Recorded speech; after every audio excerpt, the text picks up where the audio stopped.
forgot to hit the go live button on YouTube. Go live. Oh, I just did. We're live now. Who'd have thought? Welcome back, everybody. Good enough gaming podcast. Day 3 of GameCon. We are here with Grant, Kevin from Beacon Microphones, the very same microphones that we've been using all weekend. One and only. And Kevin's opted for a different approach today. Yes, I refused the Beacon mic and instead put on my new Beacon headset. Now, these are in pre-production. These are rare at the moment. Yes, they're rare. Oh, like, yeah, so you build stuff like this. Please no. have tool-made samples, that's what this would be called. Okay. And then you go to pre-production, which we are starting very soon. And then once pre-production is verified, then we generally start pre-sales as the production goes on and start shipping units. So we're really looking at this summer being the time where it all comes together. So awesome.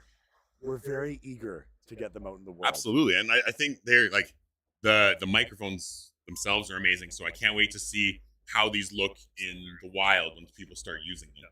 Yeah, like I think it's great. Like it's so great seeing everyone use Beacon mic and people. I mean, you guys using it like using 3 or 4 at once. It's so great. But we know like so many of our customers, it's like there's a time when you want that convenience of the mic to follow your head and to be where you are. And the interesting thing is, we always talk about this thing, like if any mic you use, it doesn't matter how great the mic is or not, you use processing to get kind of that broadcast quality. That's just the reality. And the type of microphone that needs the most amount of processing is a headset mic. Yes. That's how it is in productions, on big stages and things like that. So in a way, it's you need it even more. Like we're really feel great about the mic we've chosen, but it needs processing to get that great sound. And that's what a lot of people miss on headsets. It's just you're not processing it in real time. Out of the box, you get what you get. No, That's you don't get upset. And you don't get upset. I think one of that's the problem. One of the interesting things though is that like even the out of the box, I actually think this is maybe one of our first products that we've really put a lot of thought into what that out of the box experience was. Yeah. So like if you did just take it out, and I mean yours is tuned. Mine actually, I've been very lazy about not tuning it. So like if you just put it on, it would be like more or less the out of the box experience. Right. And that's what actually you guys experienced the other day when you got to check it out. Yeah, still fantastic. Oh man, and it bumps too. It does. It certainly does. Yeah, and it's interesting because we've really taken the process on both sides of the chain, right? Here, the processing for the mic. We also have the processing for the headphones. So, Beacon mic does have 3 bands of EQ currently and a subwoofer algorithm. We get a subwoofer algorithm that's tuned to the exact headsets that we have, because we know the headphone, and you get 10 bands of parametric EQ that you can adjust per side. Wow. And that introduces a new feature where you can customize the headphone sound for you. So like all the research kind of says there is no like one headphone sound that's like everyone prefers. Everyone has something slightly different. And so you can tune that with the headphone. You can actually do a hearing test. It doesn't give you like a medical test. Not a real medical test. I'm not a lawyer. I'm not a real doctor. Yeah, well, how many times can we say that disclaimer? Yeah. But it builds an EQ that lets you control to compensate for your hearing, and then you can then add more filters on top of that to get the sound that you want. And that's memorized in the headphones. So whether you're taking it away and using it with your PlayStation or Xbox or anything like that, you still get that sound. I think that is something that people need to remember with Beacon is that it is saved on here. So we'll all set up. We'll come to this podcast studio. We don't have to touch anything. No. It's all saved. Same thing. You take it on from your computer to your PlayStation. It's going to be the same settings. Yeah. That's huge. Yeah. It's funny because it's like, in a way, you don't have people to think about it. But the reality is, we've all used computers. If we're streaming, we've all like run out of CPU, or we're trying to manage all this stuff, right? And so that just anything you can do that kind of pushes the problem away from the computer, if you will. Yeah. And then the other one is the whole latency thing, right? Like you want to be able to monitor real time, and it's a problem with a lot of headsets out there. They'll have certain features that they market, but the processing is actually in the application, Right. Yeah. And so you can't monitor that result. So you don't even know if that's sounding okay or not because you can't hear. We're hearing And processing on your. Also, should mention you're using these wirelessly at the moment. Yeah. So this is the wireless setup, and I believe you're monitoring your voice in I real have time my right now, right? You have it on? now, so I can hear, and there's no latency with that. I hear the processing instantly. So have these been used on a stream ever before? Yeah, Well, technically. Technically? Well, I was thinking of Trixie. So Thomas. Yeah, who does our Thomas. Support. Yeah. Okay. He does a lot of streaming. Yeah. Right? And he's not always on camera when he's doing it. So he has been on streams tons for I would say the past 5 months. with Okay. him. Oh yeah. And people sometimes find out so he'll Like, come on ooh, what's camera, that product? and Yeah. he's Ooh. like, aren't you using Beacon Mic? And he's like, no. No, this is But he's been No, not on but video. yes. Very He's not on specifically, video, he's yeah. not because we only announced these about 2 months ago. Oh, I don't Yes. want to spoil it. Yeah. So we didn't want to spoil that. So I am not a streamer, but I've been testing streams, and I accidentally did go live on a stream wearing Beacon headset. Oh no! Yeah, exactly. Sorry, bye. Yeah. Oopsies. We had one. I think it was with the Landfest people actually. We had this great call where we knew we were going to tell them about Beacon headset. Oh, that's on the right. call. Yes, it was. It was kind of like before we announced, but we knew we were going to tell them on the call. And the woman we were talking to was sick that day and didn't want to be on camera. All cool, that's no problem. So we had our cameras off and we're chatting and things like that. And then we talked about Beacon headset and stuff like that. So then we're like, we were gonna turn on our cameras. But before we turned on our cameras, you see, was stop. Hey, listen, are you guys using Beacon Mic? It sounds so good. Yeah. We're just this is the best it can Perfect. ever go. Right? Yeah. And you reveal, we're not on Beacon Mic. We're just using Beacon headsets. So Yeah. I always love that. I leave my mic's hooked up to my computer all the time. My wife works from home sometimes, and on our video call, she's like, everyone's like, "Oh, you sound so good." It's like, "Oh yeah, it's my Beacon mic." Yep. And it's funny. I think we're there is. Beacon Mic is a different beast. It's a dynamic microphone, kind of a medium-sized capsule. It gives certain benefits. If you're really close to it, it will give you more isolation. This is an omnidirectional mic, right? And with our processing, even an environment like this is a tough environment. It's noisy. It's starting to get noisy Yeah. here. Yeah. And you can make use of it really well. But there's a reason for these different mics. And the other one too is that sometimes we want a mic to speak into because it's it's part of who we are, right? Yeah. It's part of our identity. So I think it's the fact that with our app you can use headset and you can use Beacon Mic at the same time, and you can get some benefits. You mix that in with the Beacon Mix great, and suddenly you can be switching between the mic that you're using or monitoring with the headphones and stuff. And with the new software we've announced, we're trying to basically bringing parity between the products, so that what we call binaural personalization, which is the whole headphone EQ and all that comes to Beacon Mic and Beacon Studio as well. So trying to bring the kind of same experience. So you guys will be able to use that on these mics. That's coming soon. That's been on soon. That's been on your socials. I've seen it. I was like, ooh, what's summer update. 26. Yeah. Now with the headset, so aside from the app update, what kind of timeline are we thinking of for the headset? Yeah, so headset, we're hoping the pre-sales start in July, and then units will start shipping out kind of end of July. This is That's the current. this is our first time mentioning that, by the way. We haven't actually said that officially, so I can see a big fail sign over my head if that's not what happens. Yeah. But that's the current schedule that we're on. So The idealized schedule, Yeah, if yeah, everything and goes as right. as we know, idealized No. schedule. no, I've we've gotta had a say, bunch of idealized schedules. Yeah, This no. is a finished product. This isn't held together with duct tape. It works. We've used it. This isn't like we're kickstartering it in July. It's like, no, this it's is the this is ready to prototype go. and it's- Yeah, we're kind of waiting for our kind of very final units right now. Right. And these are battle tested. We've been using these like crazy. Oh, yeah. So That's one thing that's different. Like when Beacon Mic started, that was the beginning of the company. It didn't Yeah. exist. Yeah. And you're as we like to say, you're kind of building the plane as you're flying it. And one really nice thing about headset is that listening to headset, and we've had people inside the company, outside, listen to them and tweaking the sound of the headphone sound for over 12 months. These current samples that we do, which are built off the actual tools, final components, final circuit boards, we've been using for 6 months. We've been sending them to people using it. So the amount of battle testing that's got to do, and we had to do that. We haven't done a headset before, right? And we have a great manufacturing partner. That's really important to have. But I mean, we customize this. We did stuff that if you want to go build a headset, you just go on Alibaba is the first place you go, and you can get yourself a headset. Yeah. But there's just a lot of things that just manufacturers don't do. Like our cavities, in the headphones, which we use to kind of get a great resonant sound for them. That's a sound makes them sound good. They're complete volumetrically the same, right?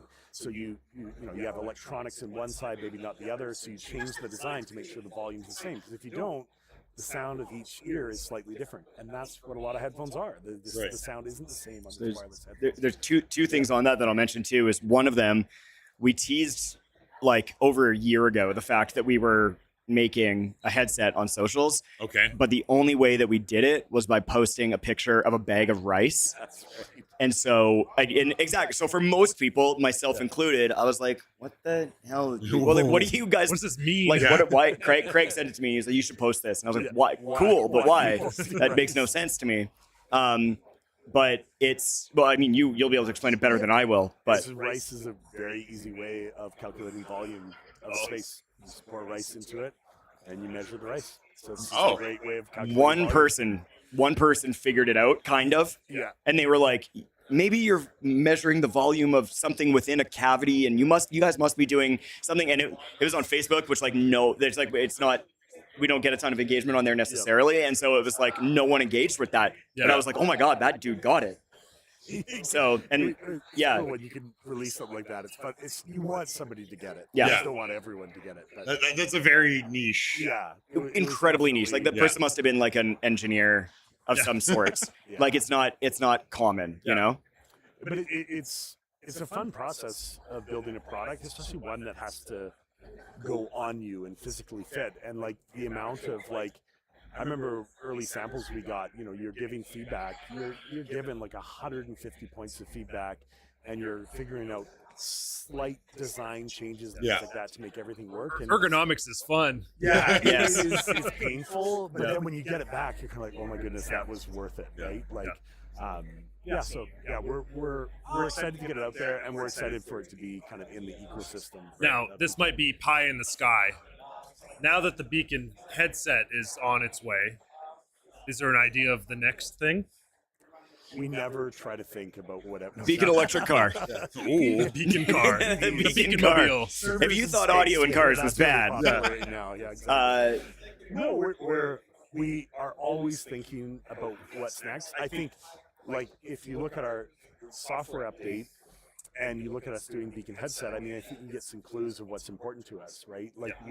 We want to create an ecosystem, and that isn't necessarily an ecosystem to say that, hey, one day everything everyone uses for audio is Beacon, but we see that there's certain components of an audio setup that if they can speak to each other, it makes things easier. So what Beacon Mix Create does and what the mixing suite does and what our microphones, now there's kind of three ways of coming in, we see as a really important part of that ecosystem. Yeah, and that's something we can build from. I think there's a point that's really important for us to make as well, which is that we're always thinking of what the next thing is. I mean, we've probably gone through 10 iterations of the next thing, and whether it's viable or not is a whole other question. Yeah. But I think the thing that's really important to us, and especially we've talked about this new update 1.4, which is going to come this summer. I think it's important that I hope, I really sincerely hope that people see that what's actually important to us is not just the next thing, it's also supporting the current things. And it's about actively developing for the things that we've already released, because people shouldn't have to buy the thing from us and then 2 years later go, oh man, now I need the new thing. Now it's it's like with I was just watching the new Apple keynote or whatever it was, and you're like, oh, I've got a new phone that should be able to do the new stuff, and it can do it kind of. Yeah. And it's and we want to make sure that we're bringing these cool features to people who have been supporting us for years, but at the same time, making sure that it makes sense for the next thing that's coming, and then the next thing that's coming, and the next thing that's coming. And I think the showing people that even by investing in us early and supporting us early, because we're still a youngish company, been in the market for about 5 years. That there's still dividends to be paid by being a part of it. Just fighting back against that planned obsolescence that we see in a lot of times. And that planned obsolescence, companies that get into that trap, it's horrible for them, right? It's a lot to develop like doing things like this are a lot, right? You can only do that so much. So I think we don't really see ourselves as the, you know, like the 2.0 company, the 3. Like, Yeah. it's more like, how do you make sure that people can have great audio, that their audio experience can suddenly be something that they're not dealing with the minutia of frustrations, and they can actually use it to kind of like bring joy and do something exciting and work. Like even like what you guys are doing is like pushing the limits, right? And it's working, right? And it's this good sound. Yeah. And I think there's so much more we can do than that, than like gold plating something or just changing the look of something to call it something And new. speaking of platinum obsolescence, if your dog gets a hold of one of these guys, you can swap your foams. I think you mentioned on You these. can new indeed, yeah, The one actually. thing that I always have with headsets is you end up losing the cups, or they end up shredding for whatever reason. So you guys have replacement cups. It ships with 2 sets of cups. So we have 2 sets of designs. Yeah. This is kind of we call it almost like more like a closed back. It's a leatherette. They have both them have the cooling gel foam inside, but this one seals even more. So if you want more isolation, and versus the kind that I'm working now, which is kind of like a Or like pseudo open back, even though it's not an open back. So Yeah. it's not a full open back, but it does let in a bit more sound. And yeah, like honestly, we did it because, well, a few things. When we were early on the headset, we found out a few things. One is how much people have a different preference for what's touching their body. And that doesn't seem like a bad thing. And I just said touching your body in a but yes, we talked to a lot of people about touching their bodies. There, I did it again. And so, but that was a really important thing in designing it. But the other aspect was actually how many people, like we'll just say it, our product does not have ANC. There's not acoustic noise cancellation in this product, right? Which is popular in a lot of headsets. Yeah. One, it's processing intensive. The other one is for about 30 to 35% of the population, it makes them sick. And so we really focused on like the clamping force of the headphones, these specific pads, which are the ones that ship mounted to it, are really about how do you get maximum isolation.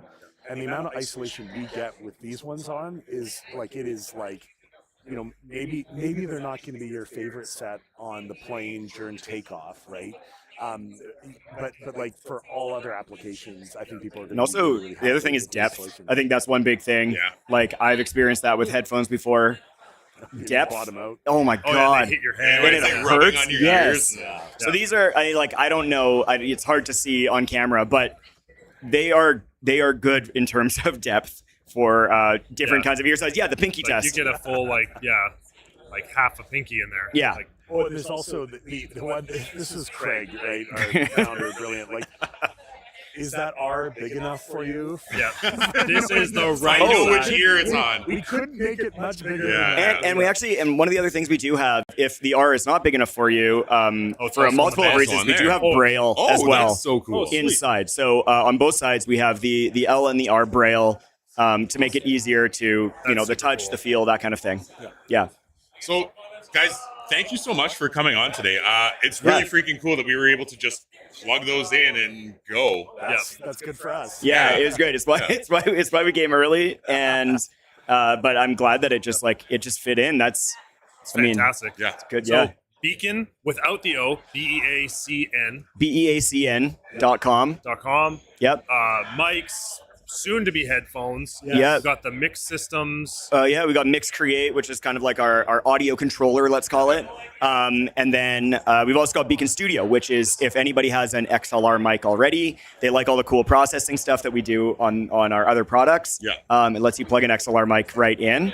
And I will also say, because we are on a Canadian company's podcast, that Beacon is also a Canadian company. Yes. So the team is almost all in Victoria. So 8 people in Victoria. I moved away from Victoria, so I'm here in Edmonton. But so there's 9 of us in Canada, and Yeah, and some Beacon Mix Crate is actually manufactured in British Columbia. Wow. And- that's awesome. Yeah. Other products are Taiwan and China, but that product's actually manufactured in Burnaby. yeah. Fantastic. So, Grant, Kevin, thanks so much Thank for you coming so on. much. Yeah, thanks, you guys. This Appreciate was it. Awesome to see this firsthand because we see the previews on Instagram, but having it in hand and putting it on your head is just such a good Makes a experience. difference. Yeah, totally. Thanks for having us. Awesome. Yeah, thanks you guys. Have a great rest of your day. All right, yeah, you too. I gotta show you something funny.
All right. So this is a new game from down the way. Oh, I got an echo. One moment. There we go. Okay, better. All right. So this is Shuffles and Scuffles. So this is one of the indie devs that's here. We talked to them a little bit yesterday. I don't think they've been on yet, but we got some keys, and so we're gonna try this one out. Thanks for being here, Jonathan. Appreciate you. Getting through some of our sound setup this morning. We got Beacon here. A little bit of chaos, Right, let's go. Is this a keyboard or a controller game?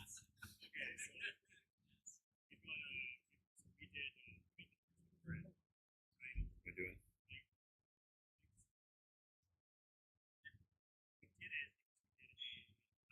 Oh my god, what am I doing?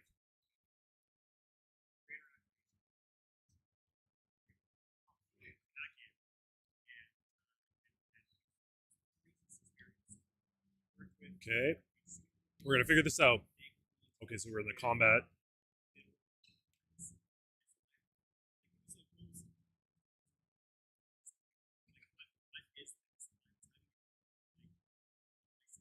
Oh, in my turn. Okay, I get it now. So I'm thinking like Slay the Spire, stuff like that.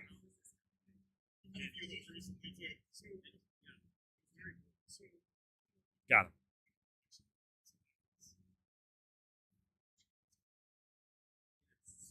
It's 2 damage.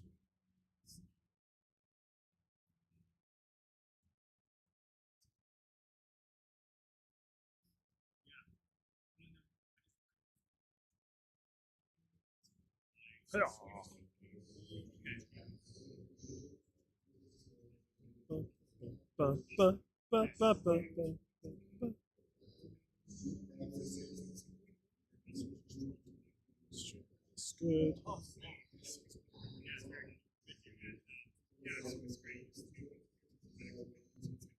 There we go. Just getting some. With you guys. Some sound. There we go. We're gonna make it work. We're getting there. Learning.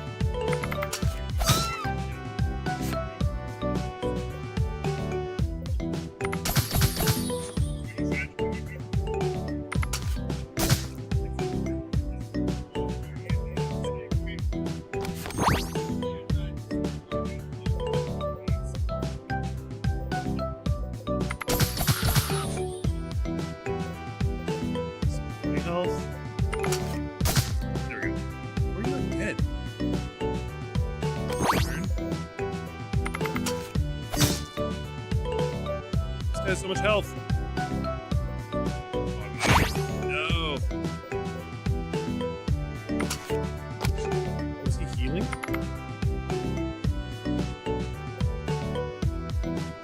Oh, okay. I'm starting to figure some stuff out. There we go. Oh, I lost my nuke. I pay them down. Okay.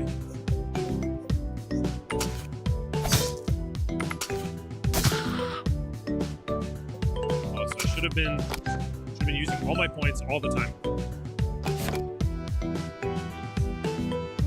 yeah, we're doing that right now? Got it.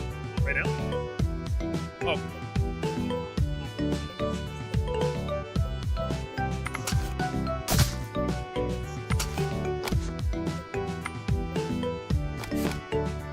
God.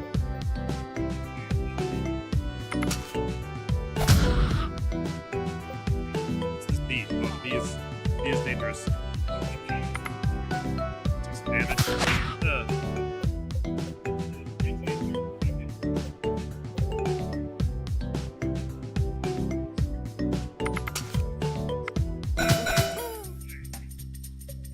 Oh my god, that was one level. Oh my god, okay. Some words on a card. Ooh.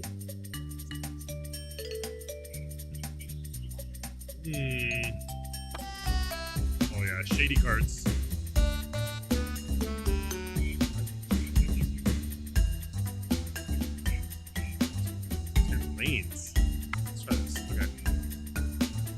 Sure.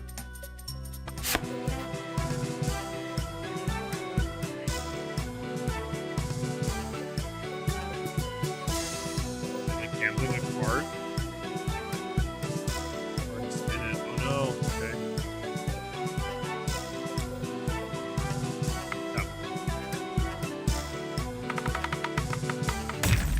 Oh.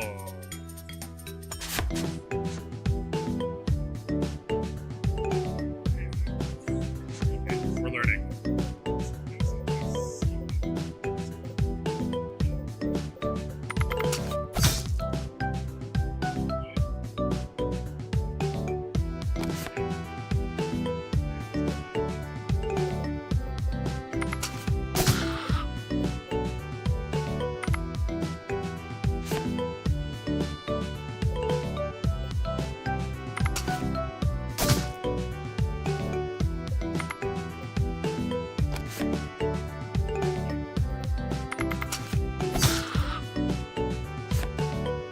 Big. Get some stuff down here.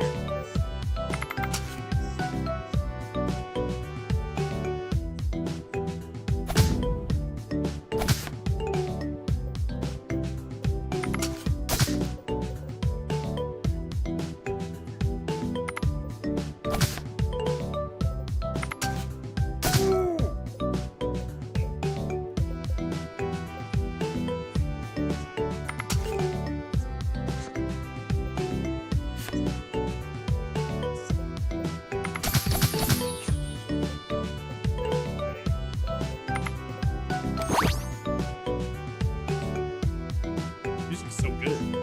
I don't know why this reminds me of like Monkey Island. I don't know why. Oh, what did I just do? Oh, it's my deck. Okay, I'm using the scroll wheel. Okay, we're learning this game. Getting there. I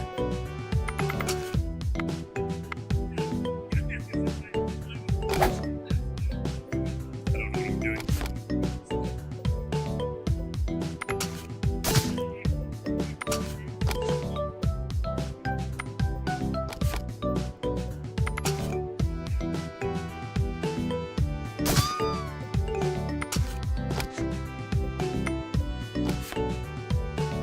I need this nuke. This is 6. Okay.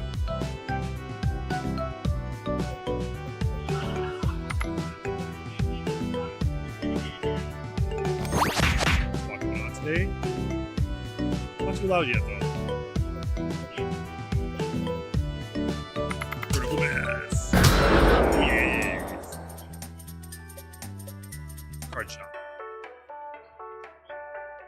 Circle. Into 2 cards. Place them. Let's do that one.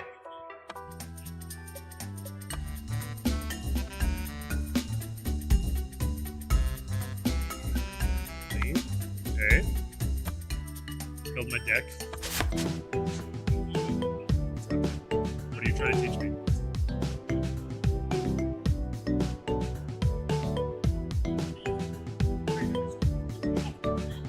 Oh, so I can do them one at a time. Okay. We're learning. So I right click it. I use one. Okay. I don't have to use them all. I reduce.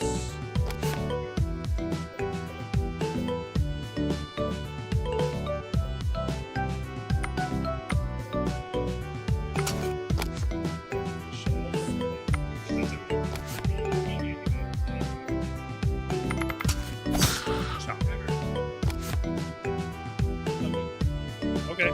I'm talking to somebody. Somebody smells fabulous over here, by the way. I don't know who it is. Someone smells great. This is the opposite of the con. Today, everyone smells great. Alright. We're gonna pause this for a second. I'm just gonna end this run, actually.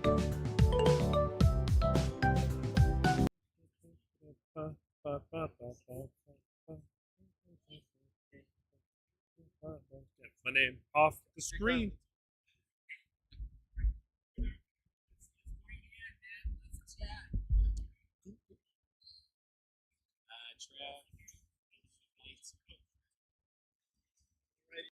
repping Good Enough Gaming, guys. Hey, right here. there we go. There we go. I got it on my On the race. On the race suit, no less. Oh, we appreciate that. All right. All right. Here, everybody, we're good. So we are back. We have another interview today, Sunday, day 3 of GameCon. It is already kind of chaos in here. Yeah. But Happy Father's Day, everybody. yeah. Not as chaotic as high school, huh? No. Not quite even that close. close, no.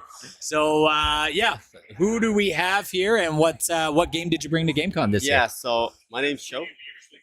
I came up with this game along with my co-developers called Vitalia Chess. It is a chess variant with combat mechanics. Okay. Yeah, I'm Canadian, but I did want to develop a game that respects chess and also some of the high-end esports. I've Right. grown up playing a lot of competitive games, and I've gotten to the top of a lot of competitive games. Okay. However, I also wanted to create a game to rep Canada. Yeah. Hey. Hell yeah. Put us on the big stage, but also a game that respects player expression, creative expression, and that's what Vitalia Chess is. It's a chess variant that allows you to play how you want. It has a lot of customizable features.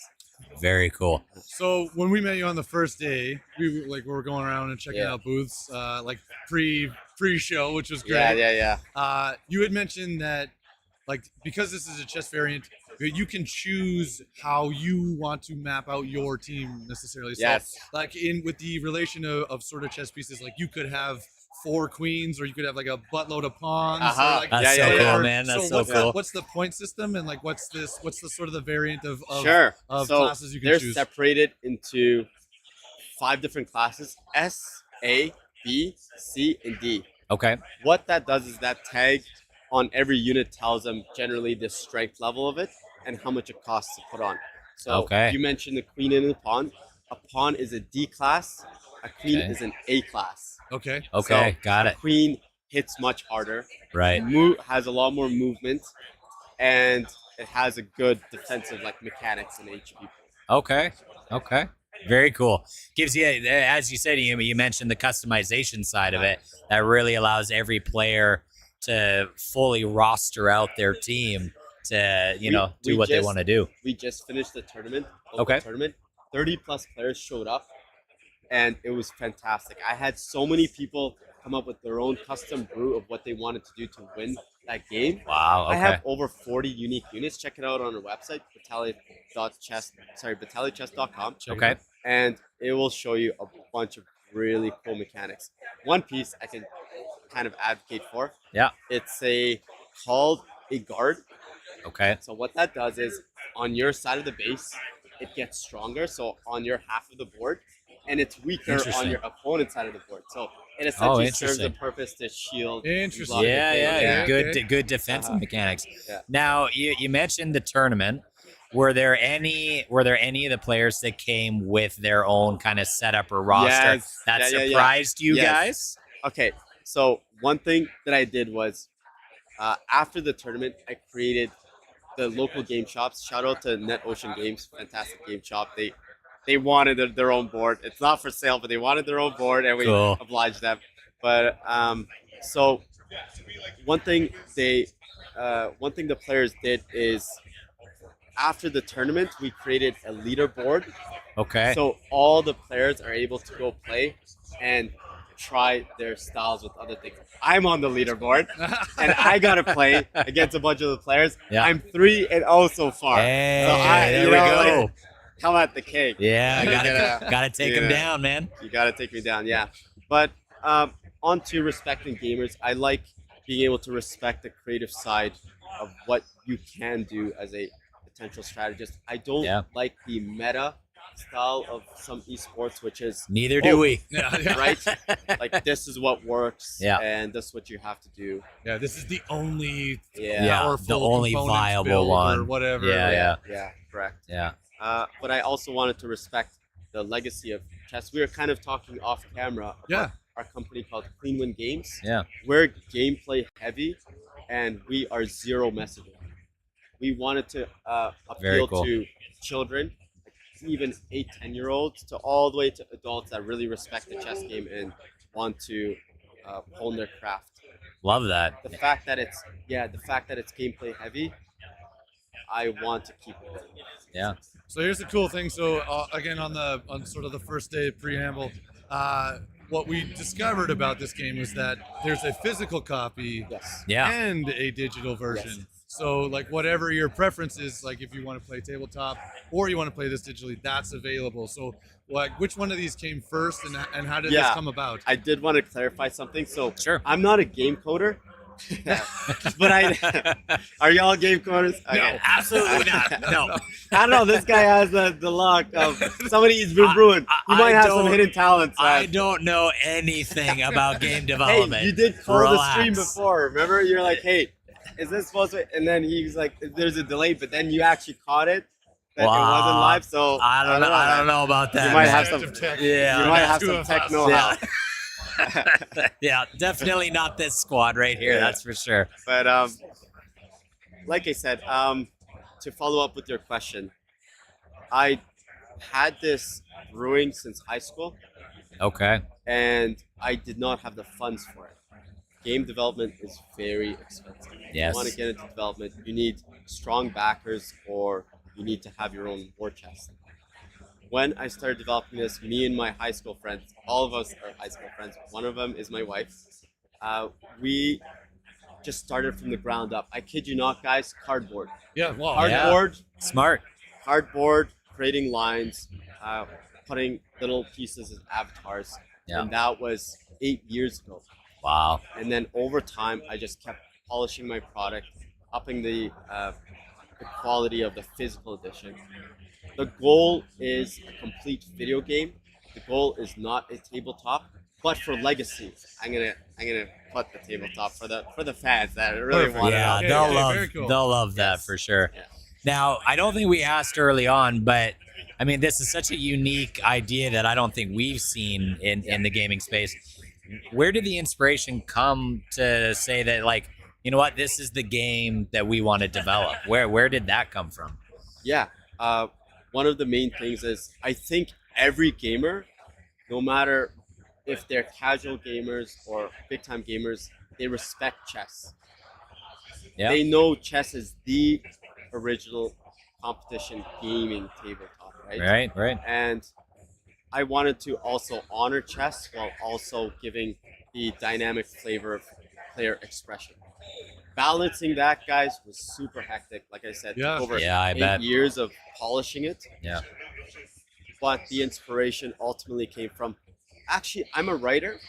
I'm a theological ethics writer. Okay. Oh, cool. There's that's a virtue that I've been studying, and it has to do with being able to stimulate the mind Okay. and express yourself strategically. I think we as human beings, we're capable of using games as an outlet to exercise our mental capacity. And the interesting part about that is you could be smart in so many different areas, Right. but human beings naturally want to learn and want to grow. It's true. When we created this game, I wanted to create an arena similar to chess, but with player expression that exercises that particular virtue to help them develop a strategic mind. And this is like a hidden thing, is maybe unlock some potential in exercising it elsewhere. You know, Yeah. You guys are into sports. I'm into MMA. I teach Oh, MMA. cool. Nice. Very strategic sport. Yeah. Absolutely. From baiting your opponent to utilizing your strengths against their weaknesses. And me, I'm a bit stubborn. So when I play battalion chess against other players, I like to fight them at their strengths just to try to beat them at their game. Smart. I lost a game doing that, but that's part of it, man. Like, Yeah. you know, that's part of that freedom. Absolutely. Being able to play how you want. Very cool. So when you play, do you change up your strategy? Do you change up your groupings like All the time. Yeah. All the time, man. Is that normal for players to kind of switch their army? What like, I've kinda- noticed is when the pressure's on, there's stakes online. Like our tournament had cash prizes and things, Okay. and gaming shops put a bunch of really cool stuff like PS5 controller, Dragon's Den. Thank Awesome. you so much, guys.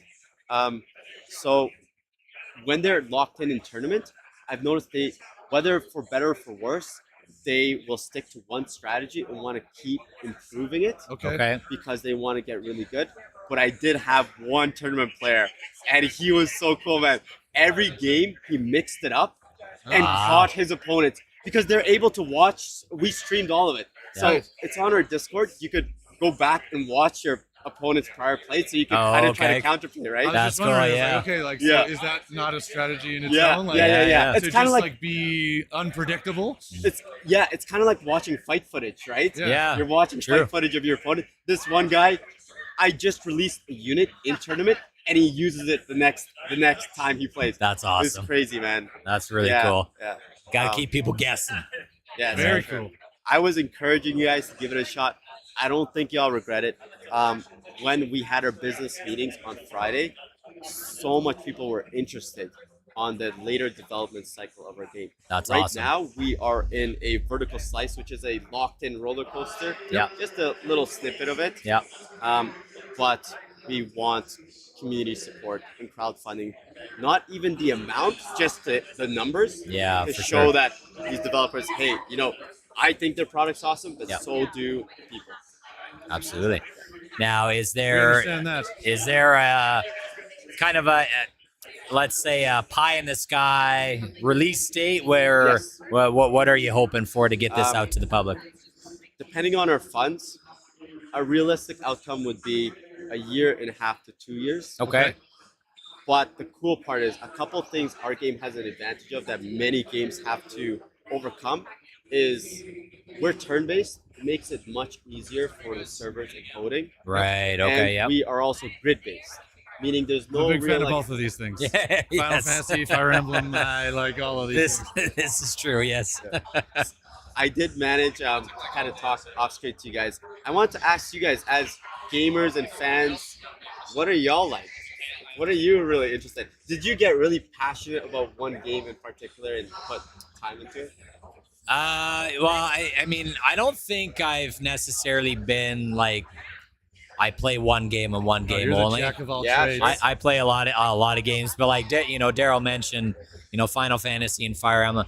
We do both really enjoy tactics RPGs and Yes. turn-based combat. Bro. And so the fact that this is not only grid-based, turn-based tactics, like it definitely hits a lot of the stuff that we both enjoy for sure. Okay, I have name 2 games you like. Okay, just 2 games that I like in general. Mega Man X is my all-time favorite game. And then for a tactics turn-based, it's a deep cut one, but Miasma Chronicles. It's a turn-based tactics with a grid. I love that game. It's very, very good. Yeah. Fire Emblem Awakening on the DS was like one of my absolute favorite tactics games from that genre. And then I got a shout out. I wore the shirt yesterday. I was really True. disappointed nobody noticed, but I wore a Legend of Dragoon shirt Oh, yesterday. okay, So, sick. Yeah. that's like one of my all-time absolute favorite games ever. Okay. Now I have a hard question to ask you guys. Sure. You live in a world, you have to erase one of those games. Oh no! Oh, Which one y'all erase boy. it? Erase me. Yeah, Everyone enjoy the yeah, games. take me out. Yeah, take me out, man. Well, I'm getting rid of my Miasma Chronicles because yeah. Mega Mega Man, X, yes. It's almost a game changer. yeah, it's my all-time favorite game, so I can't get rid of my boys. So There's other yeah. Fire Emblem titles, so I'll keep Legend of Dragoon. Yeah. Yeah, there you go. Love it. Yeah. And I think that's the enthusiasm we can share about games. One of the 2 games that I like, Diablo 2, man. Hey. I played the heck out of Diablo 2. Diablo 2. Yeah. The soundtrack to the Diablo 2 is so cool. Just being in Tristram. It's spectacular. And the fact that we were talking about player expression or creative expression. Yeah. The classes were so fun, and like the trees were so fun to play with. Absolutely. The second game I got really into a FPS Battlefield. Yeah. A lot of Battlefield for I got sure. knee deep Suck into. it, COD. Yeah. That's a good choice, I man. got knee deep into Battlefield, Yeah. and I was one of the only ones that aggressively played support class. But I got to the top of the heap with that, man. Hell and the yeah. cool thing is, you could rig your own gun how you want. Yeah. And like I said, player expression means a lot to me. So Yeah. shout out to DICE for They creating do a game good that job. allowed They did to a good do that. job. They do a And good job for sure. hope, you know what? I'm glad they didn't touch Diablo 2. They just remastered it Yeah. because I wanted the classic feel of the game, and they gave exactly that with the complete HD graphics that it deserved. They finally listened to the fans for once. Wait, Yeah, so- Ga- are y'all ga- gonna ask me the hard question? Battlefield or Diablo? Yeah, what's- Am I what gonna game answer are that? you Oh, eliminating? okay. Yeah, we got to You're hear it. eliminating. I boomeranged myself. You I did should have just let boomerang it go. yourself. Okay. Yeah, Diablo or Battlefield, which one stays? The thing is, they play so differently, Very. Very different completely games. differently. Yep. But if I had to choose, I think Diablo because I would keep Diablo. Sorry. Okay. Yeah. I'd keep Keep Diablo Keep because Diablo. what it did was it created a lot of immersion. Yeah. Whereas Battlefield, I think a lot of other creators could pick up where they kind of left off, right? Totally agree. Yeah. Incredible Levolution, love Yeah. that stuff. You could destroy a bunch of stuff. Yeah. Okay. Diablo's. So, just in wrapping up here, where can they find your game? Yep. Where can they find you, and where can they find more information about? Yeah, so we're a Canadian homebrew, like you guys. Yeah. Yeah, Canadian. Are y'all hockey fans at all? Yeah, I am. Yeah. Okay. What team? Calgary Flames. Flames. Yeah, go figure. Yeah. Yeah. I got tired of rooting for the Leafs. I got tired of rooting for That's the fair. Leafs. Yeah. But to answer your question, BataliaChess.com. Okay. It gives you everything you want to know. Like I said, guys, if you're interested in supporting a Canadian game Yeah. that allows people to compete at the highest levels with the aspirations of esports, Perfect. check it out. BataliaChess.com. Awesome. Chess.com. Thank you so much. Appreciate you coming by. Yeah, Thank you for so much, that. Joe. Bring it home. Bring it Yeah, home. thanks, buddy. Appreciate it. All right. Bring it home. Thanks, man. Thank you. Yeah, respect. Yes. All right. That was We'll fun, be guys. back Thank you. shortly That was here. fun, Yeah. Thank you Yeah, so we'll much. try and find some time to come by. Absolutely. Yo, if you're into you're gonna be.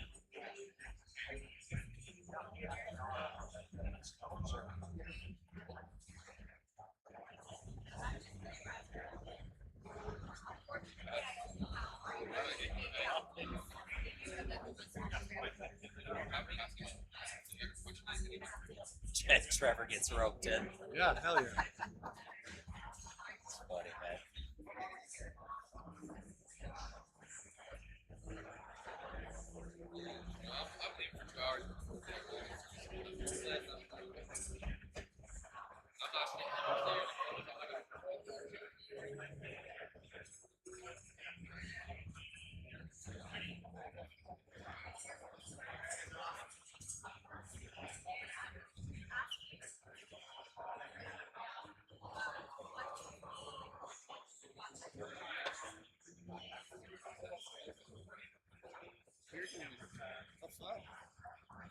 What's that? Yeah, that's all right.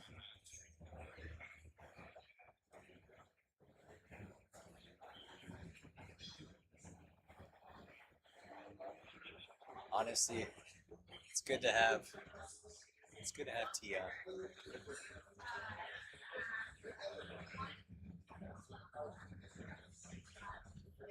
Okay, so we're live right now, but what's happening is Trevor's actually being interviewed, which is weird because we've been interviewing everybody all weekend, and now he's being interviewed. So this is kind of fun.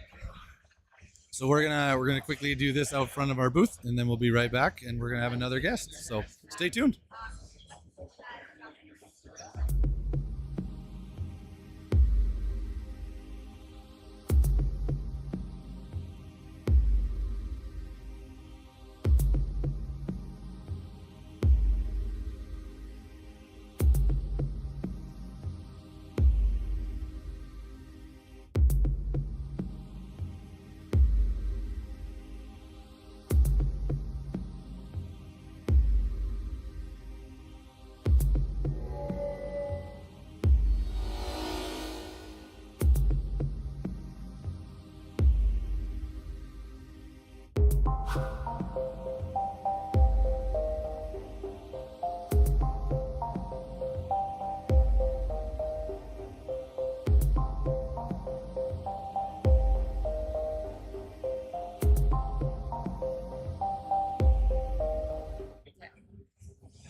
Thanks so much. Yeah. Thank you for having me. Thanks for I'm joining Nora. us. I'm Daryl. Daryl, Kyle. Kyle. Nice to meet you. Nice to meet you.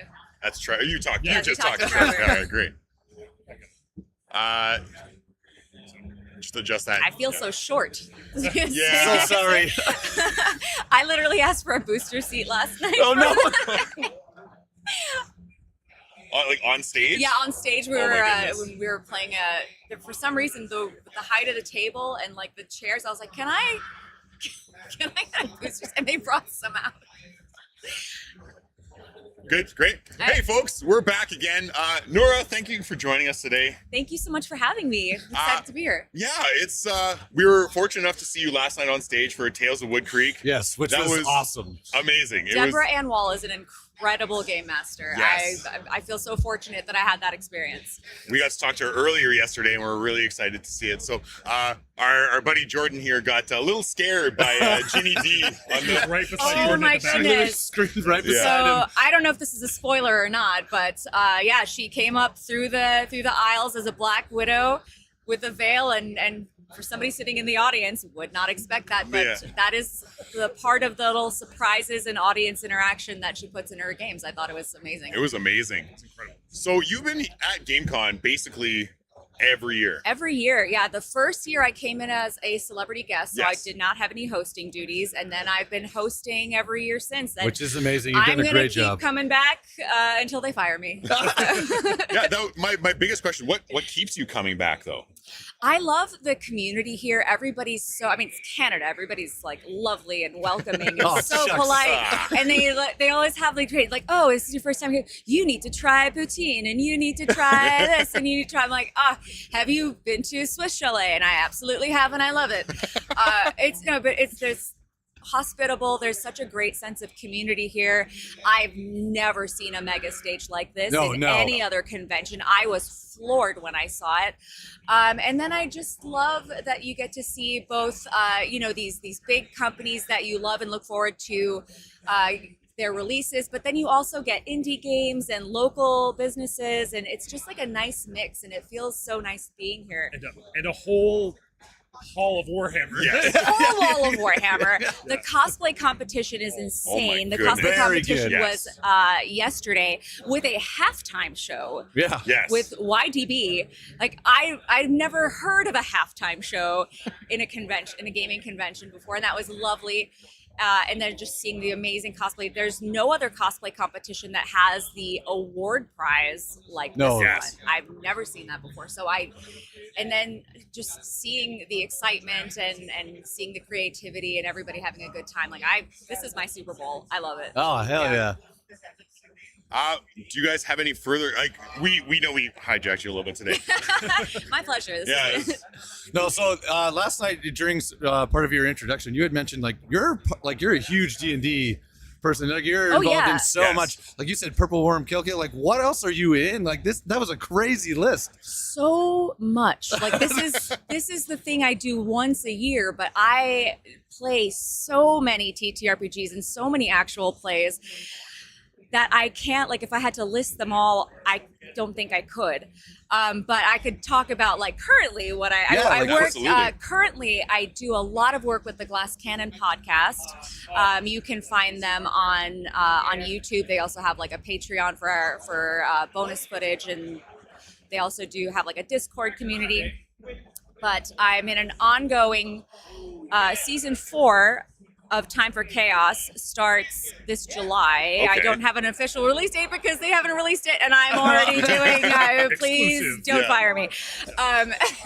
But that is our ongoing Masks of Nyarlathotep campaign, which is Call of Cthulhu. It's Sweet. Okay. it is notoriously long. It is a long campaign. It is global conspiracy. It spans over multiple continents.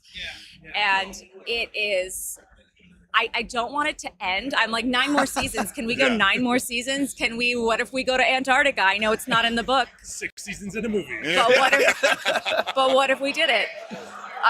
So that's going to be starting up again this summer. I also am on the Glass Cannon podcast in a Pendragon campaign.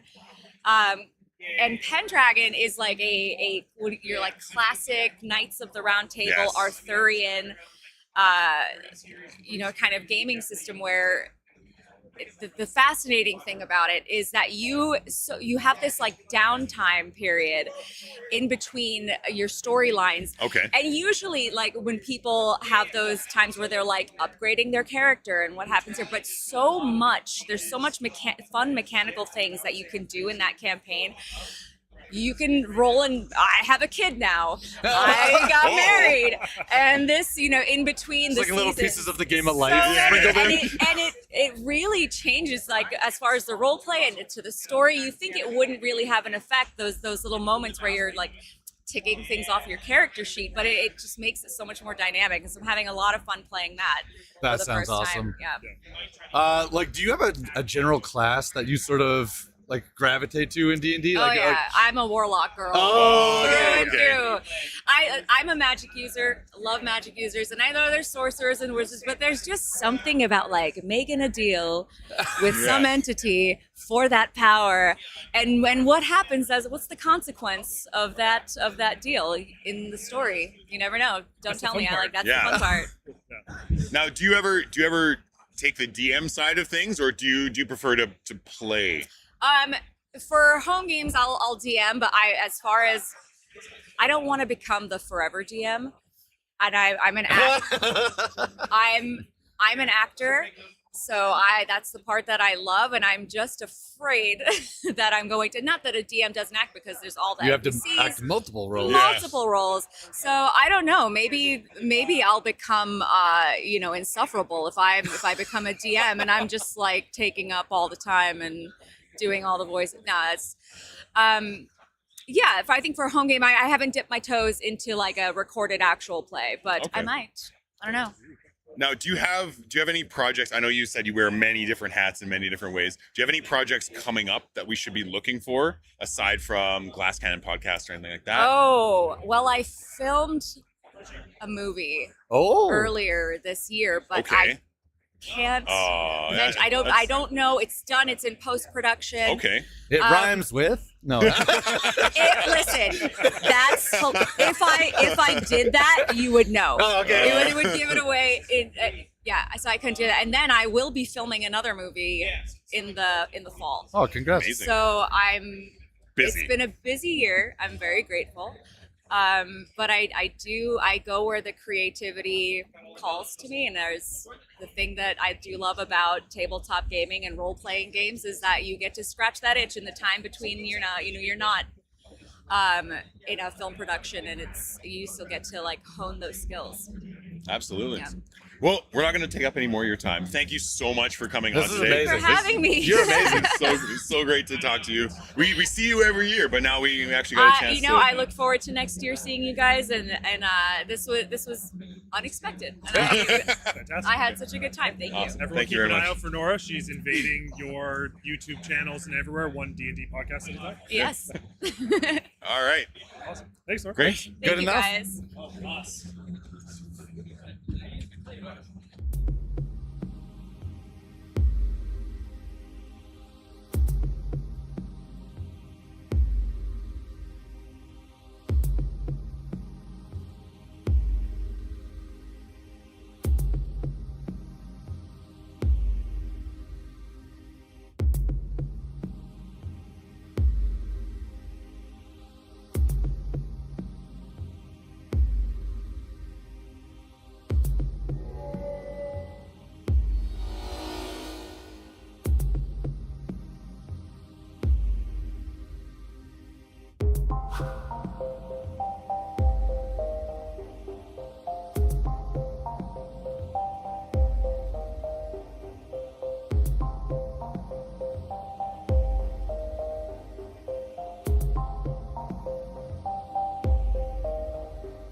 Sweet. That was a lot of fun.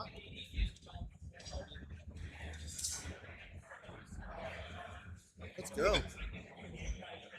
Well, that was super cool. Daryl, I have a game to download for you. What? Oh, we have a game to download. Can we pull up? I'll let you just hop in here. Let me drive for a sec. Yep, you can drive.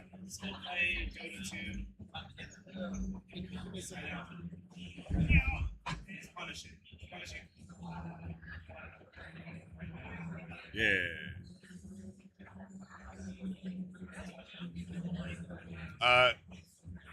I got the sucker punch link. But I have to say Dota 2 in the grand scheme of things is a big game. But most of the developers moved over to Deadlock, which is another battle game. So content, well, like you're not really putting out a lot of content.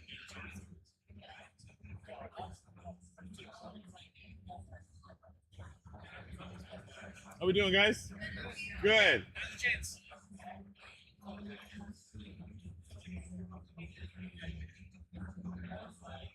All right, we're just in the middle of things here, downloading a new indie dev to play. We talked to Seth from Virtual Unreality. I'm currently downloading Sunset Sucker Punch, so we can play that on stream for y'all. Get that going here. Just, download speeds and whatnot. Take some time. It's been a busy morning already. We, knocked out a bunch of interviews, so it's really great. I am still streaming. Great. We are just waiting. Installing and whatnot. It takes time.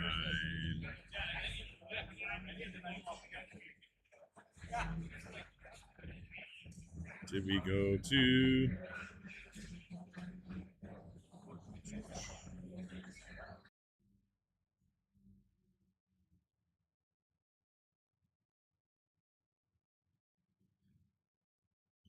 we go. We're almost done here. Just installing viruses on your computer. It's fine. Lincoln Park _num.exe. This is just up in the background.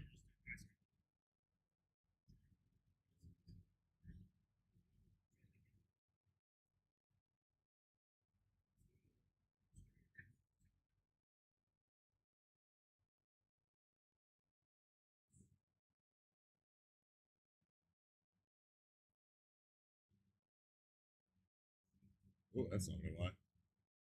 Where is the exe? There we go. Whoop.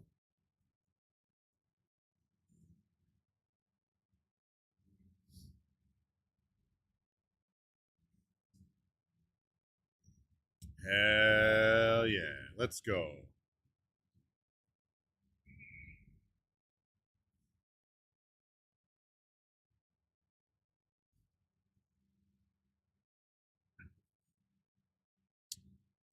Hey, which one of y'all want to play Sunset Sucker Punch? Me, Jordan does. Jordan does. We're gonna let Jordan hop on here. Hop some Sunset Sucker Punch.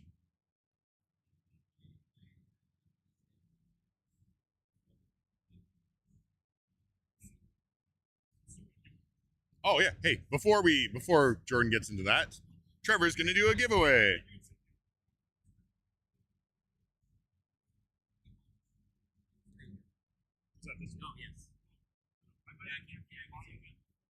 Oh, yes.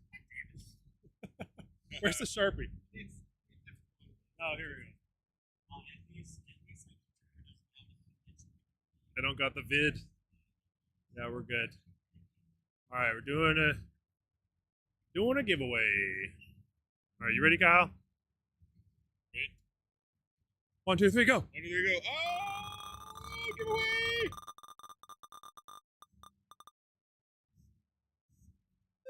Archer?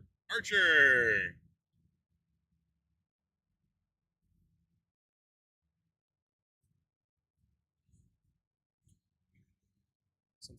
I'll open this for Jordan.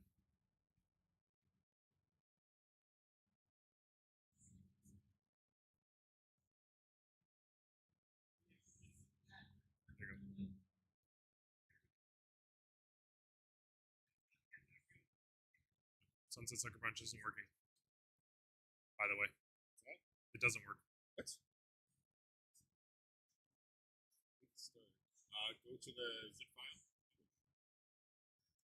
You get Oh, your I thing. wonder if I dragged it out of the. Go to your downloads. It's doing the thing. I wonder if I dragged it out of the.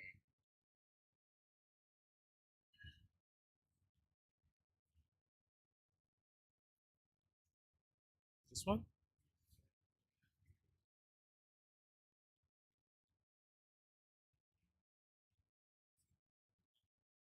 It seems like a really good idea to come and actually talk to you guys in person. Hello. Hey, James from Mancy. Hey, how's it going? I remember you from last year, but a little different attire. Absolutely.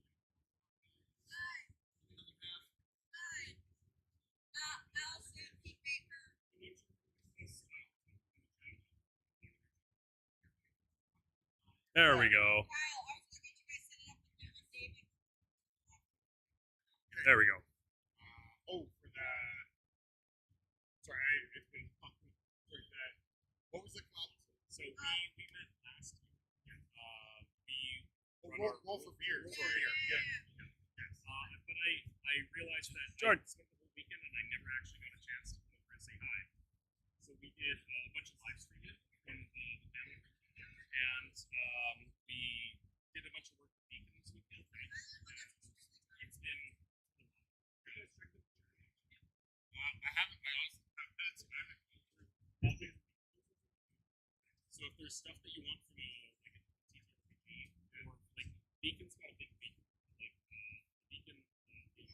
Any idea if I can use a controller? And it's at like 600. Trev. We took Kevin and Trevor. and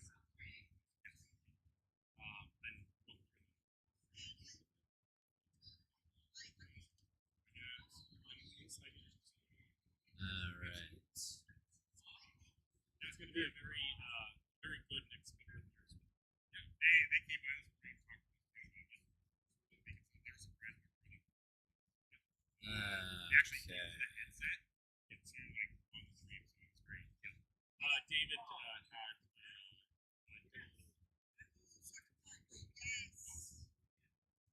we were looking at one and trying to do 6 at the same time. And Thomas is like, if you're trying to figure that out, everything that we did was I run There we go. so almost everything in the studio. Try. Oh, there we go. The controller wasn't working at first. Huh? It wasn't on. Yeah. I was like, I'm not dumb. I'm not that dumb. Ooh, double jump. All right, sick. Get that open. All right, let's get it.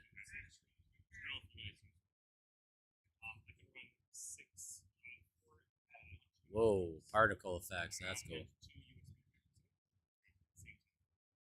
I like that they're all little gears. All right, let's pull that up. Jeez, I'm like a rookie today, man. All right. So we're trying a new demo. This is Sunset Sucker Punch. This game looks rad. We interviewed the developer yesterday, and the okay, yeah, that's sick.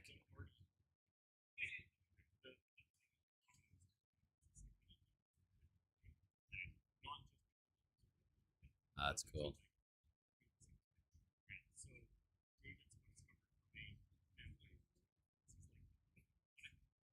Probably helps if I read how to do things. Oh, there we go. Gotta aim it. Nice. Dunking. Hell yeah. Basketball fans here. We love a good. Oh. Why you do that?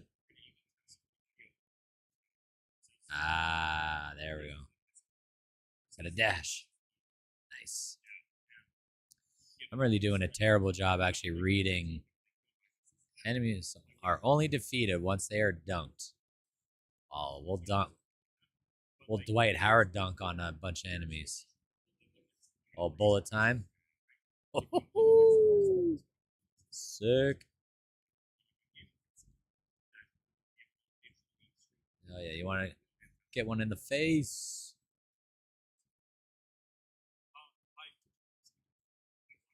Boom.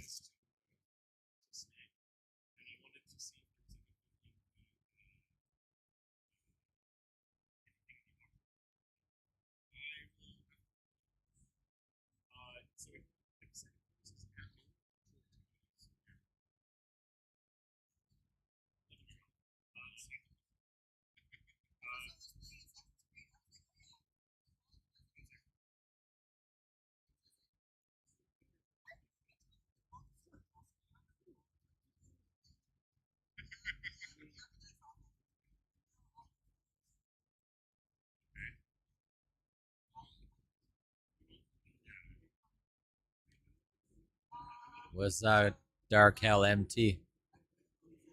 Oh, there we go. Oh, you can even do it in midair.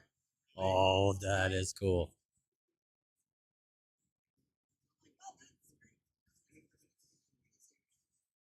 Launch.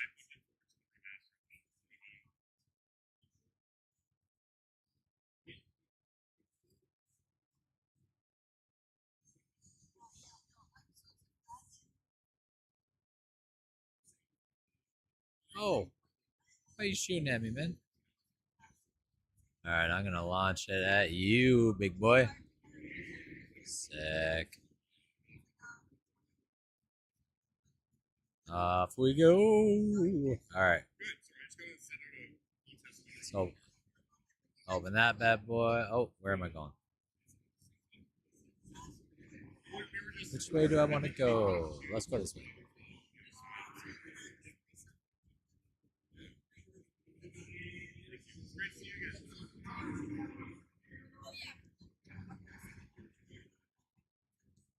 Yeah, this game is awesome. Feels good. It's fast.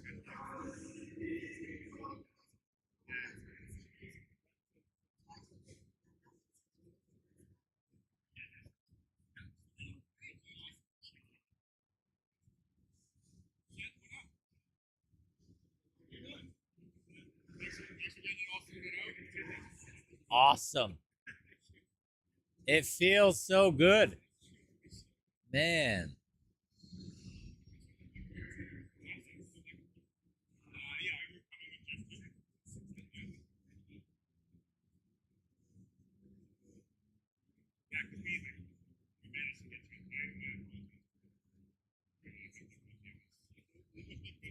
Can I swim? Oh, I can't swim. All right. Platforming.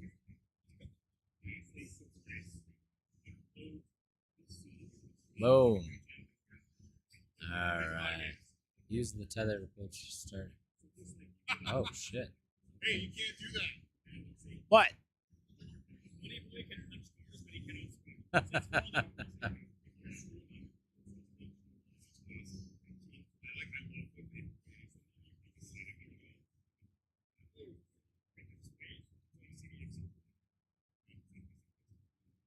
That tether. There we go.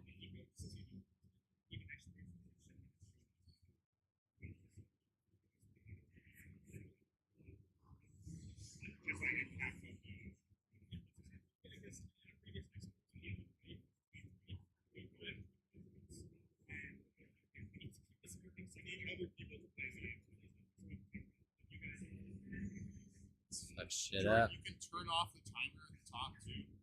So Oh, okay, I see. yeah, because after 9 minutes, it'll reset. It'll turn off.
Oh, there's one more. If I can punch you out of the window.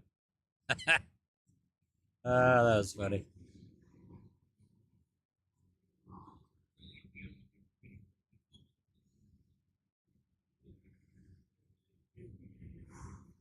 Whoa.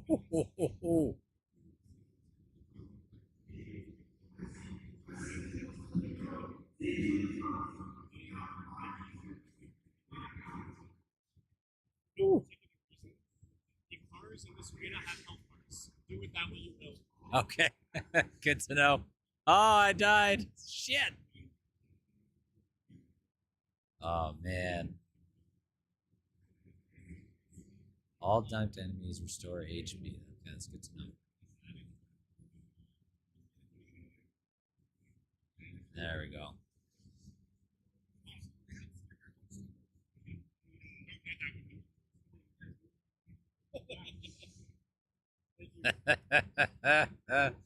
Oh, that's so good.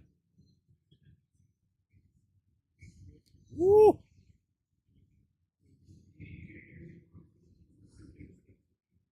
Oh, fuck, that took a lot of health off of me. Oh, shit. Gotta watch out for those explosions, man. I gotta use my shield is what I gotta do. Alright, let's pull that stuff up. Get out of here. Oh. Oh. Did it again.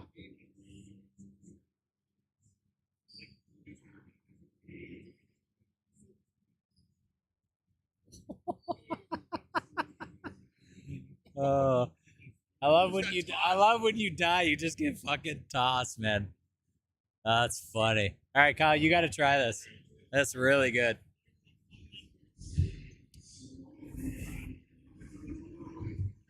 That's really fun.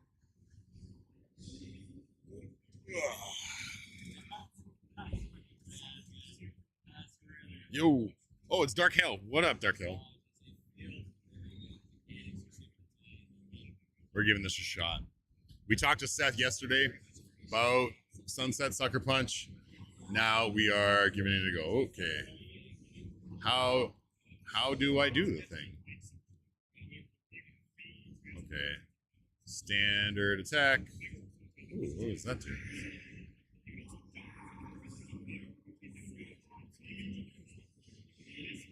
Whoa. This is very bright. All right. Shield.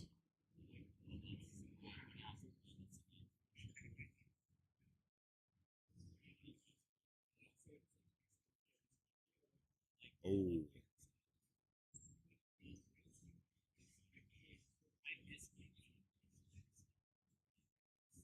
Eh?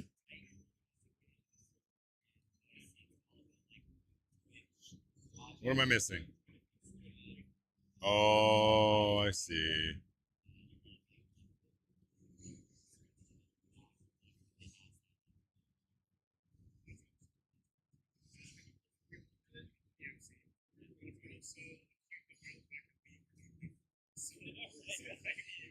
Sweet. Okay, let's dash.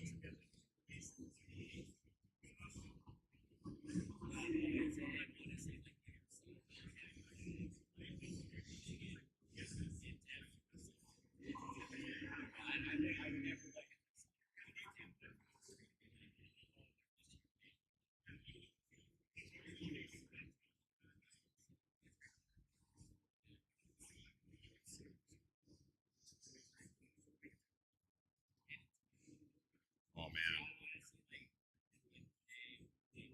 Woo! Oh, that was sweet.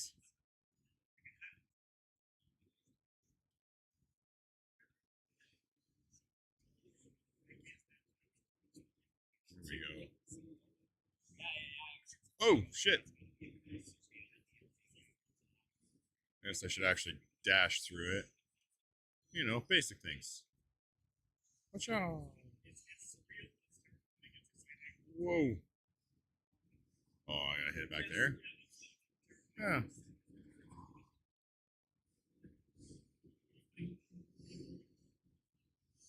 I like the timer on it so you can't like mess around with it too much. What? I hit it. Did I not? Woo.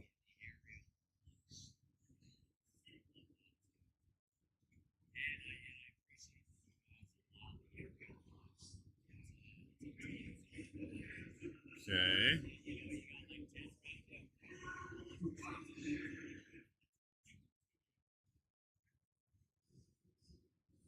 What am I missing?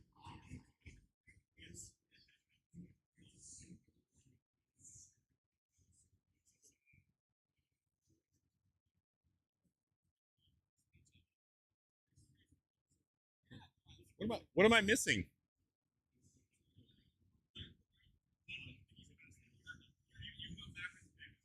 What's that? Oh shit. Okay. Oh, did I take a wrong turn?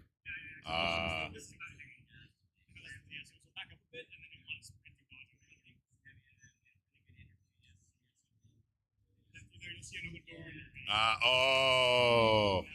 It's okay, folks. I'm just dumb.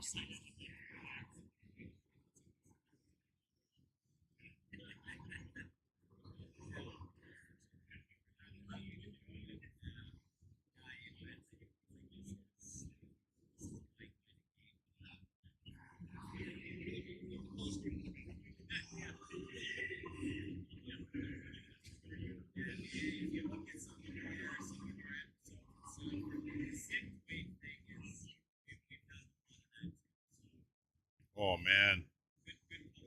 Chaotic.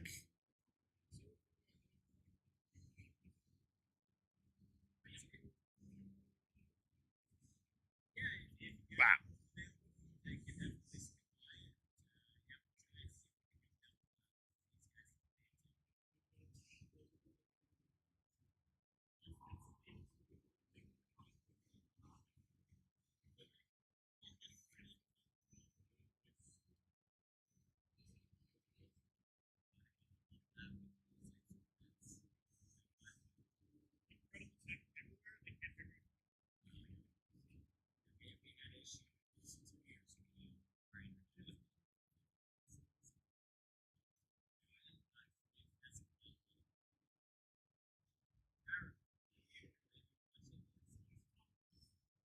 Oh shit.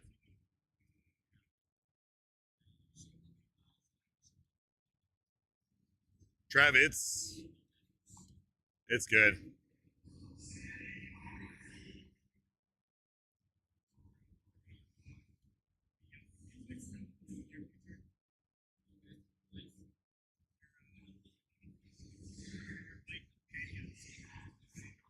There we go.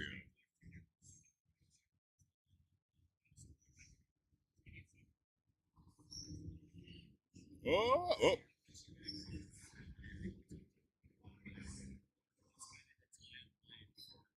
Oh, there we go. I got. Oh shit.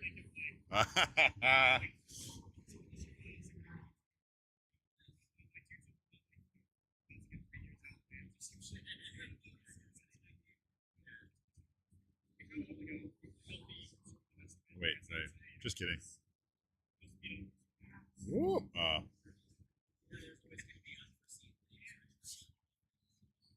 Okay, I came from that way. Yep.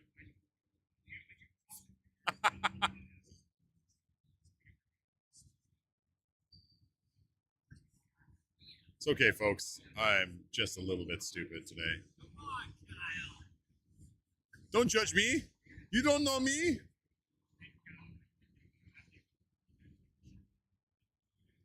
There we go. This game is a lot of fun. I really like the vaporwave kind of vibes to it. Yeah. What's that? Alt tab me. Alt tab me. Sur le table. Sur le table. What are we doing? Up.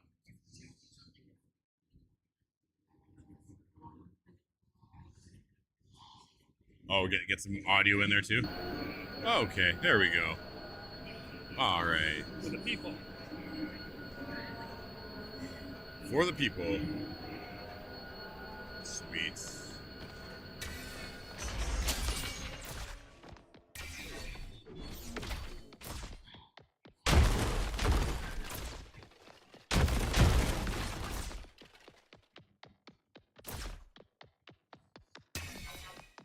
Oh boy.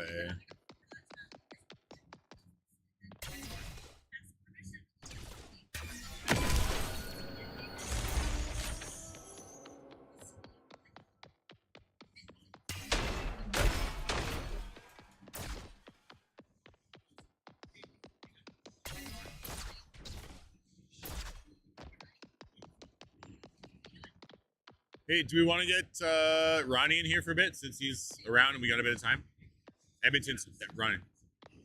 Yeah. All right, I'm gonna pause this for a sec here. We're gonna change gears. We got a couple guests coming in, so give me 1 second here. Hey, there's sound now. Yeah. All right.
All right, we are back again with another interview.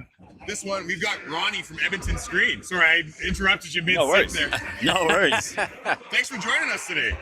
Yeah, it's been an exciting week here. It's finally a little bit of breathing room here on the Sunday. So You've been very busy. well, there's two events happening simultaneously, and a lot of the focus is on GameCon Canada, but there's also the North American Games Industry Summit. Yes. So between the two events, you've got people here to do business. You've also got family and friends here to just have fun and enjoy GameCon. So Absolutely. between the two, it's like got to make the best use of the time here. Yeah. A man on a mission. Yeah. So your role, you work with Edmonton Screen, correct? Yeah, correct. And correct. can you tell everyone a little bit about what Edmonton Screen is, what they do, Yeah. what your goal is as far as this sort of environment?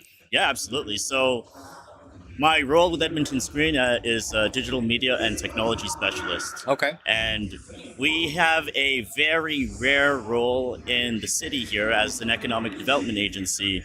And we're funded by the city of Edmonton to grow, expand, and lead the creative economy forward in this region. So we cover things like film and TV. Okay. We cover video games, extended reality.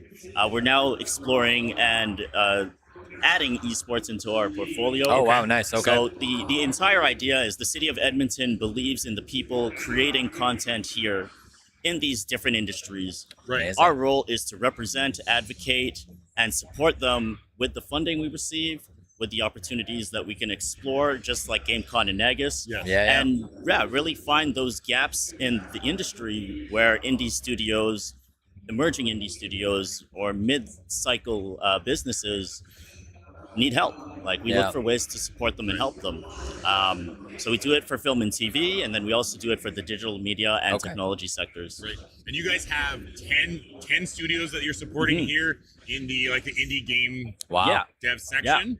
That's great. I'm pretty sure one of them actually won the big pitch. Yeah, so that was the big indie pitch. Yeah. That was Lucid Rain Studios with their current project Infurious. Yes. So yeah, that was an intense format where they had different judges being pitched. You'd pitch as a studio, you pitch your game to different judges, they'd assess and review you, and then from all of the games that were pitched, they designated Lucid Rain as the number one pitchers for the big indie pitch this year. Amazing. Yeah, it's really cool to see that's a platform and a format that they're allowing indie devs to really take advantage of. Mm-hmm. Now, your role, how long have you been with the company? And, I guess being here at this event, what's your thoughts on it so far? Yeah.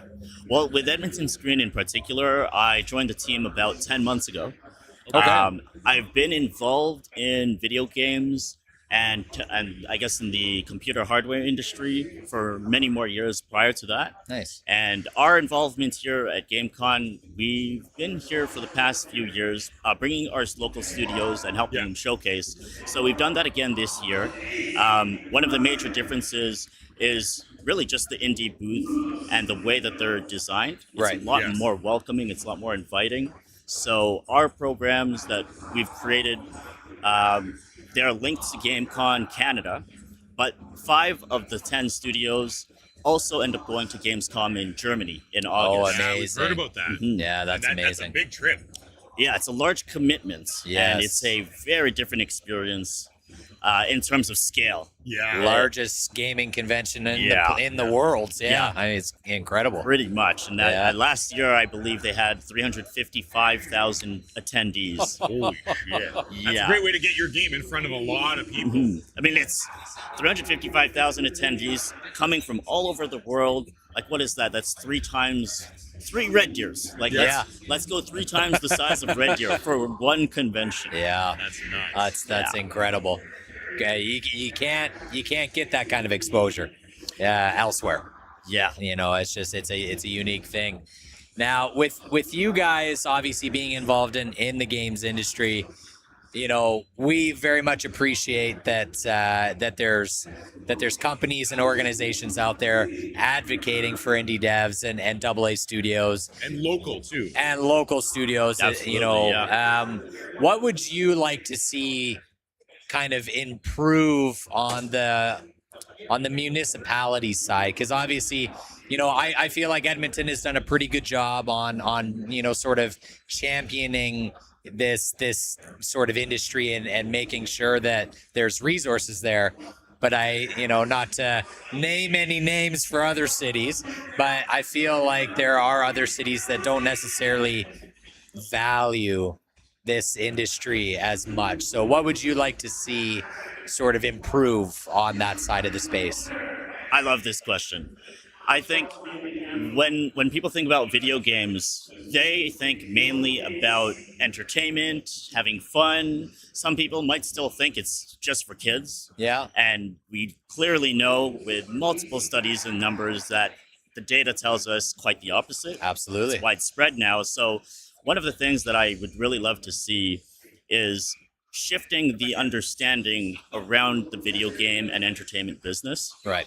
It's not just about having fun and playing games. There is truly a business model that drives, I believe, 200 billion in revenue in video games last year alone.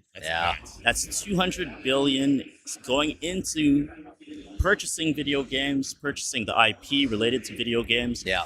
And sometimes our government doesn't always understand that. And it's not just the government, but in general, events like GameCon Canada help put a spotlight on what's happening. For sure. And then you've got events like Nagus that help put the spotlight on Edmonton's indie studios and our video game businesses. So the main thing I think that I'd love to see is just more people understanding that there is a legitimate business, there is a very large industry here. For sure. And in Edmonton, we have to do a bit more to support those locals and give them pathways to thrive and become sustainable. Absolutely. So that's really what's exciting about these events here. But I feel it's still largely misunderstood. Yeah. Absolutely. And we can always do better, right? Yeah. You know, at the end of the day, it can always improve and it can always get better.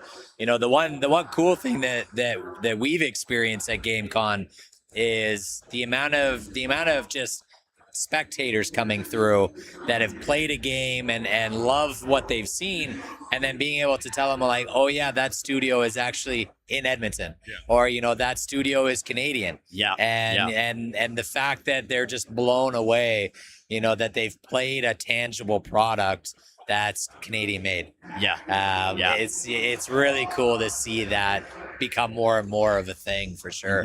Well, and I've seen more and more things about Alberta becoming a bigger tech hub for Canada as a whole. So this is a great way to sort of branch into that and support that as well.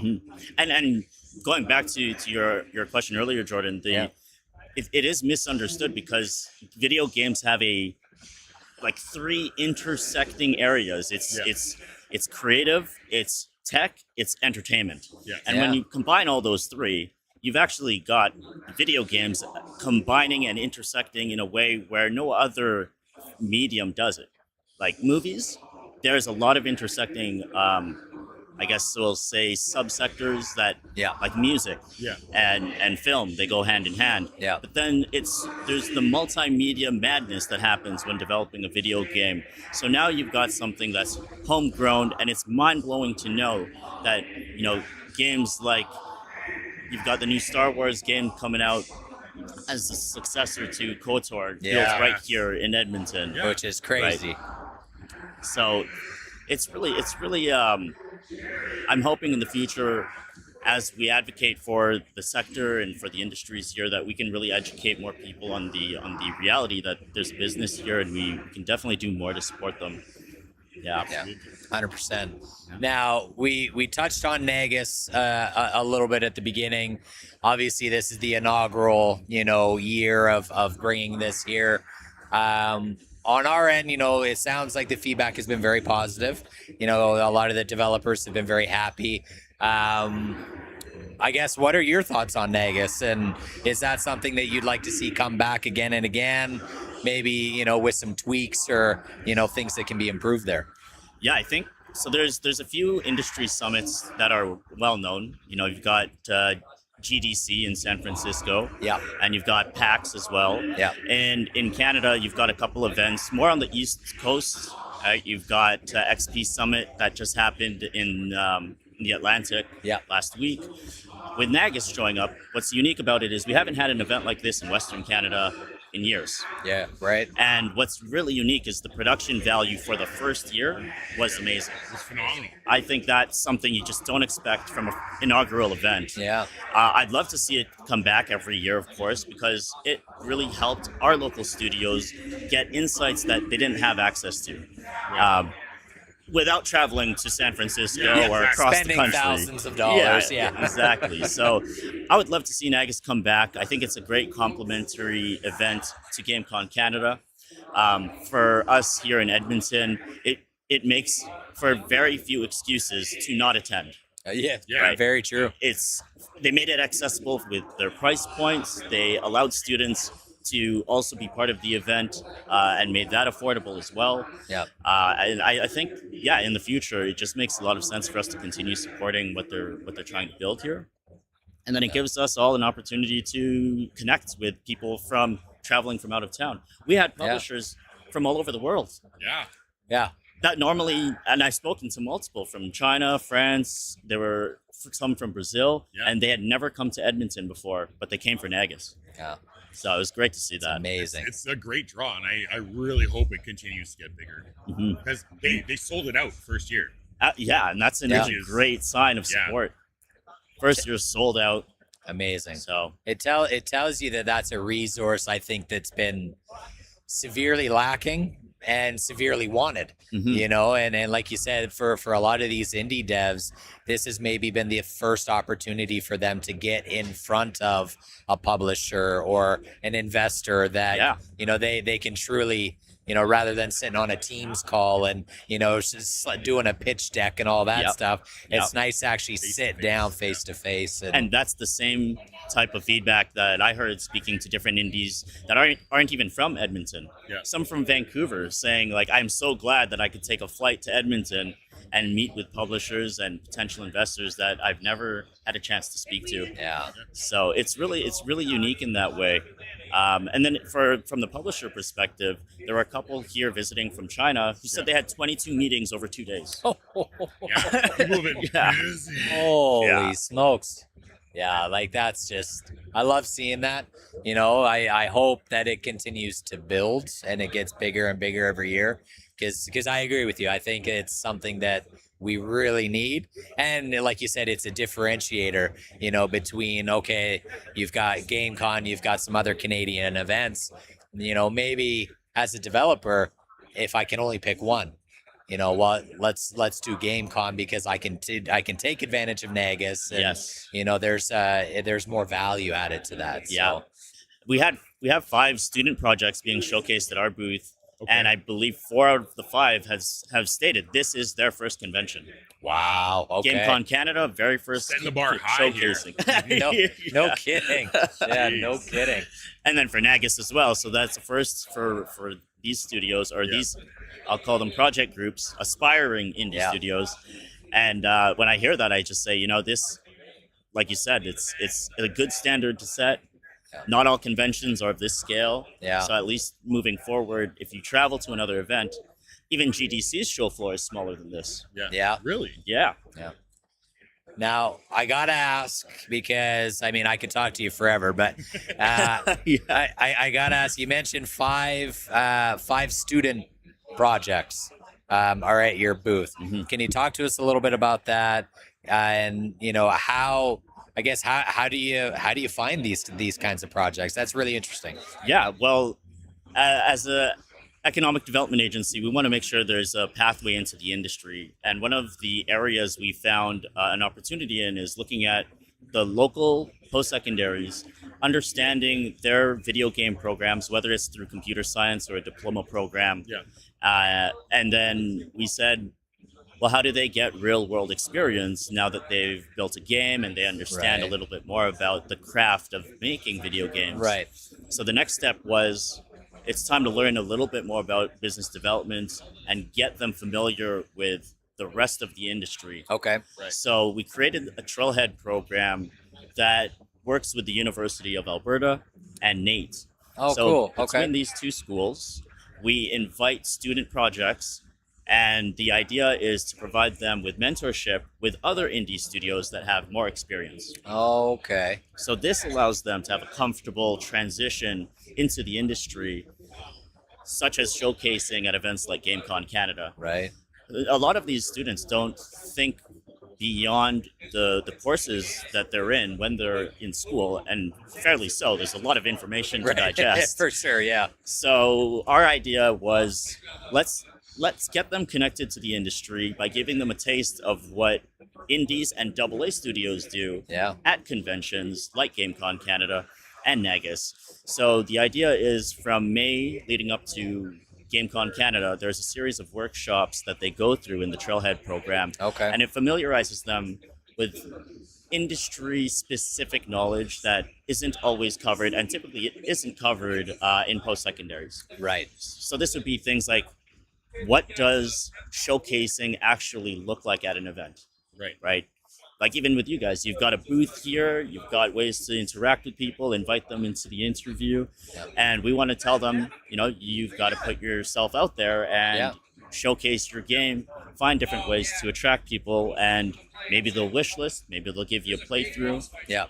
Who knows? You might even meet a publisher who just likes what you're doing. Totally. So that's basically what the Trailhead program does, and that's the intent, is to give a bit of a hand-holding process as they enter the industry. I love that. Yeah. Because like you don't know what you don't know until you find out about it, and you're like, oh, I really don't know anything. Well, and definitely when you're in post-secondary, you have such tunnel vision over, you know, I've got to focus on my course, I've got to focus on my work. Yeah. You know, it's nice to have that external. Have you ever considered, you know, doing this or getting this set up? But you know, it's just it really, like you said, it's real world experience that kind of opens their eyes to maybe some other things. That's So, the idea. yeah. And there's no cost to them. Like the whole point of this program is to make it as educational and as accessible as possible. All we ask is if you're interested and you end up qualifying for the program, then put in the effort, because this is your opportunity to explore your studio or expand your video game. Right. We actually have a few Trailhead program participants in the past who ended up forming a studio and then participating in our Summit Push program, where they end up going to Germany. Oh wow! So Okay. now they were once a mentee, and they became the mentor to another That's student so project. cool. You love that. You love to see that giving back to the program and really trying to build it that way too. Yeah, so it keeps Amazing. the community tight, and it allows things to grow organically, because there's a Yeah. shared value around providing knowledge and handing it down to other developers in the community. Of course, yeah. Well, and then the one thing that we've learned, certainly in our time, is for as large as the gaming industry is, the community is very close. That I can absolutely echo. It is a huge industry, but it is equally connected. Yeah. It really does feel like it's 2 degrees of separation apart to everyone else. Yeah. Yeah. Yeah. I'd love to The amount see of that. people that have introduced us just to other people, like you've brought several studios over or suggested that they come talk to us. Yeah. Same with like the guys from Lucid Rain. They took a bunch of our cards, like, hey, go talk to these guys. We did last year, and it's working out pretty good for us. So, I love that. Yeah, it is that connected. So like I was talking to our studios and just double checking, like, this is a perfect example of what it means to put yourself out there and just reach out. Yeah. So come by the Good Enough Gaming Podcast booth and then see if they have a time slot. Yeah. It's little things like that, just putting yourself out there, I think, is as simple as it sounds, but it just doesn't happen enough when you're new in the industry. And it's just a practice thing. Like, it gets easier the more you do it. Yeah. So like having something low stakes like this is great too. Yeah. Because I know some devs were like scared or nervous to come talk to us, but once they did, it's a lot easier to like just get in the groove. And I always tell them, it's like, this is just another practice pitch. Yeah. Like, it's just another chance for you to talk about this thing you're passionate about doing with a lot of people. Yep.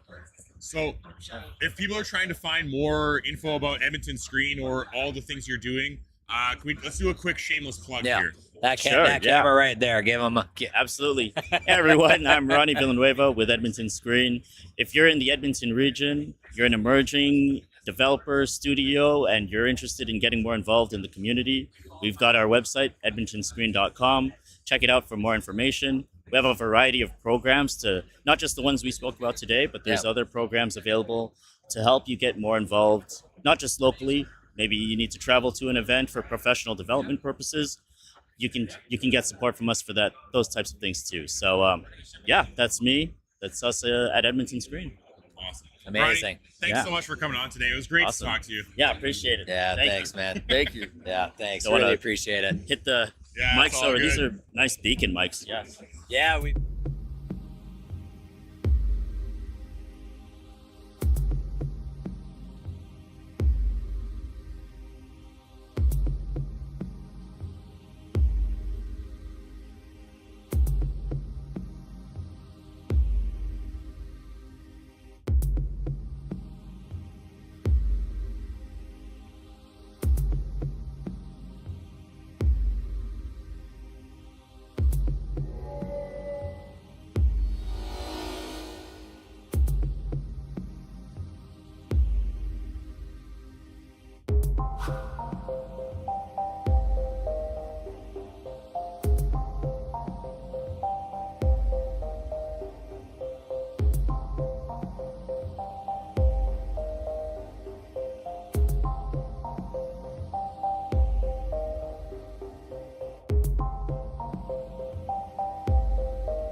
up, people?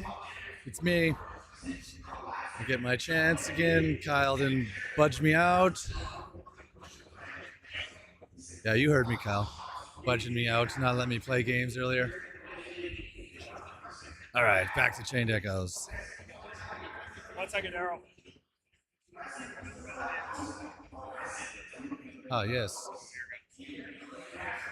I'm always good, Trev. I'm always good. You are always.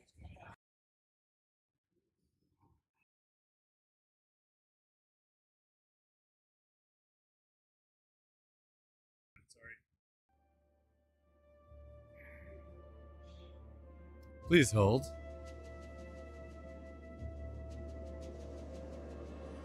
The Valorant finals are happening on the stage right now. If anyone wants to tune in to the GameCon stream as well.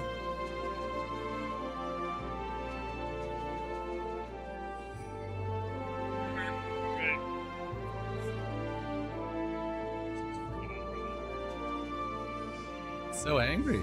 Yes.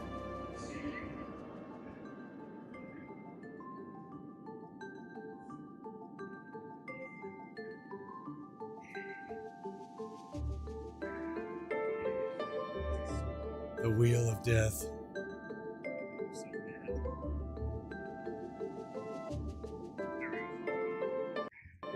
There we go.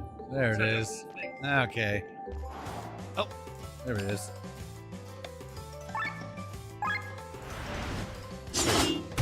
Oh, darn. I thought I beat the thing and got out of here last time. Oh, we'll see what happens. I think I was stuck in dialogue.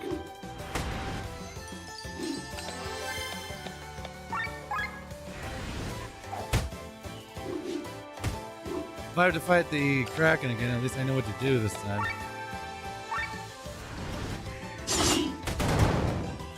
Dead bats. That's good. Alright, now we're cooking with gas.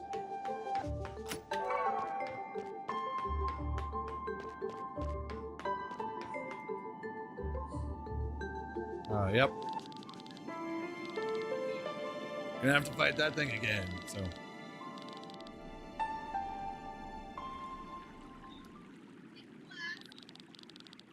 Just gonna skip over all this. If you missed it yesterday, I apologize. Okay, I have to fight this thing.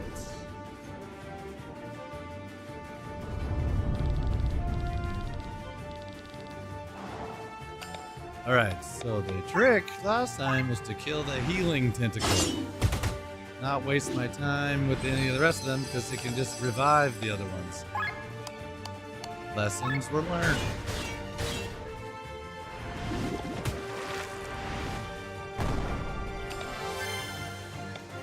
I'm not gonna do an ultra move until that thing is dead.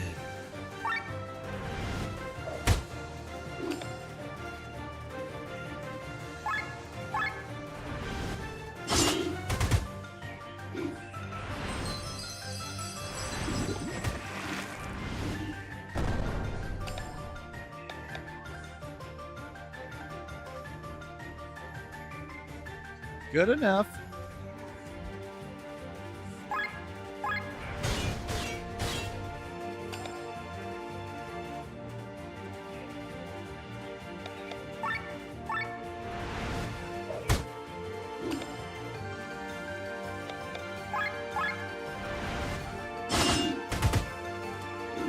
Really like rogue characters. Hey! Ultrasar, what's up?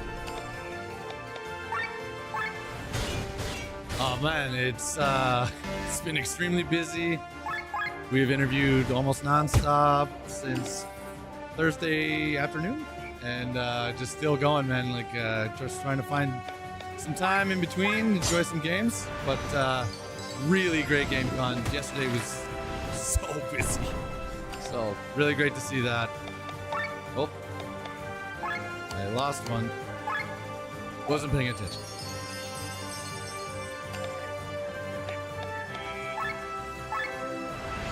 You doing one? All right, well, I'm going to have to cut this short again. It's Kyle's fault again. So, all right, just bear with us. We're going to get another interview set up here, and yeah, Thanks for tuning in. Oh, wow. Appreciate you got to come at all, man. That's awesome.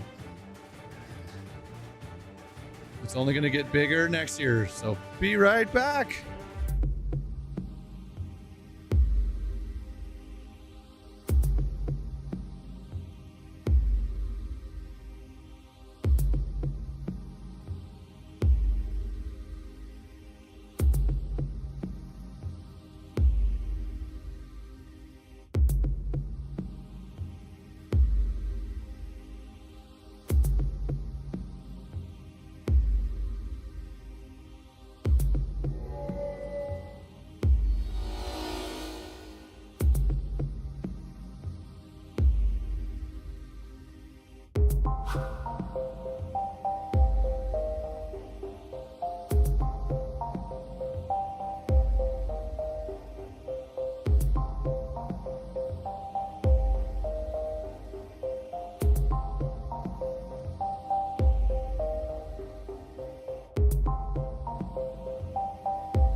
Personal. Yeah. Oh, not Daryl. It's an interview. All right, we're back. We've got another indie dev here, Adrian from the Frozen Machine. Nice to have you. Yeah, thanks for coming on. Tell us a little bit about your game. Like, what are we building here? What did we bring to Nagus and GameCon this year? So the Frozen Machine, we started about 10 years ago now. So it's actually our 10-year anniversary in July, I want to say. Okay. So very soon, yeah. We're very excited. We published 3 games in the past, and right now we're working on our first PC and hopefully console game. Okay. Project title Hero Hunt. Hero Hunt. Yeah, it is a base builder tower defense with 90s first-person shooter aesthetics. Okay. Yeah, okay. yeah. So where did that idea come from? Like how did this all come to fruition for this game? Yeah, so before we started the company, we actually kind of like developed a list of ideas of games that we wanted to make. Okay. Hero Hunt was one of them, in which we wanted to make originally it was like a 2D game on which you place traps and try to trick the hero into like falling. Oh, okay. You play as the villain actually. Right. Yeah, okay. Yeah. And it kind of evolved from there. So now it is an isometric full 3D with a completely unique self-developed machine learning algorithm that doesn't use any predatory AI tools. Okay. Yeah. Wow. So how long have you been working on Hero Hunt for specifically? For Hero Hunt specifically, we've been working on it for about 6 months. 6 months. Okay. So it's still in the earlier We're very stages? early, Okay. yeah. So there's no trailer still. There's no Steam page right now. Okay. But yeah, we're hoping to show a lot more very soon. Okay. Do you have sort of a roadmap for things you would like to add? Like, are there some features that you have in your mind that you're working towards on it? Yeah, so right now the most important thing is to finish developing the machine learning algorithm. Okay. We're very close to getting it done. Once that's done, we're going to be developing more traps, more hero types. Okay. All of them kind of like parodies of 90s shooter heroes. Okay. So like Lara Croft, Doom Guy, and stuff like that. But some of the features that we really want to develop is the ability for people to share their levels and either a community builder kind of deal, yeah. and either kind of like build together or be able to play as the hero and go to first person mode. So traverse the level and see if you get tricked and die or not. Wow. So obviously we're very short end. Do you have like a pie in the sky sort of like year, like how long does it take for something like this to actually release in full form? So right now we want to have like another year to work on the prototype. Okay. And after that, once all the base systems are done, we believe that we can launch in early access within 6 months after prototyping is done. Wow. So within a year and a half, more or less, we could go on early access and hopefully come back and start off here. Yeah. Yeah, absolutely. So if people are trying to find updates or more things about your games, give us a little shameless self-plug here. So where can they find everything? Yeah, Because we do love a good shameless So self-plug. Frozen Machine is on every platform. We're literally on everything except TikTok. That's the only thing that we're not in. But Frozen Machine, thefrozenmachine.com is our website. There you can find literally links for everything. We're active on our Discord. You can reach out on YouTube, Blue Sky, Instagram, whatever. Yeah. Amazing. Thanks for coming on today. Yeah, thank Tell you very us much for all having about me. it. We're looking forward to Hero Hunt. Thank you. Can't wait to see how it develops. Thank you very much. I appreciate Awesome. it. Best of luck. Thank you. Right. Thank you very much. Another very cool game on the horizon. Okay. You basically have to shut down Chain Echoes. Let's play. Should I screw up Trevor's Crimson Desert? No.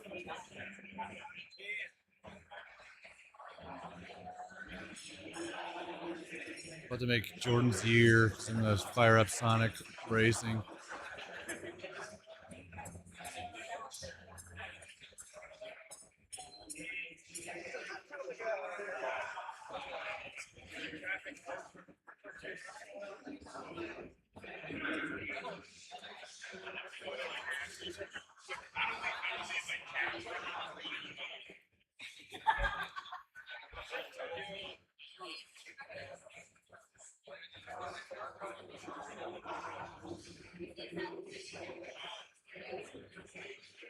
It's Mario Kart ripoff.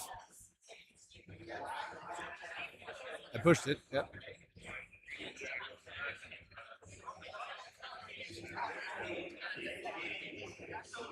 Ah.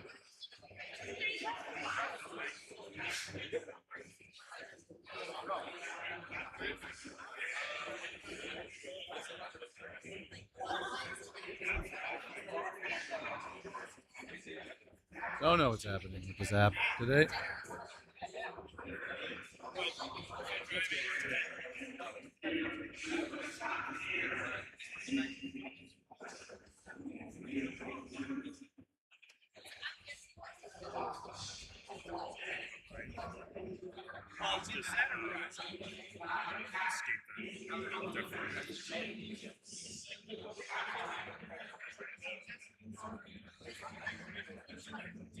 I don't know where it is.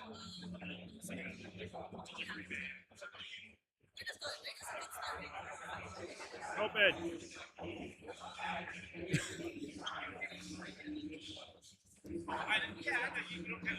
Do I just hit it?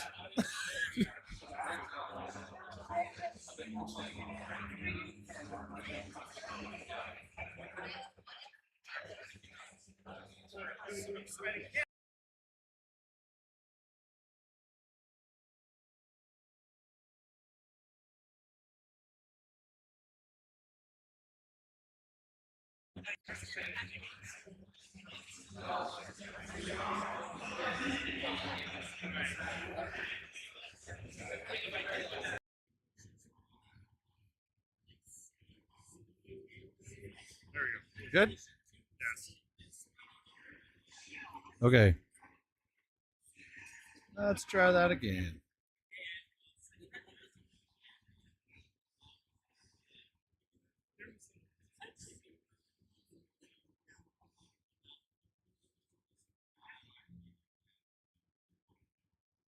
All right. Let's try that one more time. Sorry about the delay. Said it earlier, but happy Father's Day to everybody, including my own amazing dad.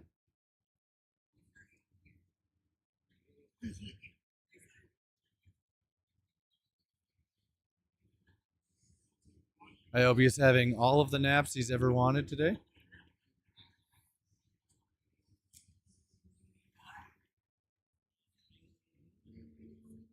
Oh, so many choices. What the hell is Twinkie?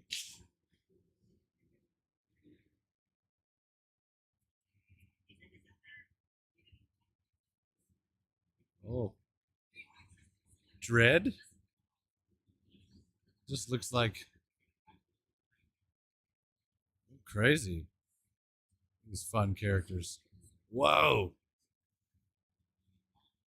Oh, Zavik. That's like very close to the character name for everything. Go by Havoc and everything. Zavik. Ah, that looks appropriate. We'll be that guy. Need a demonic looking vehicle. Yep, that'll work.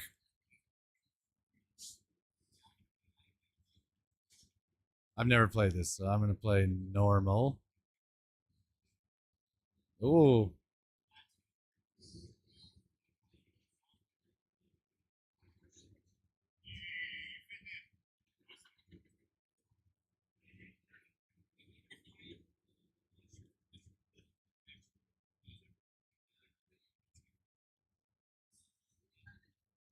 Okay. No idea how to play this. I don't know what the buttons are. We're just going to wing it. Feel like it's going to be intuitive. Oh, dope.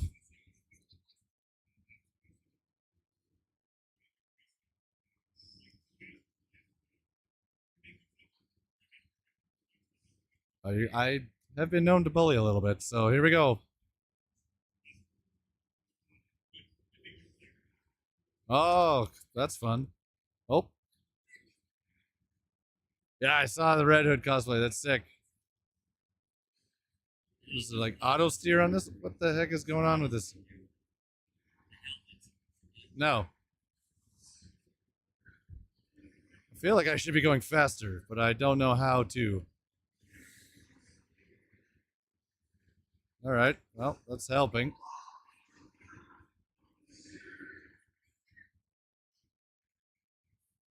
Oh, dang. You actually have to fly up and down. Well, this is different. No. It's so good.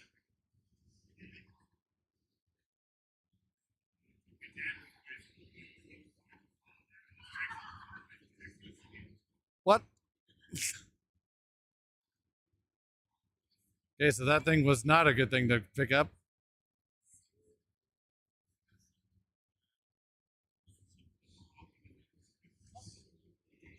So there's like a shift gears? Like, what am I doing here?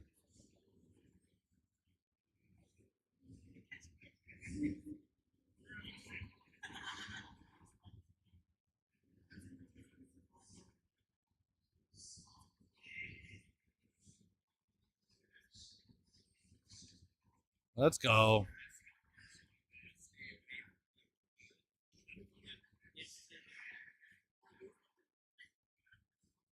Am I just supposed to like hold this turbo thing down the entire time? I don't even know. Oh, I don't think I was supposed to hit that.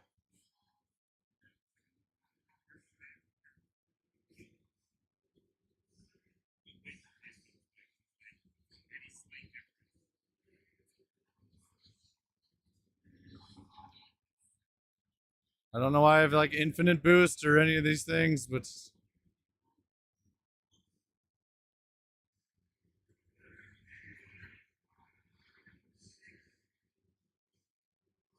just one lap? Oh my Lanta.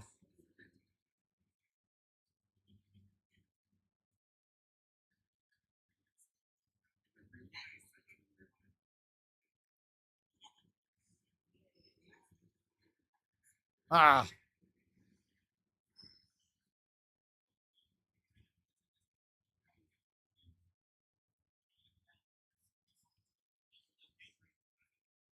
Now that I know I have to fly through these rings.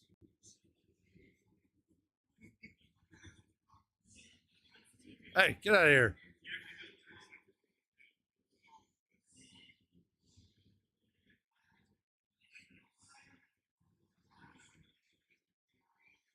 Who invited this guy?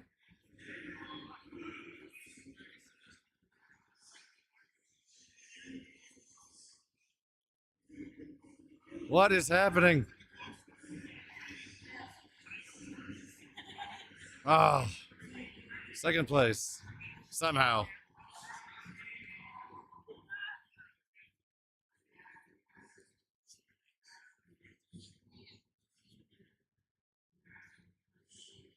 Not bad for not knowing what the hell I'm doing.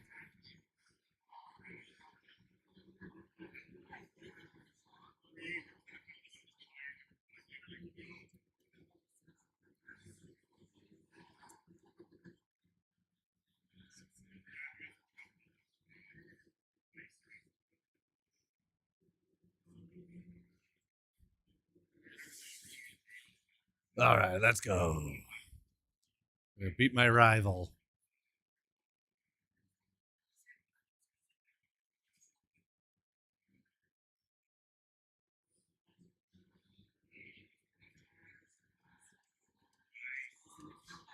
Hell yeah. There we go.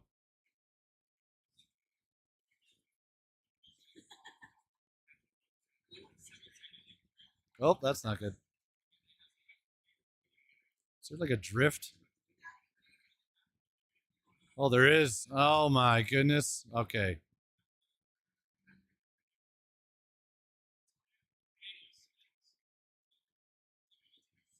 Oh. Whoa, what is happening?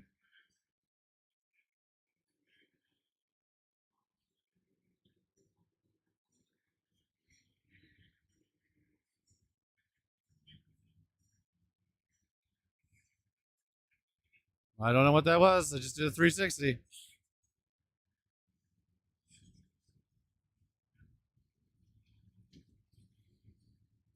Uh-oh. Ah!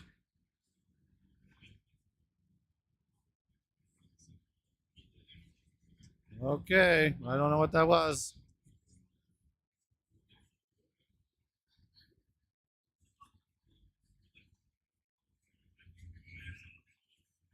Oh, good timing. Good timing. There we go.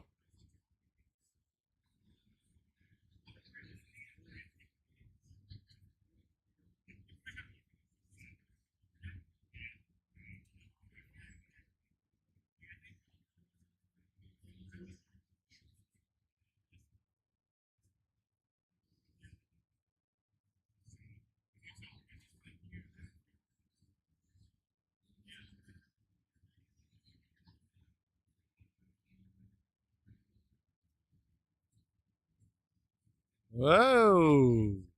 Oh, sweet. 360.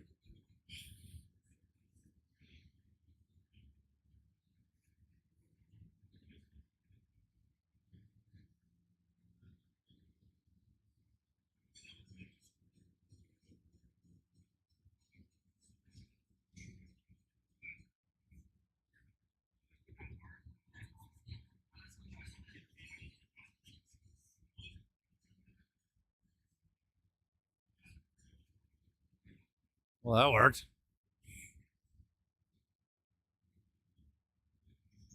Oh.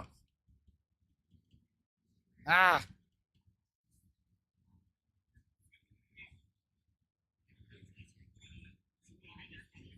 Oh, sick.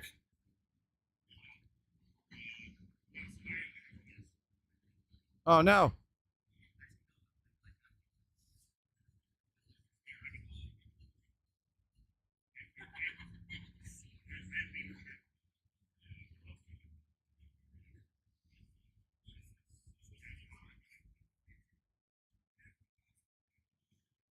Yes, let's go. First place. Second race ever.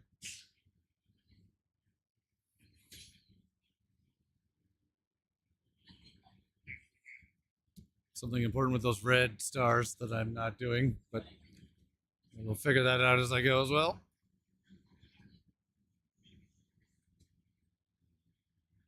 It all comes down to this.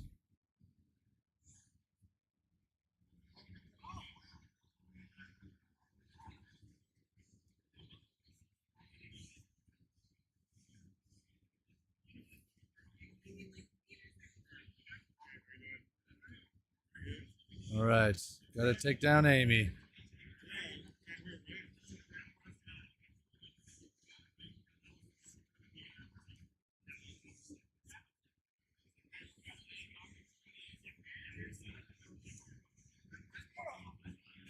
Oh, darn.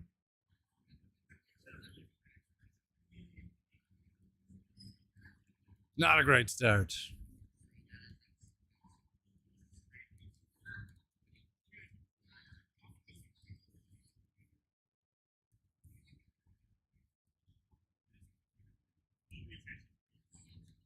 Here we go. Here we go. Oh, that's the chandelier.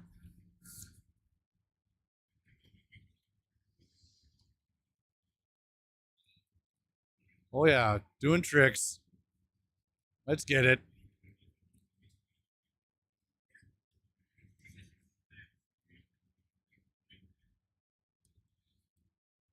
Riding the wave. Oops. Into the grass. How do you get that one?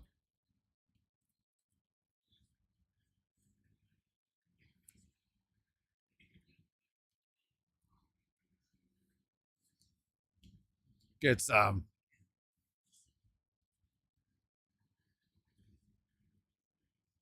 Oh, monster truck. Let's go.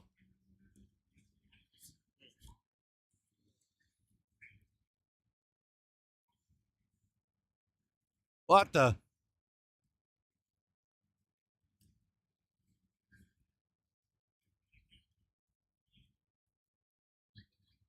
Don't gamble, kids.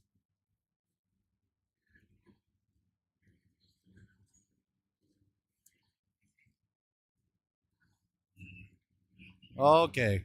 I don't know what's happening. Get back here. Oh, no. What did I hit? I have no idea. I drive like Jordan runs. Yeah, that's accurate in this game.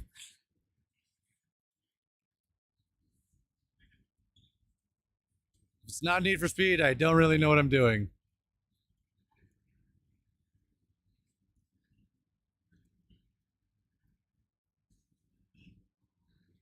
I was in first, and now I'm in eighth. Things are...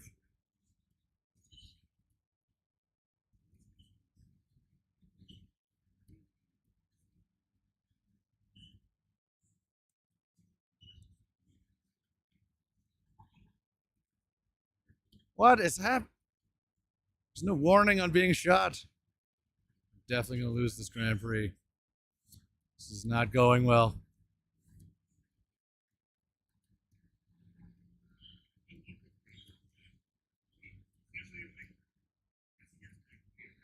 Oh, I'm on some unbeknownst road. Hey.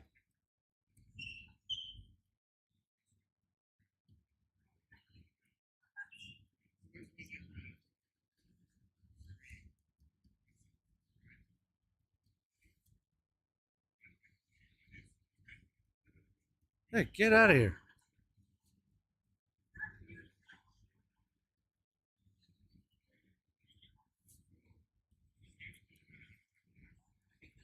Ah, come on.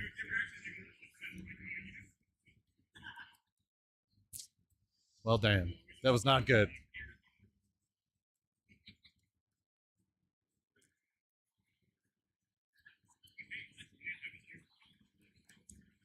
Knuckles took that one.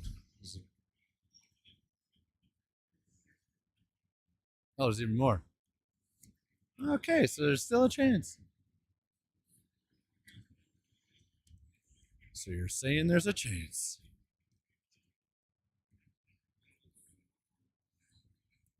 Oh, this is the final race. Uh-oh.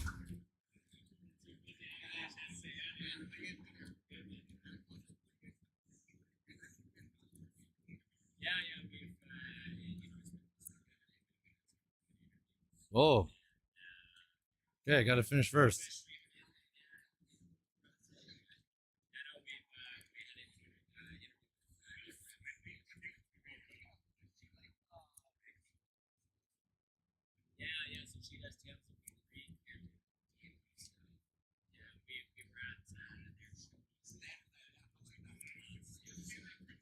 Oh, missed that one. Ah. You seem to always be the brunt target for people.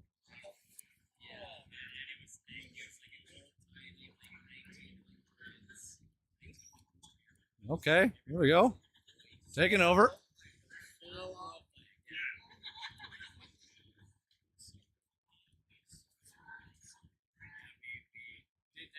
Get that guy out of here. Get out of my way.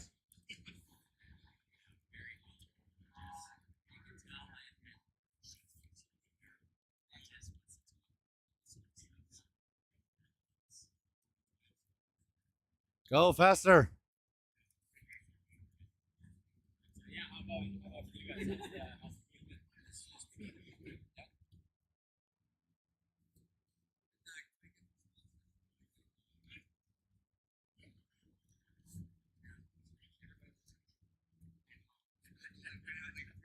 Aha, got Shadow.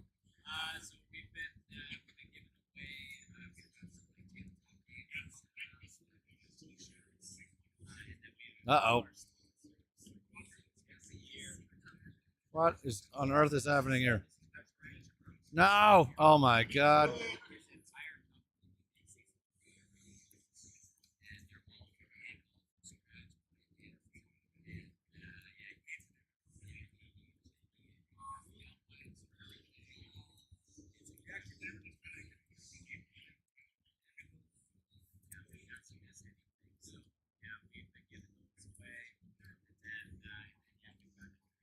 Come on.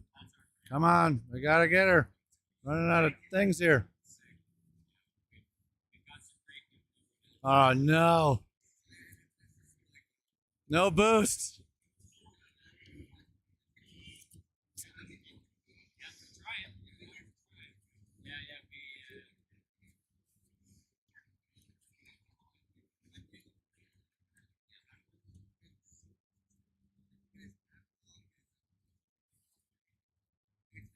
Get her. Ah.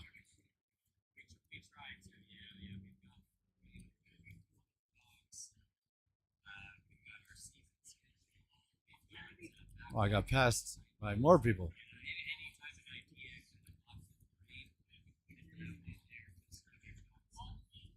What? Ah.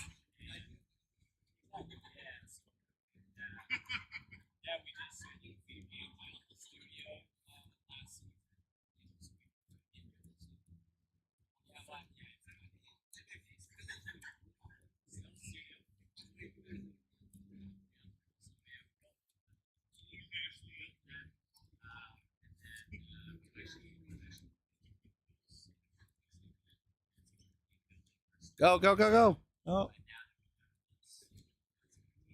Uh-oh, uh-oh. Come on. Come on. Let's go.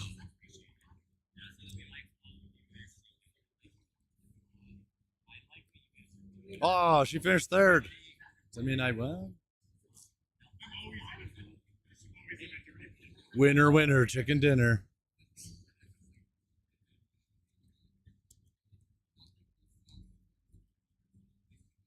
That's right, Amy.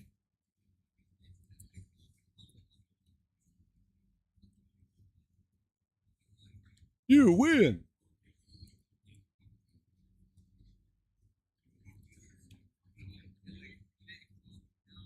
I don't know what that check mark means, but We did it.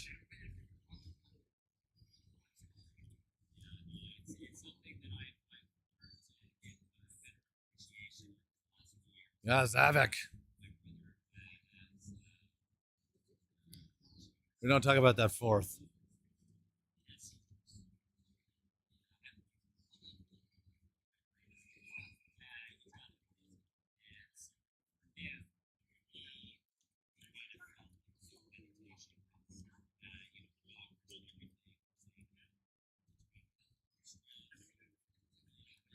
What the?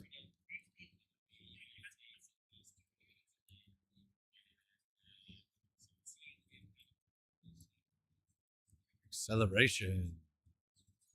Look at these different vehicles. Oh, that thing's sick.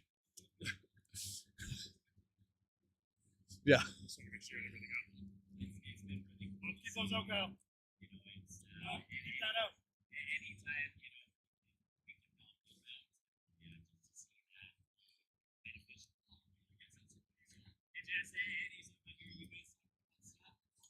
I never even heard of some of these characters. It looks like a Triceratops, Sonic.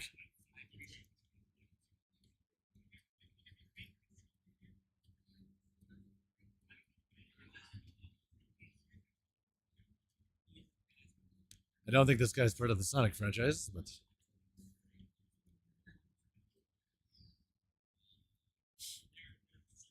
oh, that's why Jordan likes this. It's got Mega Man in it.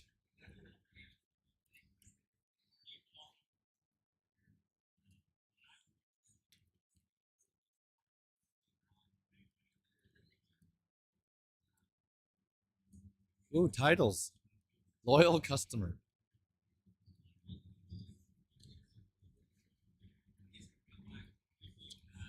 Flawless Racing. Tinkerer.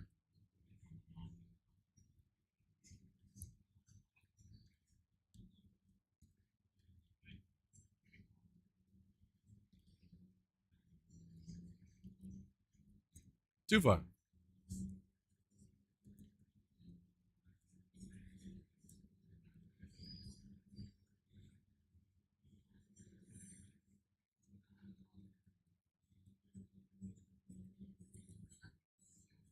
Grand Prix.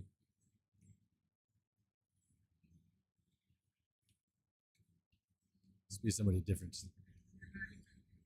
Let's be Dread. Ooh. That's fun. Yeah, we're going to rock that.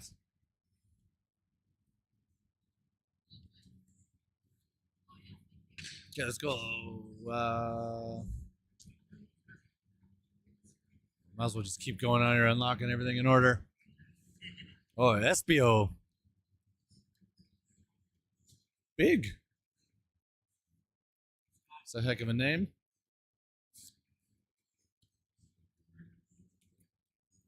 But rather, he was very, very small, being named Big.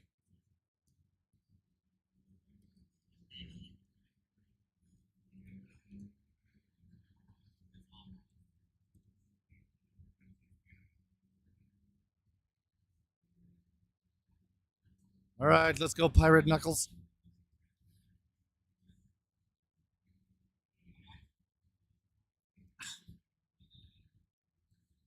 What in the confused trash panda is this thing?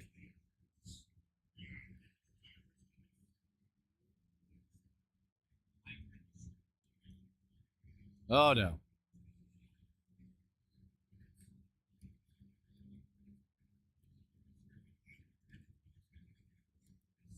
Doing tricks.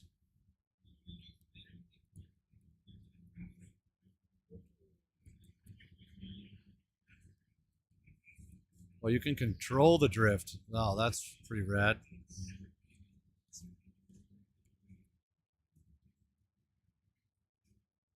Oh. Oh, baby.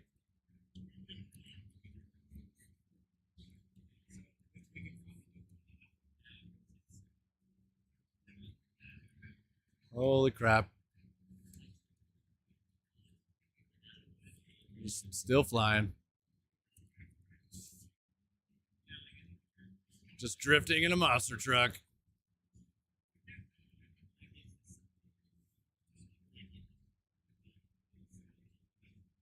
Hell yeah.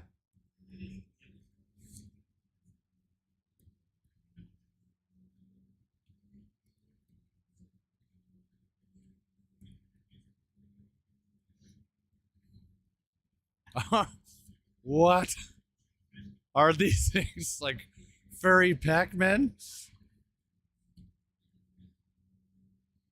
Oh, I missed the bonus.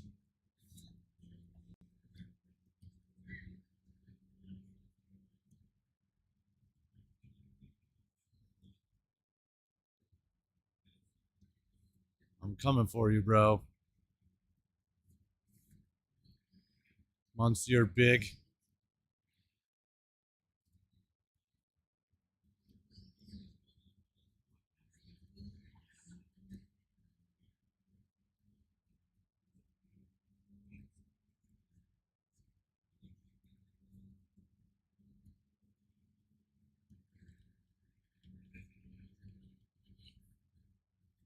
I don't know what just happened there.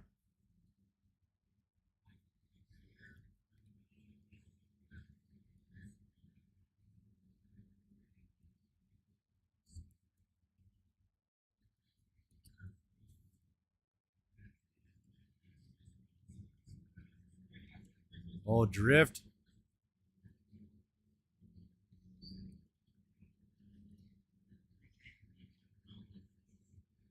Control drift.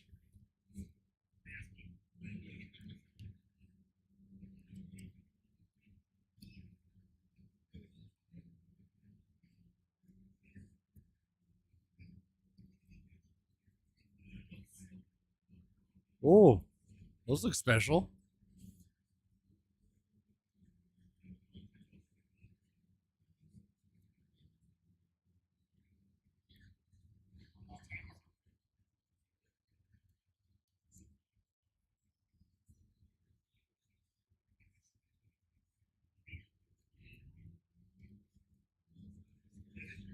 Oh, this is fun.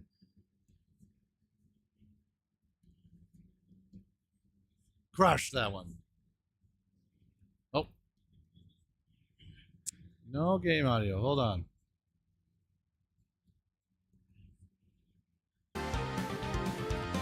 There, maybe that. Does that help?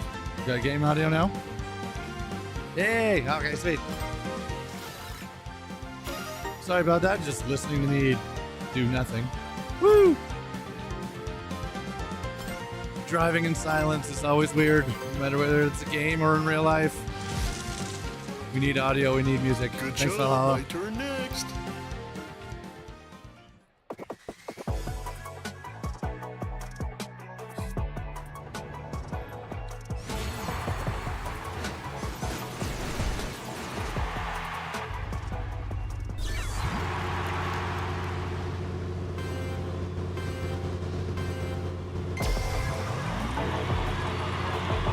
Here we go.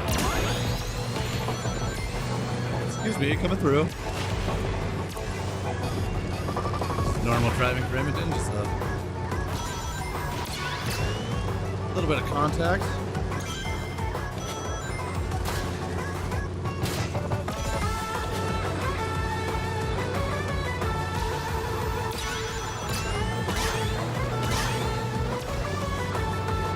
Oh yeah.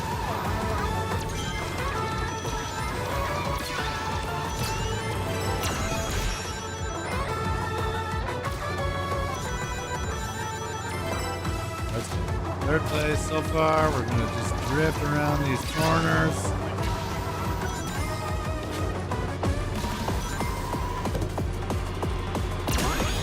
Dinosaur jungle. Let's go this way. Oh, about to pass you. Let's go. See you later. Frenzy time.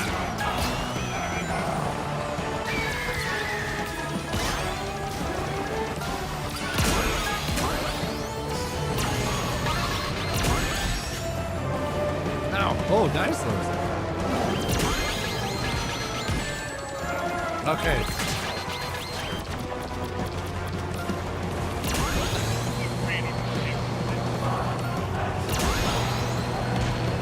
Okay.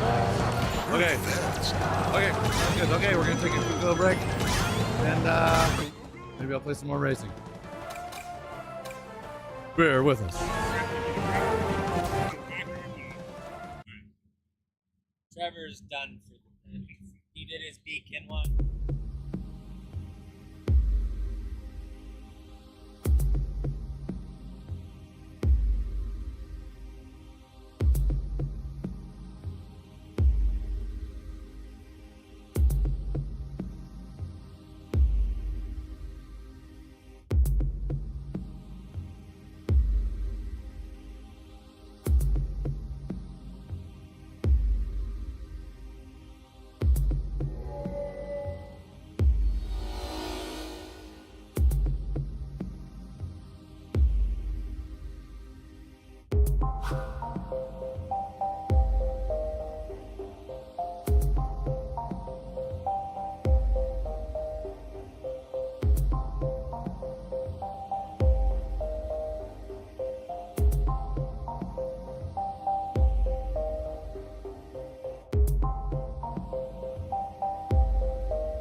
going on, dude?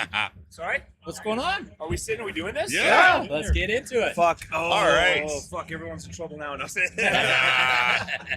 We are back once again. We brought the big man, the head honcho, Chris from Maybell Consulting. The legend. The man, yeah. How we doing? Amazing. We're Amazing. day 3 of the con. Well, day I mean, 5 for me. 5? Yeah. Day You've been 5 here a for bit me. longer, Well, actually, yeah. day 7 for me. Oh my God. Yeah. So But it's been a long run. It has been a long run, but a ton of fun. Like, so much fun. North American Game Industry Summit. That was crazy. Yesterday, That sold out. we sold out first year. Year 1. That's incredible. And the Year feedback, 1. the feedback we've heard from talking to the people we have has been so positive. Yeah, it really has. Oh man, you guys, like, and we've talked about this off camera. We've talked about it on camera too. Yeah. But doing North American Game Industry Summit is going to be so important for this show. Yeah. Because we had publishers down that would have never looked at us in a million years, or taken them a few years to really want to look into us. And almost everyone came onto the floor and they couldn't believe what they were seeing. And they were astonished, and they were like, "We're coming back next year. We're gonna be here, and we're gonna bring our IPs, and we're gonna bring more stuff.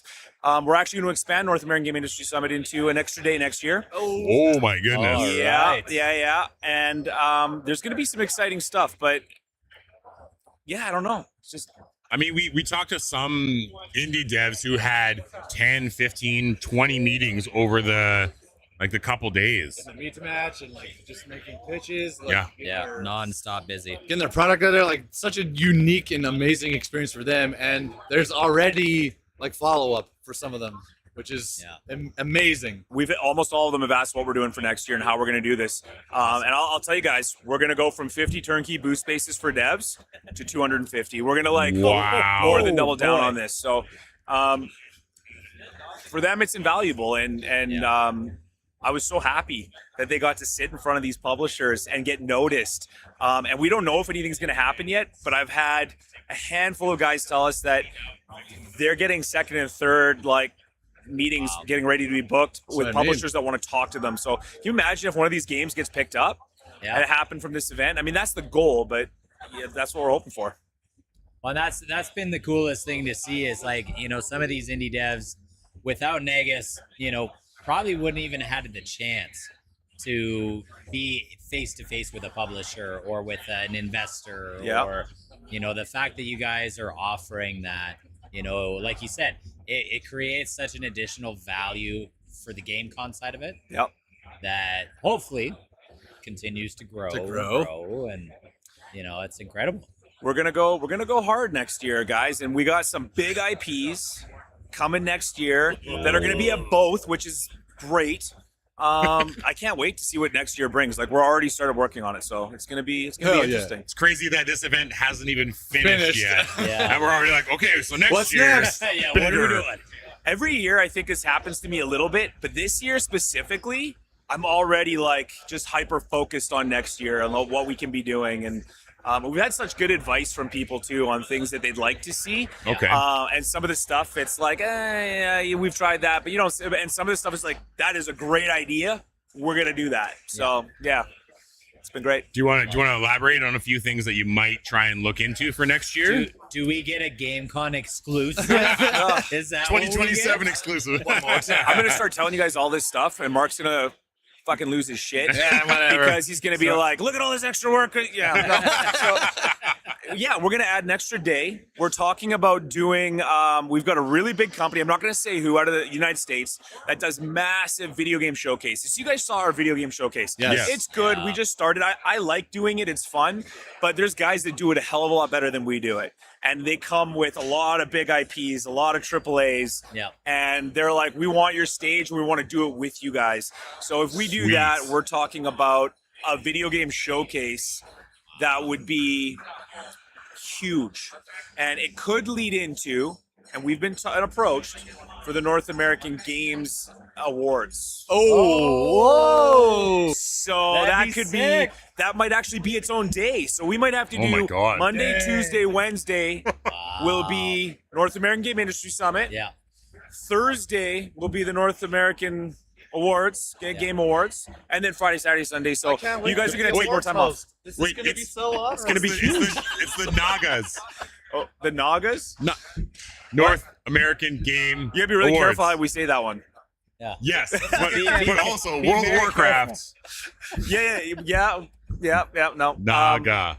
Come up with something. And actually, a lot of the publishers that were down, they were really excited about the big IPs we have on the board game side. Okay. And they're like, you guys should be bringing more of that into this because there is that crossover. We already know that. Yeah. You know what I mean? And they're looking to do games. The games are looking to do board games, right? So so that could be a possibility too. Yeah, absolutely. Are you gonna have to expand to another hall?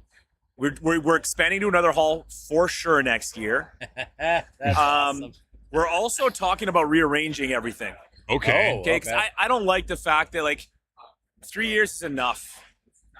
Let's move the Megas. Let's do something different. So when you come in, you have to rediscover the show. Mix it up. I like that. Yeah. Yeah. So maybe the board game's on this side. Maybe the Mega Hall's in the center. I don't know. We'll do something crazy. But we got an extra hall next year, and then by 2028, we have the entire place. So we'll be just under 600,000 square feet. That's incredible, man. That is so many things to do. So Especially if you don't have a weekend pass, you're not even going to be able to fit in everything to do. How was yesterday for you guys? That was crazy, eh? Yesterday Oh was man, bonkers. it was insane. That was a very rushed start to the day, but like What a way I think to we start. rode the high for the rest of the day because Deborah was phenomenal. Yep. It was so fun to talk to her, and she's just.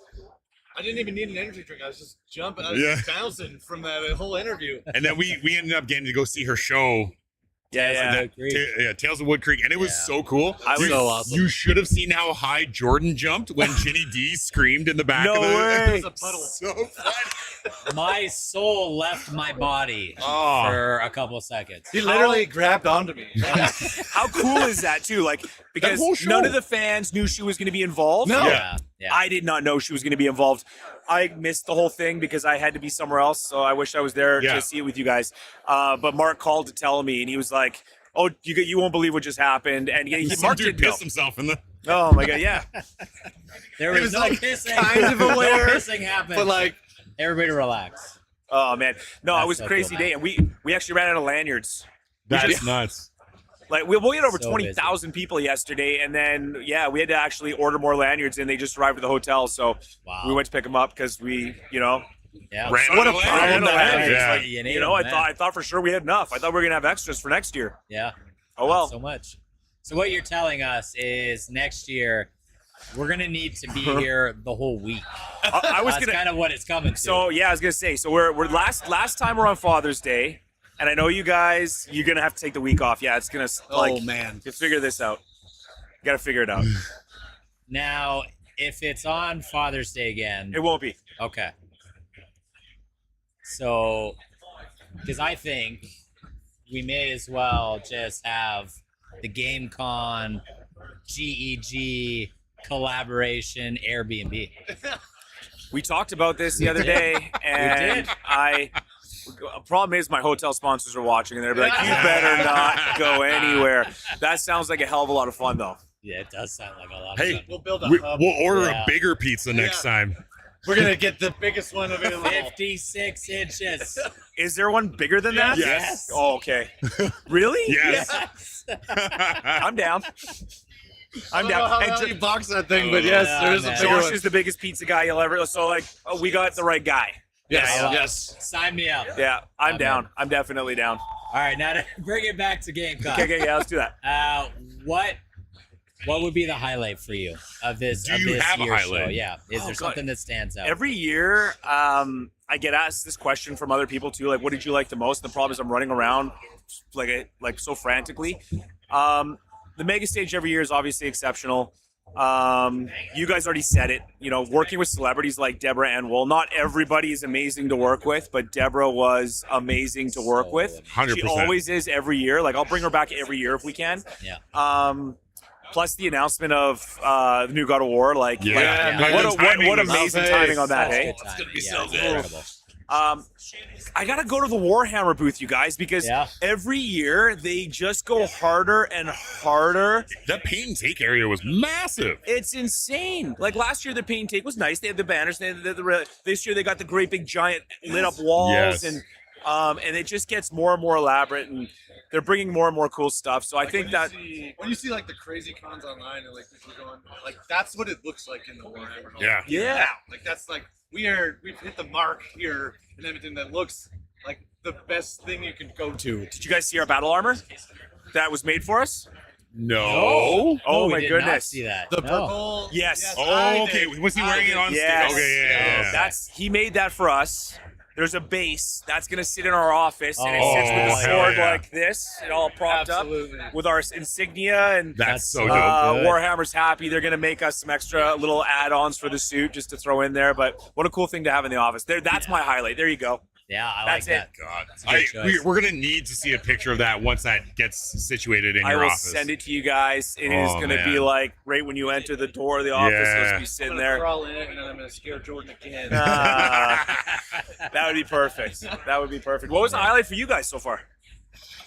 Honestly, like just the amount of guests we've had this weekend has been phenomenal. We Not were only just like so that we've busy. had Deborah and Noira, like just the volume, just getting through Yeah. as many interviews as we had has been so cool. Wicked. Having such a full schedule. Yeah. So. Oh, and I think the fact too that people are excited to come talk to us. Yeah. Like the Inferius guys, we love those guys because they were excited. They wanted to come back, and they were very successful this year with their big indie pitch. I don't say like we were the good luck charm that pushed them over the edge or anything, but You know, Maybe. 100% of the big indie pitch winners have been on the Good Enough podcast. That is true. that is There's a something stat to be that said exists. there. That's the stats. That is the statistic right there. Yeah. So I honestly like talking to Deborah was just so phenomenal. And just seeing how excited she gets about D&D. About So like, passionate. and it's refreshing that it's just like someone cares so much about things and wants to be a part of it. Some people are paid. They're paid to be. You know, she's not paid to do that. No. It's No. like No, that's in that her. is- You can yeah. tell it's authentic. genuine. Yeah. She's a storyteller. She loves people. She loves her friends. She loves the community around it. Oh yeah, can't say enough good things about her. So Yeah. And we will echo all those things. Yes. Immensely. Jordan? and then some. Yeah, honestly, it's probably a cheap answer, but honestly, I love the GameCon experience. Like, I love coming to the weekend. It's so much work. It's a lot of sleepless nights, but honestly, it is so much fun. We feed off of the crowd and how excited they are, and being able to have such a full schedule with interviews and everything. And just seeing game developers that are so happy and excited to share their game with the public. Yeah. And for some of these guys, this is their first time showing it to the public, and you can see the fear in their eyes. Yes. But then as soon as people start, they get great feedback and they're loving it. It's a really inspiring thing to see. 100%. I was gonna say, I what you just said. You see the fear in their eyes, but then you also see the joy when they can tell that somebody is enjoying it. Exactly. Like that's like your baby. It's your thing. You dumped every ounce of your soul into it. When someone's enjoying it, like that'd be a crazy feeling for those. You guys got like record number wish lists this year on Oh Steam? my god! Yeah, So yeah, I don't talk even know about what it's that. at today, but yeah, we'll talk about that for sure because I get a call yesterday from Mark. I'm in a meeting, and he's calling me, and I keep swiping left, like Mark, I'm busy. You know I'm busy. And then there was the third call in a row. Like I would hang up, and then he'd call back. I'm okay. There's an emergency. Yeah. So I answered the phone, and then he's like, check. I'm going to show you a name, but you gotta check this out real quick. And it was yesterday's Steam event that we do. So we didn't make first page this year of Steam, but I think we will next year because yesterday we were at over 2.5 million views on our Steam page. But the important number is we were at like 45,000 wish lists and purchases, which is more than double from last year. Yeah. And it's literally 100% the reason why we're doing like these turnkey booth spaces for the devs. Yeah. That's what we're trying to do. We're trying to get them the wish list, the purchases, trying to make some business happen. Yeah. Like it's the whole reason we're doing this. Yeah. So I can't wait to see what it is today because that was yesterday. Yeah, that was just one day. I haven't even looked. I'm gonna go look now. Maybe I won't. I don't know. Yeah. We'll see. Wait till the end of the Wait show. till the end. It's Yeah, the cherry wait till on the top. end. Right? Yeah. 100%. So, it's crazy. That's so cool, man. So you're a busy guy. We gotta appreciate your time. let you get back to work here. Thanks, guys. Chris, we really appreciate you being here, supporting us, Always. being a part of all of this, getting this thing off the ground. We'll do the after hours episode later. Okay. Okay. Behind the curtains episode. Behind the curtains. You know I'm itching to do it. Oh, I know you are. We'll make it happen. We'll make sure it happens. Right on. So thanks a lot. We hope you have a busy but not busy day. Yes, you know? yes. You guys aren't leaving today, are you? And we're leaving tonight. Tonight. I gotta work tomorrow. Me too. You guys never learn. Yeah. Tonight's the barn burner tonight. Okay. Once again, Chris, Thank you so Mega much. Consulting, GameCon Canada, big wig. The man. No wig. The man. Thanks, Chris. Thanks, guys. Thank you. We got to do the. We're gonna figure this out. But I want to do the fucking glass booth. Yes. You know what I mean? So we're gonna figure out how to do that. I think what we have to do is we got to start talking to a post-secondary that wants to get involved, that has all this shit. They just want to bring it. Yeah. As soon as we can figure it out, I mean, we will run the entire thing. Like, my vision would be to do a 10 by 10 glass cube with 3 or 4 steps that go up, so it's elevated a bit. Like, this is the floor, right? And then we're in a glass booth TV, so people can hear and listen and watch. And then we just do it. That would be Just amazing. have interviews all day. Oh, it's the live long day. I like it. All right, Jordan, sit back down. Come back. Trevor, do you want to come? Get in I there, probably you guys. pressed. I think I pressed. All right, come on in. Have these two here. All right, I'll give you the comfy chair. All right. Oh, you're so kind. You're so kind. All right, this time all mics are working. Hell yeah. Is that a problem? Hey, I pressed this. when Seth was here last, Oh, yeah. there was some. Oh, I see. One of our friends very Hello. tactless. Can you check? Exceptional. Hello. Testing. I think so. What? Oh, wait, come on. Oh. Pause, please. Finding keys. Low pressure conversations are also really nice. Low pressure pockets. conversations are also really nice. All right, we're back again. Just another. Yeah. Sorry, guys. There we go. We have Jem from Corvian Marketing. Hello. Seth from Virtual Reality. You're back. I returned, yes. Can't get rid of him. No. No. We were actually fortunate enough to play more of Sunset Sucker Punch on stream earlier. What did you guys think of it? It was awesome. It's already on my wish list. So. It's so good. Yeah, for anybody that was looking at it on stream, if you like Devil May Cry type games, quick twitch movements, really tight combat gameplay, honestly, check it out. It's my kind of jam. I know we were talking about it off camera, but like honestly, I can't wait to see more of it. It scratches all the itches in the brain. It really does. Yeah, it's awesome, man. Can we quote you on that? Scratches all the itches in the brain. Scratches all the itches in my brain. Excellent. Yeah, We're going to quote you on our Steam page. Yeah. Perfect. Good Sign me up. enough gaming podcast says. It's good enough. It's good enough. That's all we go for. Funny enough, though, when we hit that Be Right Back screen after we switched gears, it was the same aesthetic as. So we found a little extra connection that way.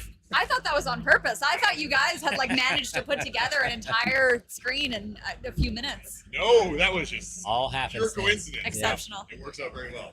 So, Jem, you're with Corvian Marketing. That's correct, yes. Do I need to be closer to the mic, incidentally? Maybe a little bit. I want to make sure people can actually hear me. What do you do? What does a marketing? Because you're the CEO. Yes. Oh my goodness, the amount of CEOs I've talked to this week.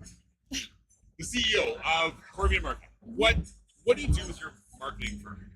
So we are functionally a publisher. I don't call myself that because we don't do funding. We don't do portalization, localization, and we don't do porting. Okay. We do everything else. So we do PR, we do QA, we do community management, social media marketing, we do Kickstarters, we do Steam page, we do paid ads, we do user acquisition, we do everything under the sun for video games, except for those aforementioned 3. Right. So how does one get into that sort of line of work? Traditionally, I have no idea.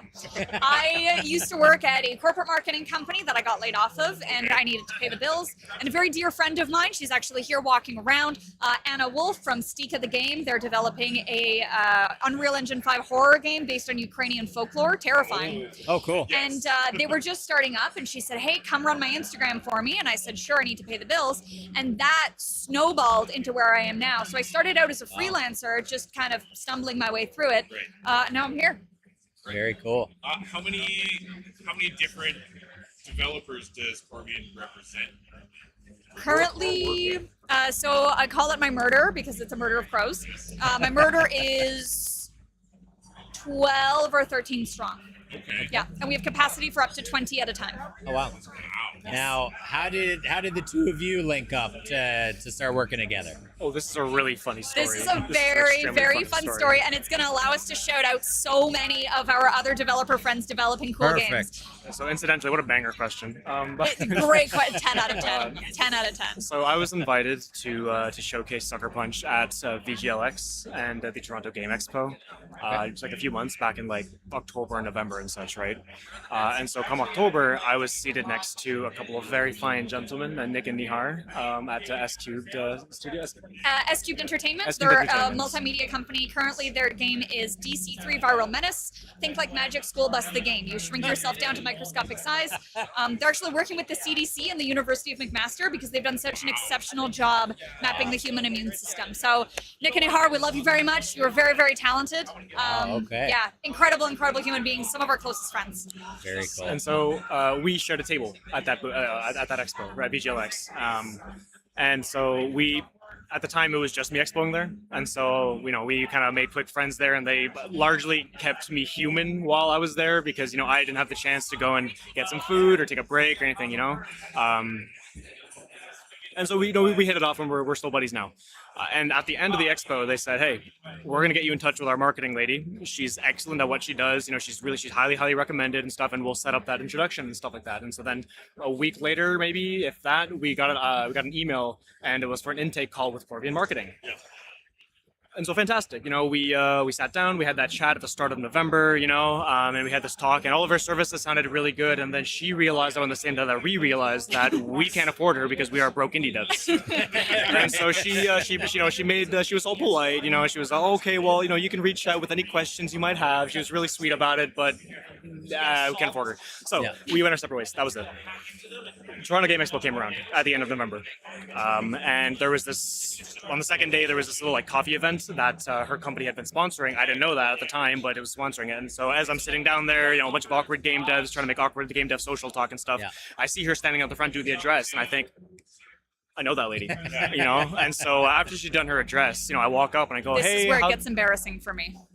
Oh yeah. And so then I walk out and I go, hey, how's it going? I'm Seth, and she cuts me off and she goes, hi, yeah, I'm actually really busy right now, so I think we should talk afterwards. And she goes back to what she's doing, and I said, okay, I just wanted to say hi. We had an intake a few weeks ago, but deuces, no worries, man. Yeah. So then I sat back down and that was it. Call it an hour or two later after that event, and after Toronto Game Expo had kicked off and proper, she comes by the booth. She says to apologize. This is what she says. I did apologize. Yes. Well, so she comes by the booth, and we actually had a conversation like two human beings at that point, and it was just interests aligned, opinions on marketing and what makes games fun and good just kind of aligned there, and from there it was a very easy sort of companionship, I think. Yeah. Oh, good. That's good. I like that. That's a good introduction for sure. Yeah. It's funny. The two of the people that I would say have had the biggest impact on my life and my career and also my personal life, both introductions start with a very, very embarrassing story for me, which is great because every time somebody asks me, how we met, the story has to be told. You're a busy lady. You're doing things. I am. I'm a busy lady. I'm doing things and embarrassing myself along the way. So you've got 12 studios working with you right now. That's correct. What was your goal coming to Nagus and GameCon? So Corvian is a for-profit company. It will probably always be a for-profit company, but it is not, profit is not my end goal. Every penny and cent that I take from indie developers allows me to reinvest it into the Canadian gaming scene. And that was my goal with sponsoring Nagus and also being here. Right. There is such a big divide between biz dev and game dev Yeah. with indies, especially with smaller areas. And I'm trying to bridge that gap. And so I want to be able to help studios for free. I want to be able to mentor people. I want to be able to help people do workshops, all sorts of things like that, rip apart pitch decks. I want to be able to offer all of those resources for free. And in order to do that, I have paying clients. So that is kind of my end goal with Corvian, is to be able to give back to the Canadian indie community. And so my goal here with Nagus is to help people. It's like a lawyer working pro bono cases. Essentially, yeah. Yeah, essentially. A company that actually wants to help the people that they work with. It's kind of a novel concept in today's day and age. Crazy. It's great to hear that you have such a collaborative relationship with the people that you work with, because we believe that, like you said, there is a little bit of a gap in between what indie devs want to accomplish and the resources that are available to them.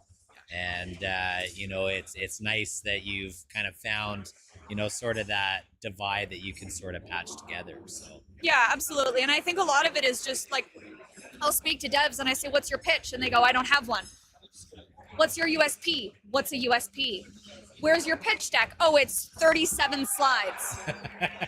A lot of Right. devs tend to just they still make the assumption that if you just make a game, people will show up to play it. That might be true. Maybe like one in like 100 chances, but and so they're completely out of touch with the biz dev side of things. And those that do gain that awareness that I need to do my homework and stuff like that, they've either done it when they're too far into the project, or as they're trying to do this homework, they start making their cursory Google searches and stuff like that, and they're met with AI articles. They're met with articles that are a decade old. They're met with obfuscated information they have to pay for, and it's one big ball ache that nobody knows how to navigate. Right. And I think it's why it's really great that she was willing to answer questions that we had for free, which is functionally consultation, but without cost and such, so it's... I think that another thing that they experience as well is information overwhelm. Like, I don't know what I'm doing. Let me Google. Oh my God, there's 94 Reddit threads devoted to this, and everyone is saying something slightly different because pitch decks are objective only up to a certain point, and then they become subjective, and then it's a matter of having an instinct or having knowledge or having experience that a lot of them just don't have. So information overwhelm is also a really, really real thing when you do start, get past the AI articles and the paywalled information and everything like that. So it's a no-win situation for a lot of them. Absolutely. So if indie devs are looking to start out to try and have themselves prepared for like events like this, is there any like small pieces of advice you would give them to start out with?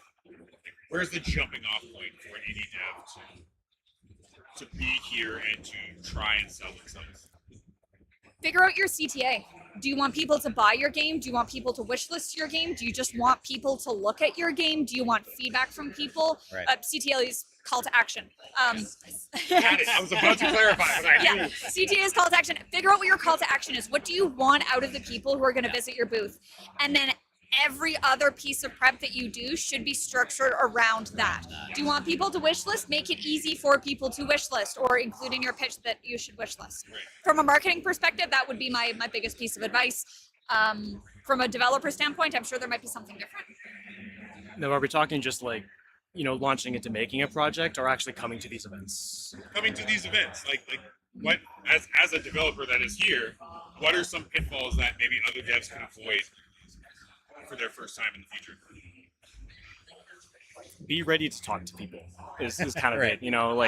People come to these cons to play games, but especially in Canadian cons, people are very polite, and they don't want, if they perceive that you are busy or otherwise occupied, they do not want to just insert themselves into your booth and stuff. And so if you are showing up and you have your project on display and you see somebody who makes eye contact with you or with your art, you need to play the role of random Pokemon trainer on Route 33 who's exactly. They walk in front of you, they make eye contact, hi, how's it going, man? And then you ask them, hey, can I give you the spiel? Can I tell you about my project? That's what they're there for. They want to hear about it. And those that don't, just politely, okay, yeah, no worries, man, and you let them go. You should also, figure out what you want to get out of it. Is this a project you're doing for fun or to learn? Is this a project that you want to try and bring to market and be commercially successful? Because if it's the latter, make sure you've done all of your homework, because you are going to run into people who can make that happen, but they won't make it happen unless you can convince them that you've done your homework. Figure out your budgets, talk to people who can help you figure out your budget, figure out what you need, why you need them, and stuff like that. You have to take a step back and look at your game with a certain degree of objectivity. That is a learned skill in and of itself, because if you're making a game because you love games or because you love your project that's close to your heart, it is nigh impossible to distance yourself in the way that you need to make these decisions and stuff, because I'm sure that we could launch into little bits of advice for hours. The one, another big one I will say is be prepared to hear some of the. Can I swear on this podcast? Absolutely.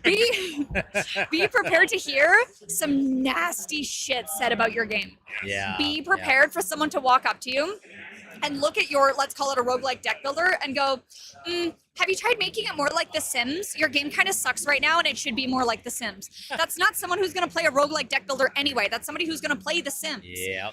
So you're gonna hear some nasty shit said about your game, or one of the favorite pieces of feedback I've ever gotten for a game I was expoing with was someone walked past, looked at the art, and went, it looks kind of primitive, and then kept walking. I restrained myself from violence, but yeah, good for you. Be prepared to hear that and understand that it's not a reflection on you as a developer or your game. It's just one opinion. People just suck sometimes. Sorry. Hey, you heard it here first. Definitely people just suck can sometimes. suck. So before we wrap up, we always love to do a shameless self-plug here. If anybody's looking for marketing, if they're looking for anything in that way, how do they find you? You can just Google Corvian Marketing. We're the first thing that pops up. We're also we partner with a lot of smaller organizations in Ontario. Our logo is on the NAGIS website, North America Games Industry Summit. So if you go to the North America Games Industry Summit website, you will find our logo that is hyperlinked to our website. Or just find Jem Johnson on LinkedIn and send me a message. We're easy to find, and like Seth said, we're just here to help people. Love it. Jem, Seth, thank you so much for being on today. We Thank you appreciate for having your time. us. I hope you guys have a great rest of your convention. Wrap this up and get to go home at some point. Get some sleep. Yeah. That would be great. Thank you for having me again. That'd be wonderful. Absolutely happy to. Yeah. Yes, thank you guys. Get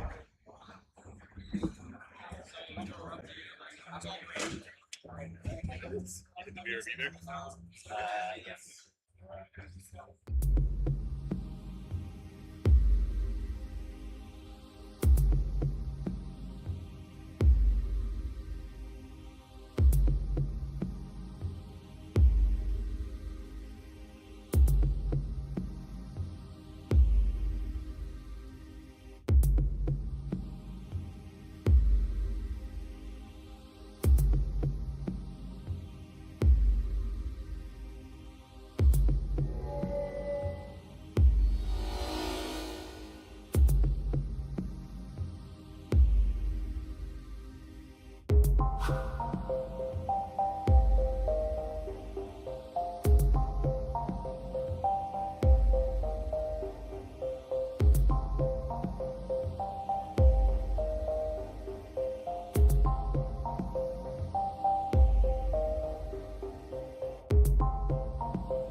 It's me again.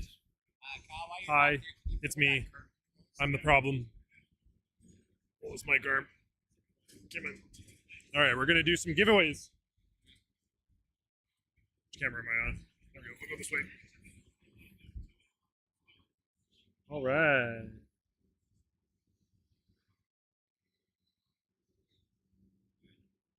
You ready, Kyle? Give me 1 second. We're doing 2 giveaways. Nice. Oh, we're doing 2. Yes, we gotta catch up. Oh, 2 giveaways. Angelina MacArthur. Where are you?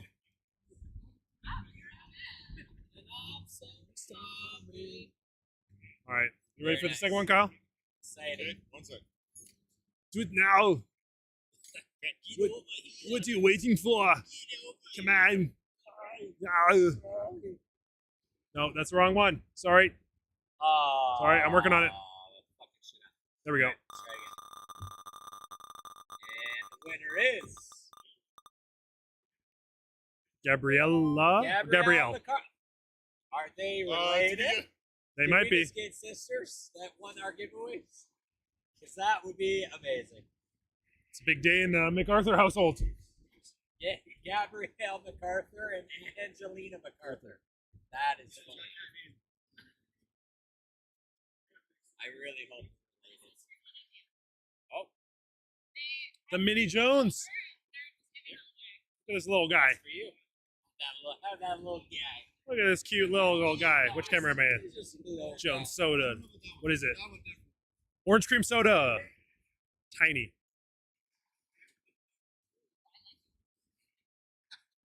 Feel like Andre the Giant.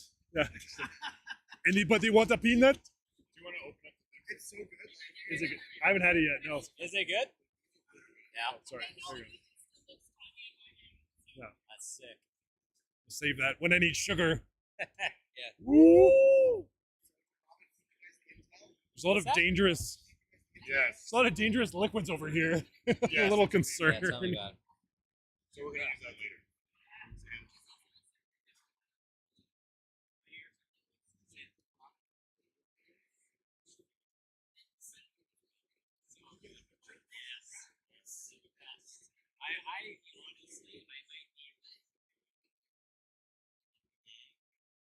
Are you happy, Kyle? I got you the other one.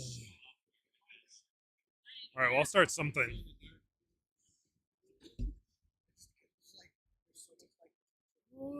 Let's rock some Hades. Switch it up a bit. Tunic was kicking my ass, so let's go with Hades.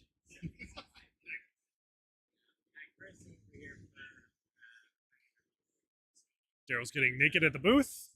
If anyone is here and would like to see it, Daryl is We're gonna turn stripping. the webcam around. Yeah. Just get- Bow, chicka, wow, wow. Get some. Yeah, get some corn funk going. Bow, bow, bow.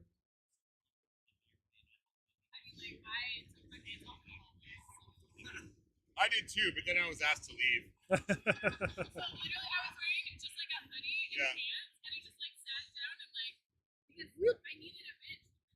Yeah. Are you good?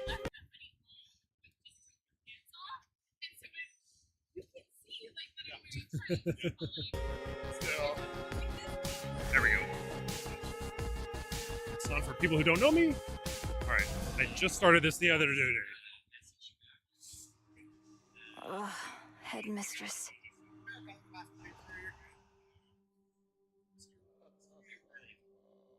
Daryl is Sub-Zero. His cosplay's sick. And there's a katana in here. Just Who dares? A scourge upon your.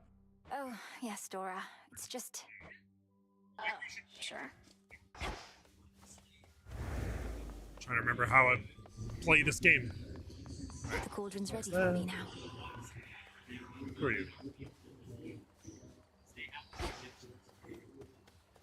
Death to Kronos, sir. No, don't I wish.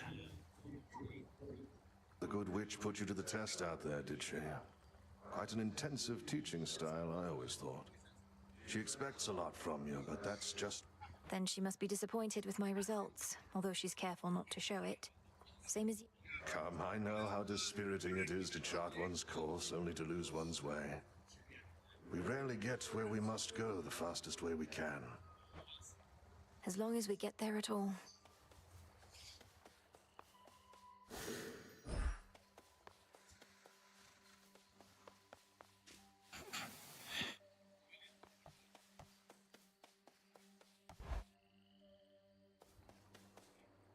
Somewhere in the stream. Oh, that's a good idea.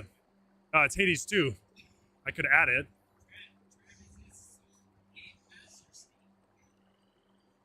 Game Pass? I think?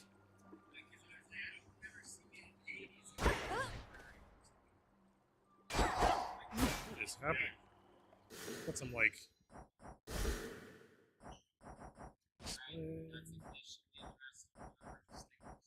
Take off that shit. There we go. I was wondering why I couldn't see any of the buttons.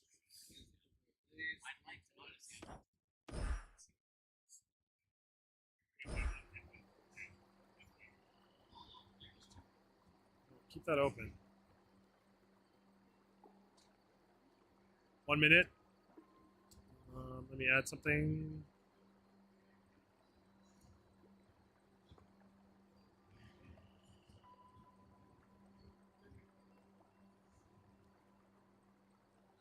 They are sisters. They are sisters. Are they really? That is so funny. Daryl, the two girls that just won giveaways are sisters. Oh, really? Yeah.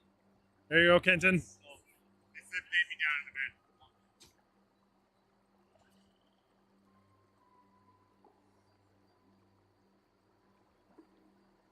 Is that better?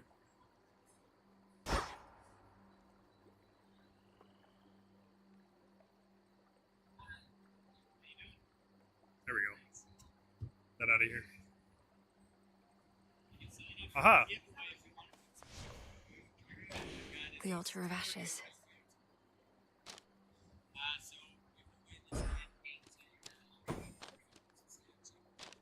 Don't have enough.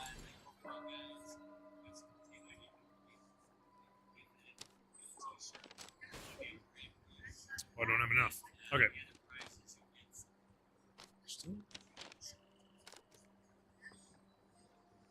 I can't.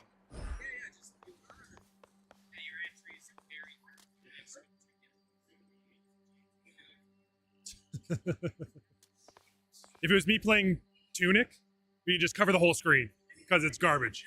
No, I am garbage. Not the game. Me.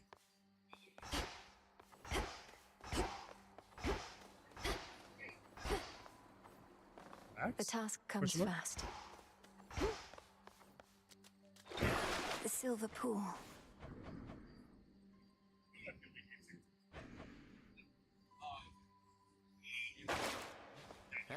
There she is again at last. God, so many moves. I just want to play. This way. This way. Farewell, everyone. I don't think The trident. I'm pretty sure the stories are separate. There's a little bit of overlap, but I don't think it's like it's nothing major. Yeah, I think there's a bit of story overlap, and obviously it's a lot of the same gods and things like that, but I don't think it's like critical, right? Because you've got a new character, you're dealing with some different You're one of my father's brothers, like different aren't themes you? and different things. Then help him. In the name of Hades. Long lost niece, you live! We thought you...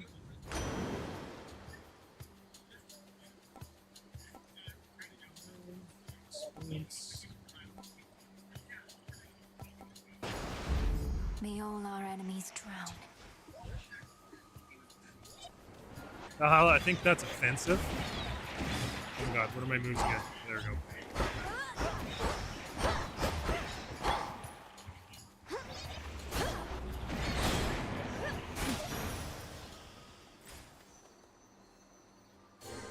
Looks like a new path out.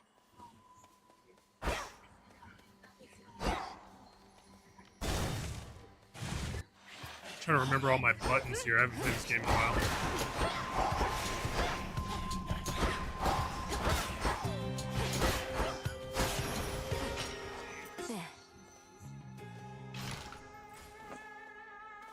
Lost his DOS. Hello? Just Oh, reading. Kenton's talking shit about you. Yeah, it's pretty standard, right?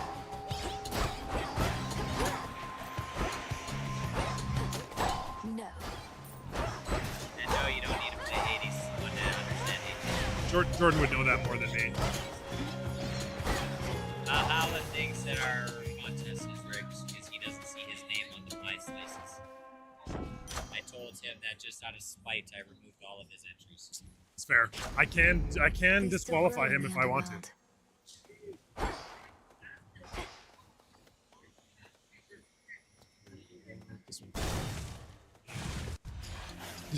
Jordan's deleting you.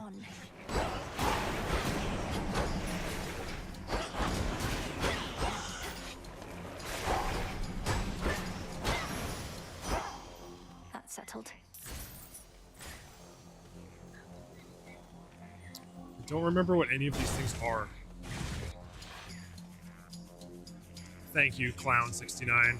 That is the gift.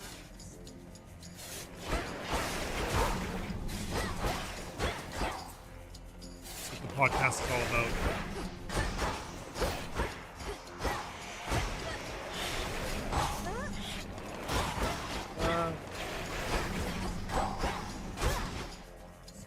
Heck.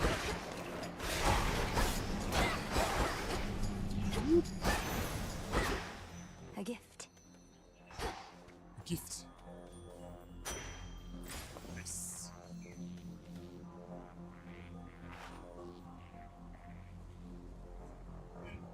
One second.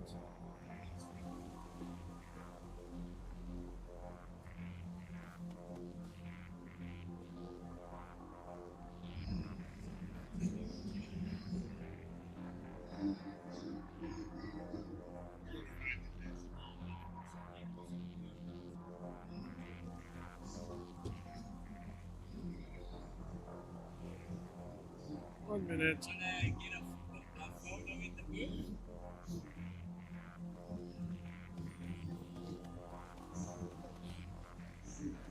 Sure.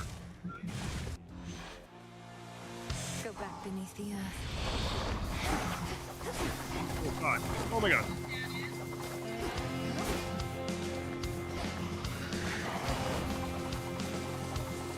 Running.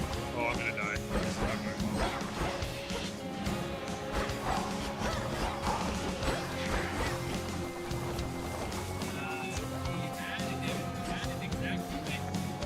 Fuzzy had it. It's at the. No, it's at the. I have to give it back. I'm gonna die. I'm gonna die. I'm being distracted by so many things.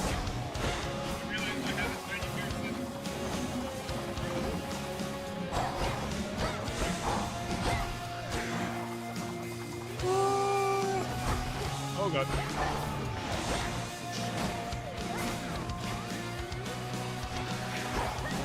Can't cast my spells. Too slow. How's it cast it? There we go. That's all I had to do. Just gotta hold the button longer, guys. Streaming more consistently. I think Daryl, now that he's got his house set up and everything like that, I think Daryl is going to stream on behalf of the pod a little bit more often. Generally, right now, we're still just recording most of the episodes and releasing. But we might look at doing that as like maybe like a Patreon or like a YouTube subscriber thing of like doing some live episodes with some people, like with some live viewers. You guys can like ask questions and stuff like that. But we're still figuring that out. Mostly because we all still have very busy day jobs and shit to do, and like 3/4 of the podcast are moving, and it's a lot. Being an adult is hard.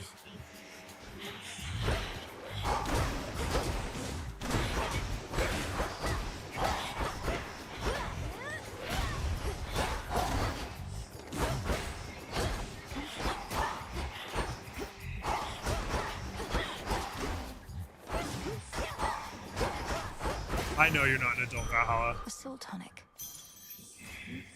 I met your wife.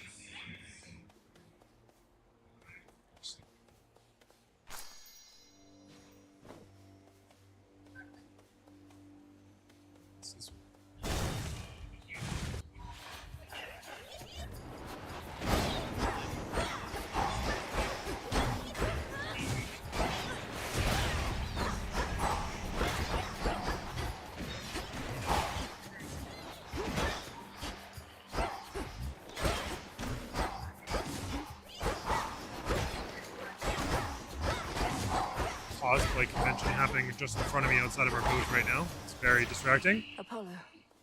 Yeah, exactly.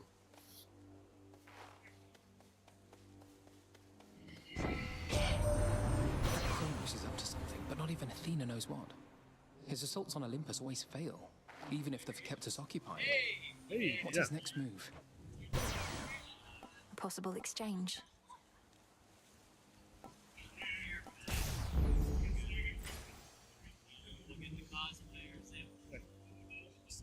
I'm gonna go. Okay, I guess we're doing another a thing right now. Oh my God, Katana's fans are scaring the shit out of me. Oh, there's Daryl. If everyone's curious, that's Daryl's sick ass Sub-Zero cosplay.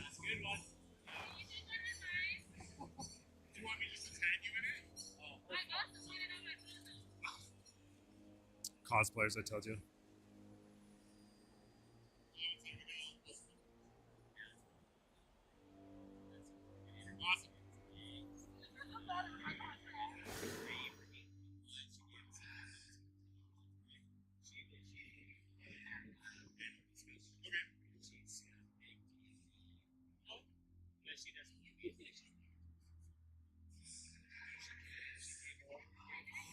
That's your phone? I got Daryl's phone. Daryl's going to strum up business, I guess. I don't know what's happening. You guys jumping in? I think we have an interview here. One moment.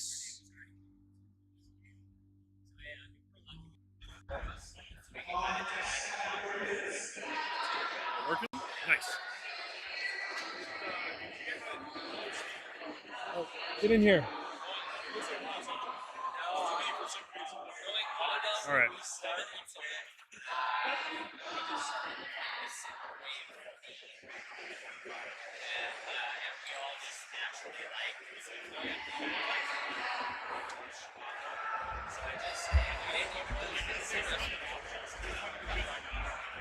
I swear I'm not interviewing myself. I promise. Yeah, get on in here, guys. Are we doing 4? We can just do 3. Oh yeah. So what do you want me to sit down? Yeah, I guess. Here, you can take the tall mic. You're taller than I am, so. My torso is really short though. That's the problem. It's alright. It's movable. We're good. We don't want me to interview myself. Want me to take this out? Yeah, if you want to, yeah, we can put it on the table. We can show it to the camera as well. Yeah, is it cool if we open it? Yeah. Sure. That's our last one, actually. Sold out. You sold out? Shit, yeah. Good for you, man. That's awesome. Try to get this nice and close.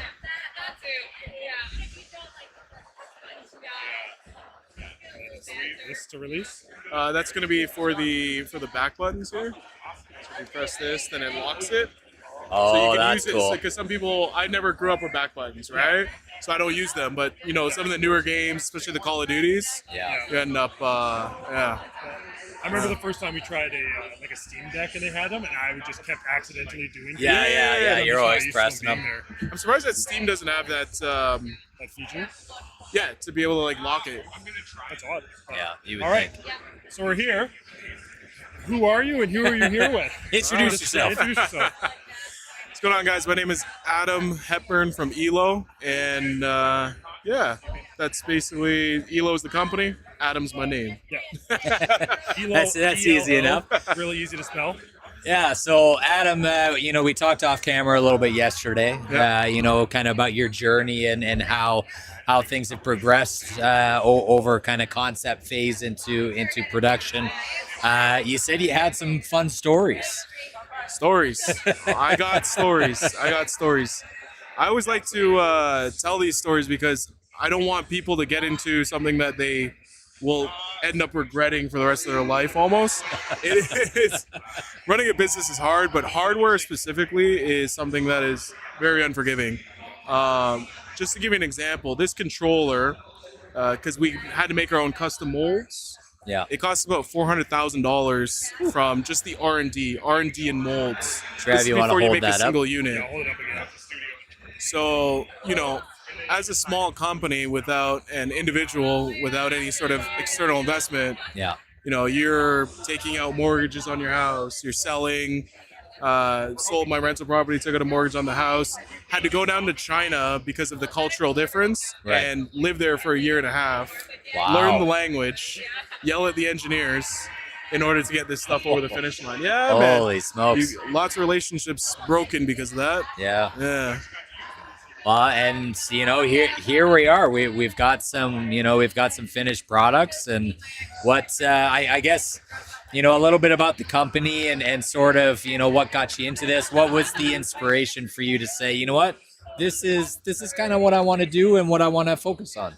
Yeah, so I wanted to start making gaming peripherals. I feel like a lot of companies have gotten away from making the premium gaming peripherals for like esports players. Mhm. You see a lot more stuff that's a lot higher margin, like licensing. Yeah. Licensing is a big thing where they can just remake the same product and they're not Put a really skin on it. yeah, exactly, Right. right? You just hydro dip it or whatever you do.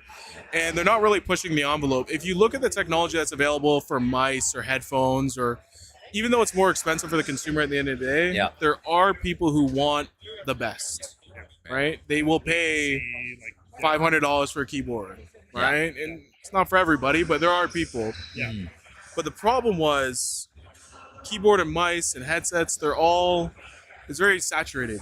So it's Yeah. impossible to get your hat in the game. Right. So we need to start somewhere. And mobile gaming, we have, it's growing extremely fast with cloud gaming, faster internet speeds. Big time. Remote play gaming. Steam is really pushing the envelope with this type of gaming as well, with all their emulation that they're doing. Yeah. And so we decided to make a mobile gaming controller. Very small market, very niche market. But I always say riches are in the niches. Yeah, absolutely. So that's what I decided to do. And at the end of the day, everybody has a phone. Yeah, right? exactly. We're in that day and age. You have a phone, don't you? Everybody's got a cell phone, and I've certainly played games where I'm sitting on a bus or I'm waiting for a flight, and it's like I don't have my gaming stuff with me. Yeah. So it's like, let's pull up the Pokemon emulator, on my phone, and some of those games, it would be nice to have a dedicated, piece of hardware that would work with that sort of thing. So, there's definitely a use case for something like this, for sure. 100%. Now, we see some other stuff here. Obviously, we've got, a gaming travel adapter, 140 watt, 140 watts. which is very nice to see. Because it's international too, right? It's got the adapters on it. EU, UK, yeah, open it up. It's already open, so you're good to go. EU, UK, US, Australia. Yeah. The reason why it's another one of those things. So I'll show you everything here. Honestly, also this packaging. Yeah, fantastic. packaging Appreciate is it. Like, great. It feels like a Yeah. very premium product. Yeah. You would never know that we're poor. you would never know. So that's the EU, US, UK. I travel a lot for work.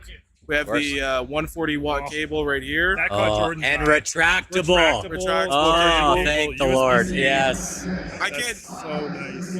I can't name any names, but you'd be surprised the companies that you've seen for years who are on shelves, who they don't even do their R&D anymore. Right. They don't do any work on products. They just buy it off the shelf from China, white label it, and then after, they don't ever push the envelope. And the problem is that the Chinese factories, and that's moving out of China now, but the factories are not getting feedback from the customers.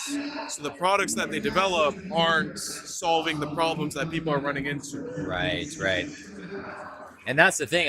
There's still room, as you said, there's still room for innovation and improvement with peripherals like this. I mean, the amount of times that I see a lot of wall charging adapters that, you know, they're 35 watt, or you know, you might get like a 65 watt charger, but there's still so many limitations there.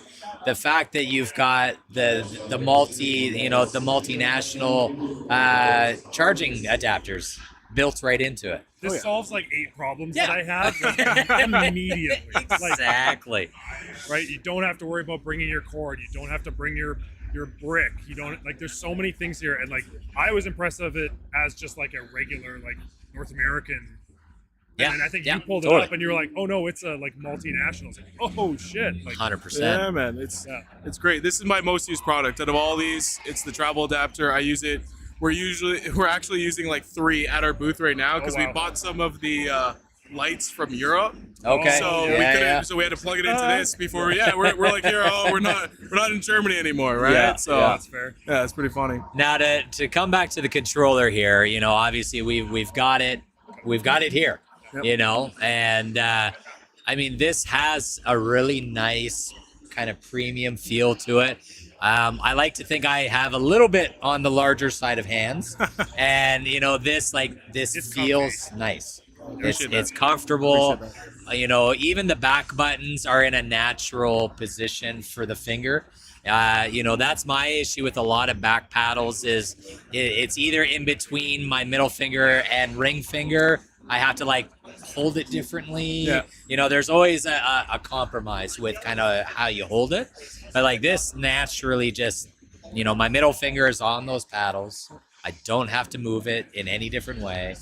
Can you talk to us a little bit just about like the tech that you've put into this, like the sticks, you know, obviously you've got the stoppers for the back paddles so you don't, you know, press those accidentally. So kind of break us down a little bit on what you've put into this. Yeah, so a couple things. This is number one is I'll start from the where you actually plug in the phone. So we have a movable USB-C here. Oh shit! And you'd be surprised at how many people, because we're not the only mobile gaming controller out here, but this is a patent because when you take out your phone, you're gonna break off the USB-C. So instead, it just moves, and then after you can take out your phone. Genius. Exactly. We have Hall Effect joysticks. These were the newest when we made this, which was in 2024. Okay. Yep. But now you have TMR. Yes. And then after, eventually, have you ever heard of capacitive? I haven't. No. I've heard the word, but I haven't really seen the hype around it. So the thing about Hall Effect, because you have magnets inside of the controllers, like Right. very little magnets, and they affect the joysticks if it's Hall Effect because it's magnetic. Okay. Or TMR, same thing if it's magnetic. Right. Capacitive, it doesn't. So capacitive is like the most accurate, and it doesn't drift. So that's going to be in the newer version that we're doing. Okay. So it's the best controller you're going to have for any gaming experience is going to be your mobile controller. Yeah, basically. Awesome. Yeah, all the tech. Listen Yeah. up, Nintendo. Oh, dude, it's Drift City over here. Yeah, fucking it's brutal, And they man. use the mini sticks as well, so these are full sized. We decided Yeah. to go with micro switches. Sometimes it's too loud on the plane, but it is what it is. I like the feel of a micro switch. I mean, they do feel I nice. gotta like say, a bit of a clunky yeah, flick, yeah, right? me Like too. Just you got to feel it, right? Like 100%. Yeah. And that's basically what we have here. We have the 2 back paddles. We have the application, which when you press this button, it opens up. You can do all the remapping in the application. You can set up touch mapping if you're an Android user and your game doesn't support controllers. Okay. You can open up Xbox Game Pass, PS Remote Play, cloud gaming, anywhere. And as long as your internet is good, you should be able to play any game there. Wow, okay. how big does it get? So what's like the biggest device that you could put in there? So for the iOS side, it's the iPad mini. So it's about 8.2 inches. And then after the Lenovo Legion, I think it's the Y700 for Android. So it goes big. Goes pretty big. Well, yeah, it's bigger holy than- smokes, okay. I was feeling it. Does it vibrate at you when it gets big, or is that just the mechanism that I'm feeling? Yeah, it's funny because a lot of people love the controller, but I always see problems. That's actually the spring inside. Oh, okay, it's like it's, twanging? it's a little bit twanging, Okay, a little I bit. thought it was so literally vibrating at me that you're like, you're at the limit. yeah, don't stretch it anymore. Don't break it. yeah, so it's funny that you pick that up, especially in like an environment like this, because a lot of people don't see it, but there's the few that do. Okay. Yeah. Awesome. And so, is this all of your offerings currently? Yeah, so this is the offering. So we have the pro gaming thumbsticks as well, which are, there's some other companies that do this, but they're specifically for Xbox or PlayStation. Yes. Yeah. This works with Xbox, PlayStation, and it's all one SKU. Oh, nice. Okay. And Nintendo. We have a Smart. 240 watt, 8K, 40 gigabyte per second, fastest on the market USB-C cable. So I'll give you an example about that USB-C cable. You cannot get a longer length than that and have it USB-IF certified because as you go longer, you lose the lose the signal. So that's the longest, that's the best you can get in the market that's certified. Okay. And we're coming out with our XR gaming glasses. So those are, we already did a Kickstarter for that. We made about 800K. Okay, nice. And that's going to be coming out in September. It creates, you plug it into your phone and you can watch Netflix or YouTube. Yeah. And it creates a giant monitor in front of you. Or you can plug it into your controller and then after, not this one, but the next version of the controller because it has display out. Oh, or nice. your Steam Deck or the Switch, and then after it creates a gaming console in front of you. So for example, when I'm on the plane playing my Nintendo Switch 2, you have it on the little tray, it's like this. Yeah. Instead, you hold the controller, you're ergonomically comfortable, and then after you have a giant, it's a gaming monitor. It looks like you think without seeing it, you think the tech's not there. The tech is there. Yeah, it looks great. Yeah, I've used these glasses before. Yeah. Obviously, a couple of years ago when maybe the technology hadn't quite been figured out yet, but very cool concepts, and I love the idea, like you said, being on an airplane, you're hunched over trying to play your Switch in the, a fucking 3-foot gap. But this stuff, you can make it as large as you want, basically. Yep. And it's just so much more comfortable, and you're not bothering anybody around you. It's no one's seeing it. Yeah, it's like a privacy screen almost. So yeah, the fact that you're incorporating that too that's a very cool. And right now, I feel like the public is now starting to like, oh, you know what? I want one of these glasses. Like, this is something I would be interested in. So it's kind of picking up that mainstream public too. So, I think you guys are hitting it at the right time. You'd be surprised how many times I'm watching an action movie and there's a scene that comes up and then you start looking around, you're like, yeah. Is there any kids around? You want to make sure you're turning it off, right? Yeah. But when it comes to glasses, so usually it looks like this, and I think this is important for people to know. You know how I mentioned capacitive, and you're like, oh, I vaguely heard of it. Yeah. The component level stuff. So like the joystick is a component. That tech is new about 5 years before you hear about it. Yeah. So that's been in the works. Yeah. And then but it's expensive. Yeah. So you never hear about it because it's never in any products. Point. Yeah. Correct, yeah. So then you need to get it to a point where the yield is high enough, where it's the price point is good enough. Like these glasses have been around for 10 years, but they would get hot. Right, you have to fit all that tech in a small little space. Battery it's expensive. Issues, Look at the certain companies. You're selling it for $3,000. Yeah. Right, it's not going to work. Yeah. Right, that stuff is not going to work. So you need to get it to a manufacturable point to where the price is there for the consumer, and then you're going to get that mass adoption. And I think that glasses are going to be the next phone. Yeah. Right? Yeah, for sure. Yeah. Until we can put it into contact lenses. Yeah. Or directly into your brain. Some cyberpunk right? stuff. Yeah, get some brain implant I have another stuff. important question. So obviously you're repping the black and purple. Yeah. Awesome colorways on these products. Appreciate it. Are you guys exploring potentially having kind of doing that colorway thing?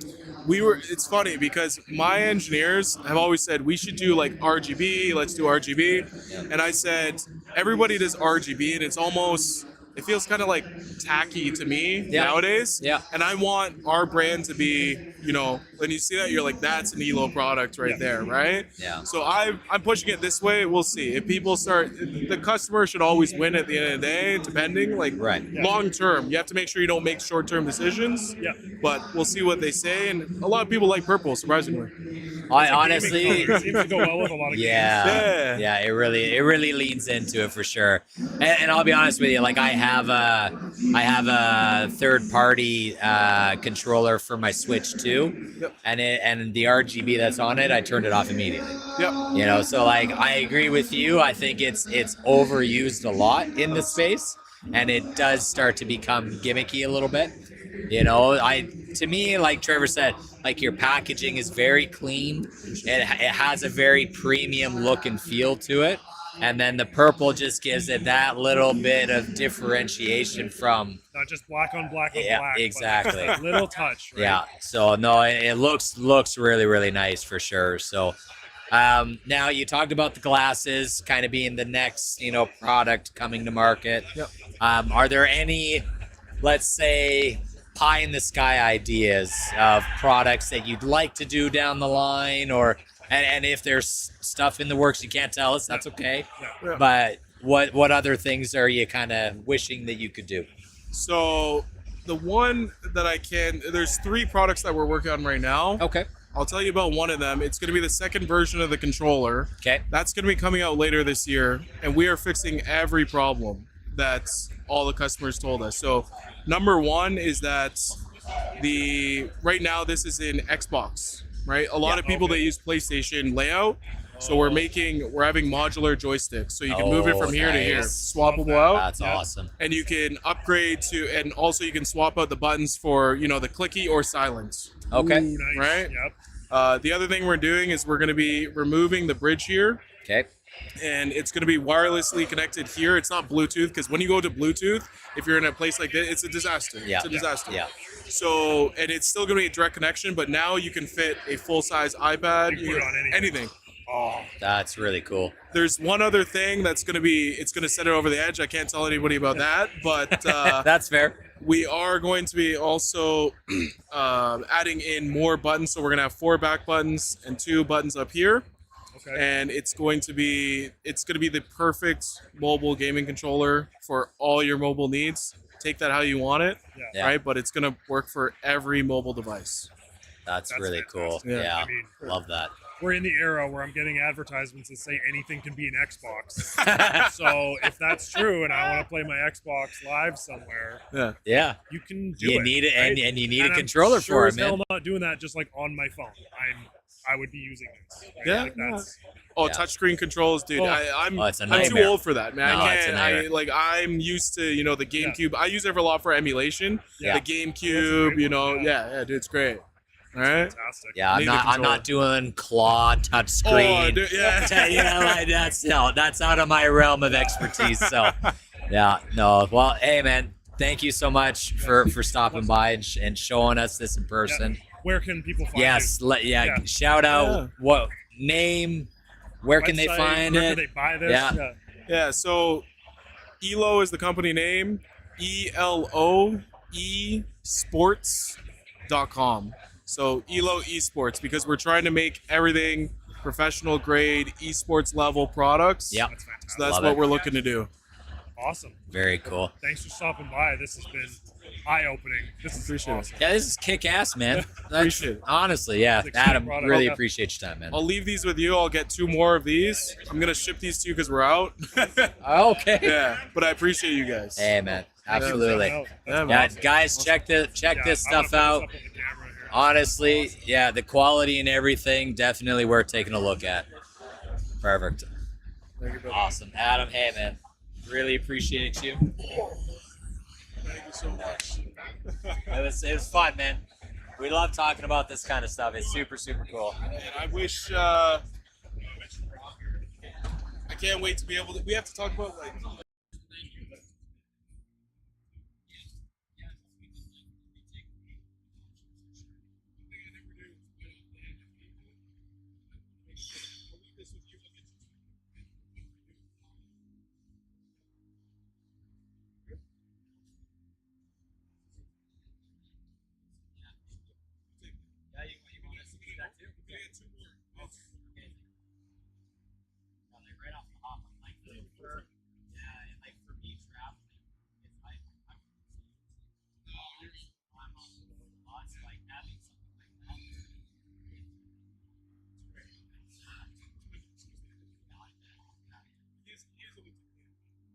Is that what means you're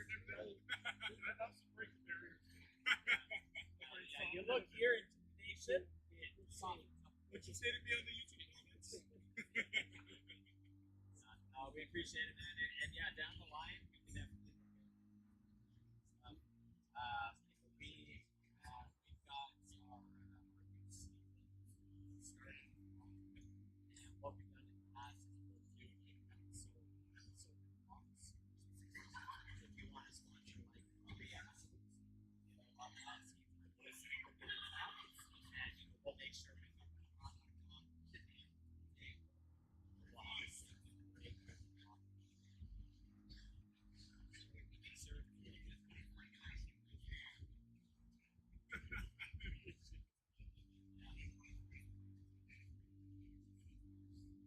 I need to make sure this is as much as I can because I know no business is easy.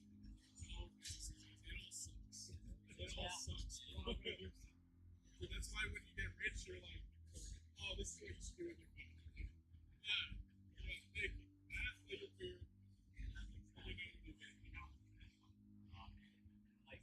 This is great stuff. So we made 10,000. Yeah. 10,000 tools, and user being always gets stuck. It's stuck.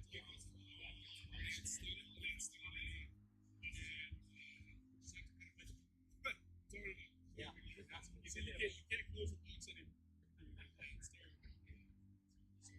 The little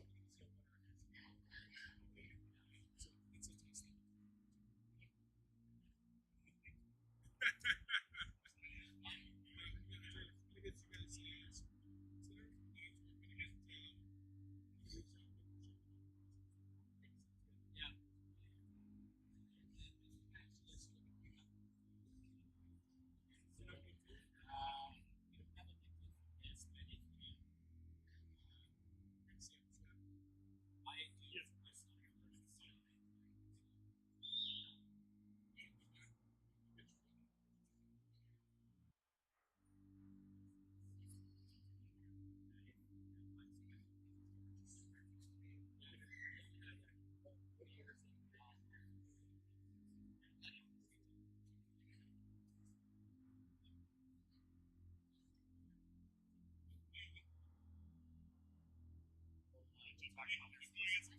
Okay.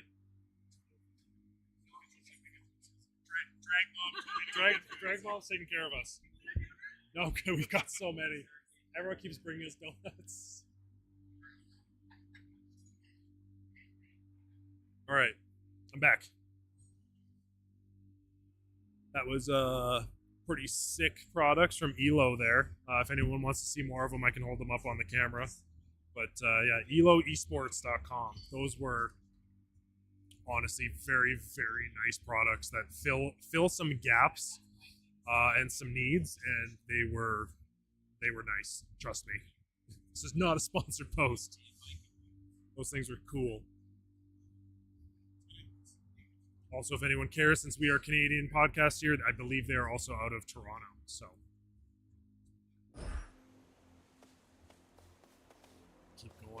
keep going on some Haddies too. We're good. Okay, sounds good. Appreciate it. Thanks, Adam. Put this into the backpack. Here, okay. I think he's coming back with He 3 is. more. He is. Everybody's Jordan needs a mobile charger. Oh, so bad. I have something in my Amazon ice tracker. Yep. And I want And with a built-in. Yes. Well, and it still has. If people can see on the screen that charging block also had spots for additional USB cords. So yeah. And yeah, for Valhalla, which camera are we on? This guy. So Valhalla, I know you like your stick extenders when you're playing shooters. Yeah. Like we've got those, man. So Like when you're playing Call of Duty or Battlefield and stuff. Like yeah, you could easily use those. There's like multi levels to them as well. There's like different depths and extensions. Yeah, so like They are quite. They're pretty cool.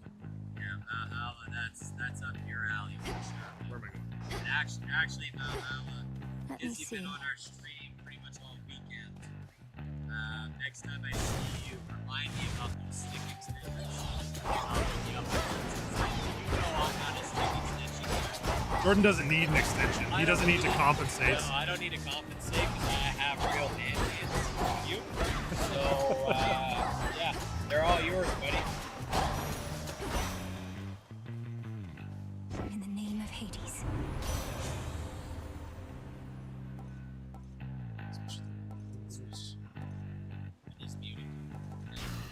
Yes. They are now. Yes, I believe so. Maybe smack one. Just tap one. No, we're good. Sometimes the button don't work. I know, that's it. Always throws me off. We're learning. We don't live stream often, and there's a lot of extra buttons and Woods take you. like cross programming things going on between our beacon mics and OBS and stuff like that. And this isn't a permanent fixture setup, so things are a little scattered. Believe it or not, we are not professionals. Cousin, our uncle and I were just debating what to do.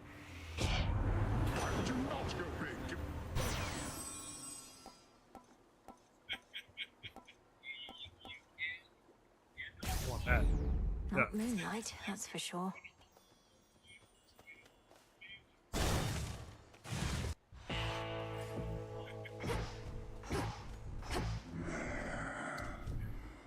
I need help.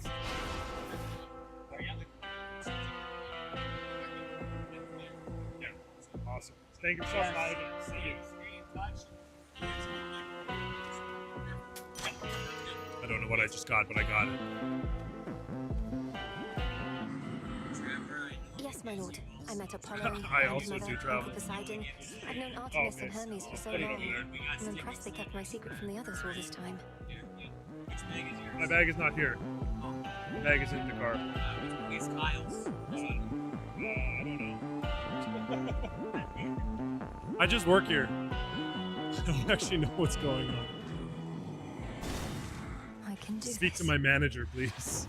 Greetings, witch. Okay. Are you better prepared this time? You've taught me patience, headmistress. But now, Give me both.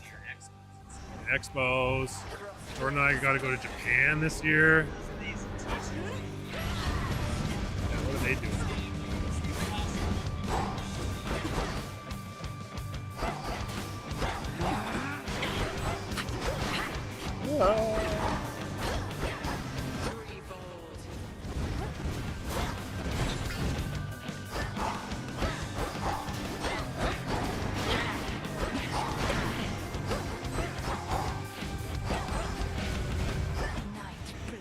Oh yeah, forgot we had that.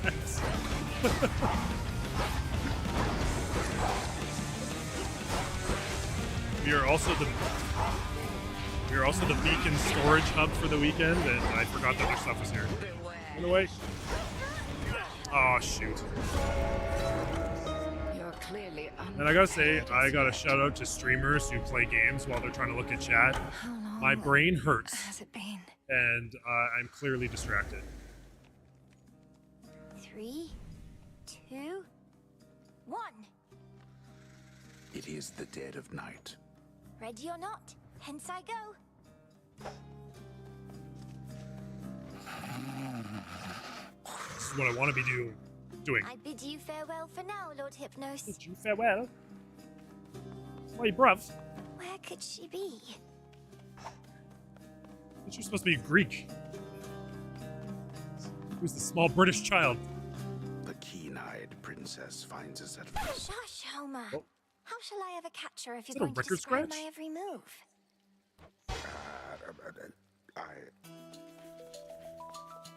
Hi, kitties. You'll find her yet. Odysseus. Not in a little while, little goddess. Though I'd expect that pointy. I'll look for it. Thank you. Oh, she's got to be around here somewhere, little goddess.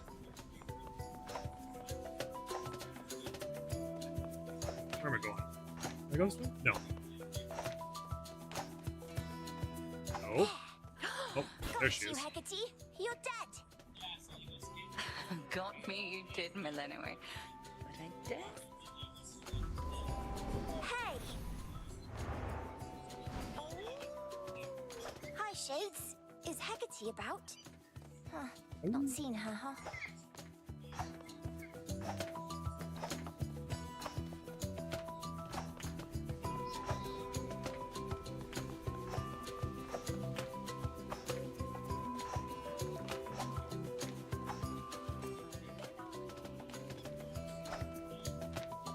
Who's calling me?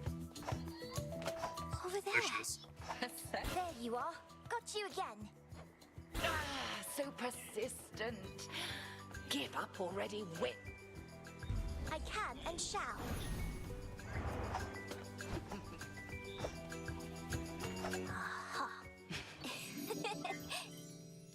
It's me.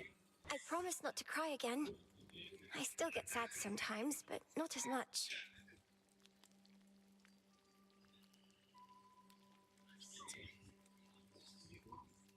We're good. Do not make. But you never cry, Hecate. And I wish Also, to happy become Father's strong Day. like you. To any of the dads So out that there? I might Anyone? find Kronos and destroy. Any And kiddos I out there? What do you mean? Concern yourself with your own pain, not mine. Truly? Death to Kronos. Dora, don't you pay any attention to what's been happening out there? Nope. Can't say any of that rings a bell. Olympus, that's where. This entire encampment Well then, maybe I should thank him because. I fade. Where are you, headmistress? Last night I dreamt of Making this. something. I don't know what we're doing. Okay, well I can do this for sure. Great night, reveal now your works within our silver pool. It is done. Just done. Oh yes, I like stores.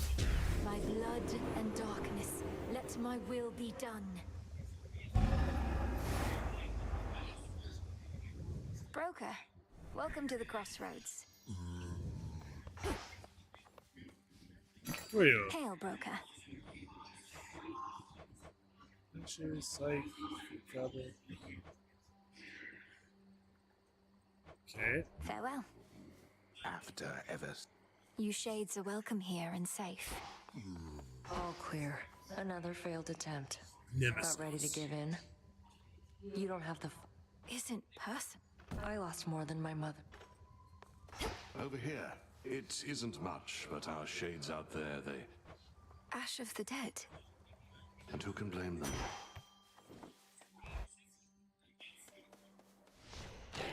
The Arcana. Oh. Persistence. That's good.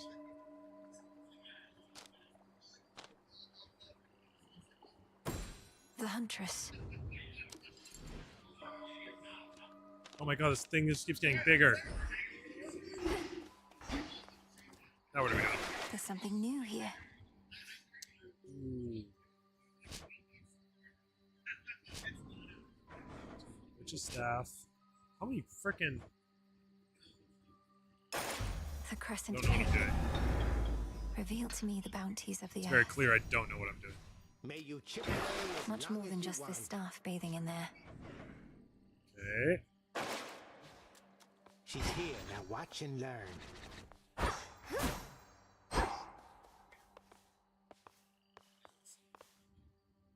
Ugh, these blasted wards. Ready or not, hence I go. Alright, let's try this again. Flame sigil. Flame sigil. I thought the fire No goddess clue. never got involved. Maybe Daryl's? In the That name might of be Hades, Daryl's. Olympus, I accept this message. I don't either. Can you put it farther that way? Or like, it might be a Jones soda for Daryl. It's a bit scary. Let's leave like 8. I can see like 6 bottles of liquid around the stream right now. And if anyone doesn't know, like, it's my computer and shit that's here, so like it's stressful. Liquids. Yeah, there's a lot going on. Oh, that's all Daryl stuff because he's cosplaying right now. So. Keep it for a bit. We'll see. If you see Daryl like flag him down, I think he's getting some sort of like wedding level photography shoot with another cosplayer right now. So I don't know what's happening. You like epic things. I like epic stuff.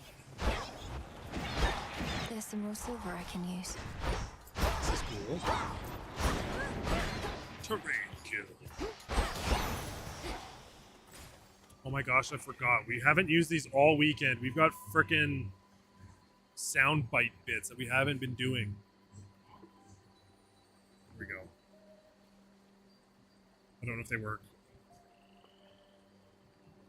Can we hear those? There we go. There's a delay.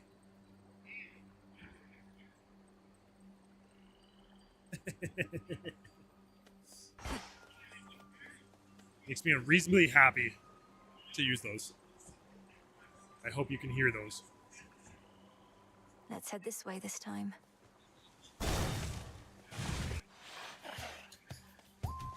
Just make sure it sounds good.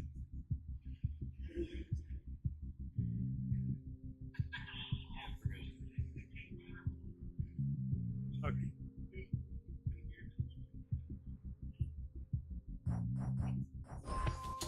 More caskets.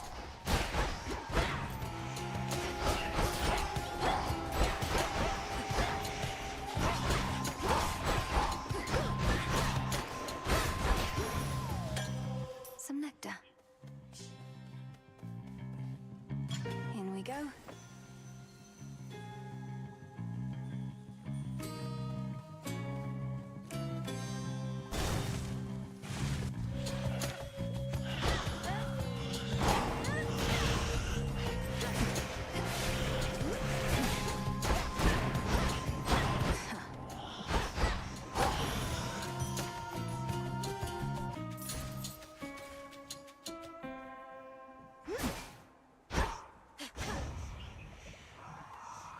Forgot about this. Got skills I don't know about. Oh, just the game. Oh. Got some skills I forgot I had. Don't remember what they do. Yeah. Oh no, I'm back.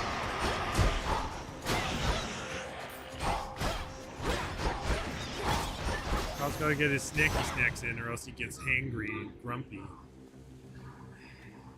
We've been locked in conflict with Kronos for so long that we've begun to... Alright. Seconds.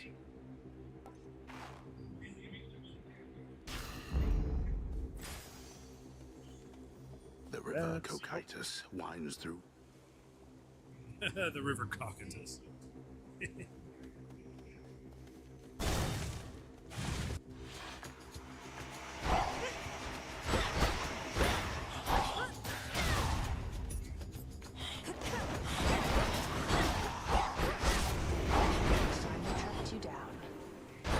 I know that voice.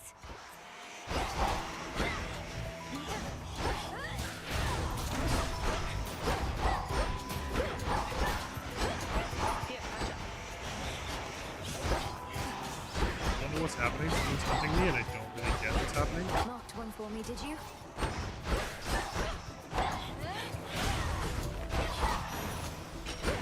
Someone's following me? That ought to do it. Good evening. Yeah, he also mentioned I that saw it the first. new controller that they're making will also have an interchangeable piece so that they can connect magnetically to the Switch too. Yeah, I was like, It's been too now long, you sister. got my attention. Look at you on your You great had my talent. attention, now I'm Not investing. ideal circumstances, but you've finally begun. No shortage lately of surprises on Olympus or below. Yep. It's good to see you, Shout out Artemis. to Nintendo Time's an Joy-Cons, old the bane fool of too everyone's busy besieging existence. the mountain. Here.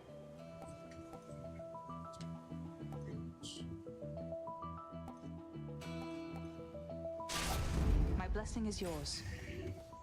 Go find your mark. Good hunting. Is that Artemis? Well, we got Valorant on the mega stage right now. Shadow Spiller. Thorn Reapers. Oh, this is sick. I don't know what skill this is, but it's cool as hell. Oh no.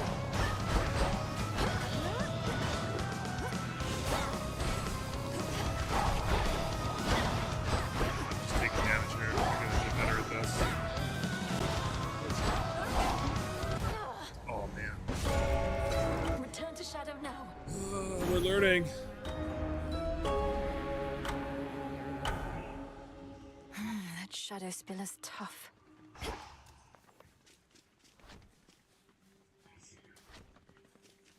Kneel, you You want? ventured into my... Forgive my insolent spirit. Then swear to me. Sure. Wanted you to have this, Dora.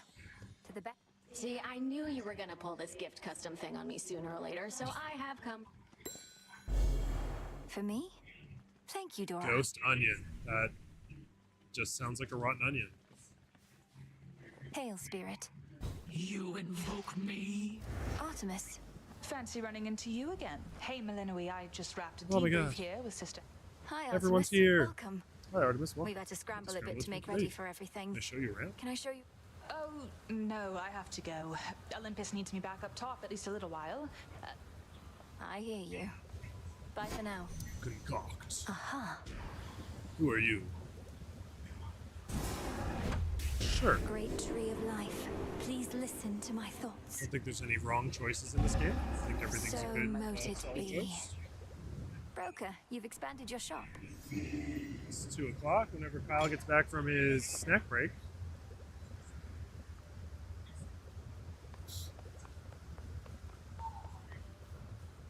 At least our call. Hala, you know Jordan's If there's going to chirp you at chance any to chance he gets. Mm. Like, I think that's just how your relationship is. That's just how you guys work.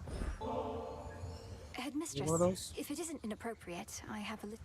Ah, the hounds shall lap this stuff, right? Your silver wheel. Silver I can wheel. have this? I don't know what any of these things actually do. What was the source of your misfortune that you're back with such a scowl? Some whalers? Door abusive. Yes, a shadow spiller. You've strength enough.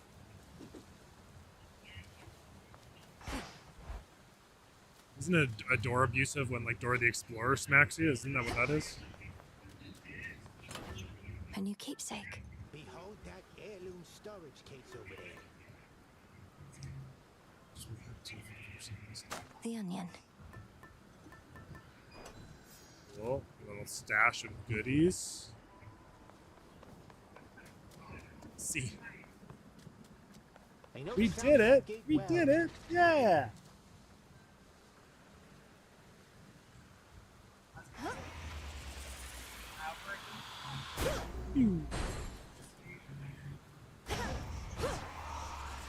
Oh, okay.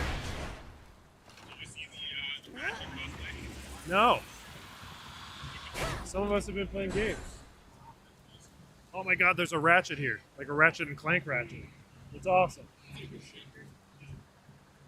Yeah, there's a lot of stuff going on over here, Kyle. Yeah. Maybe if you had been here. Being a shadowy denizen of the underworld. We are the Yeah, I do it out. The shadow follows. Yes, Kyle. That one's Jordan's. Put Jordan's in. Oh, if there's one in the cooler, that's mine. My path is set. A lightning sigil. It's good. I'm terrible, but. The king of the gods must have his hand. Ah, young lady, so we meet at last. Emerge from... Valhalla in the chat today. Appreciate everyone who's here. Thank you for hanging out with us. Thank you for everyone who stopped in at GameCon and said hi and then turned on the stream to support us. Thank you. Lord Uncle's Titan gaining strength.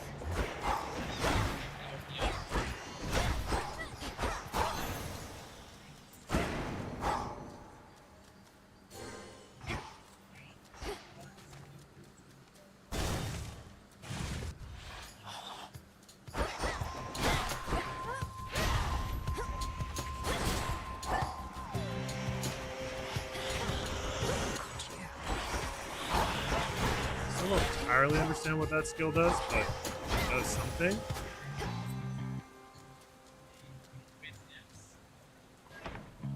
Oh.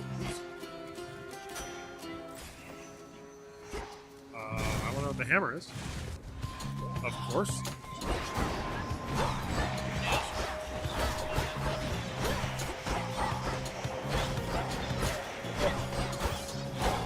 Grant from Beacon just came by with his family, and his kids were going, "Oh my god, it's Beacon stuff!" The Daedalus hammer. Dallas hammer.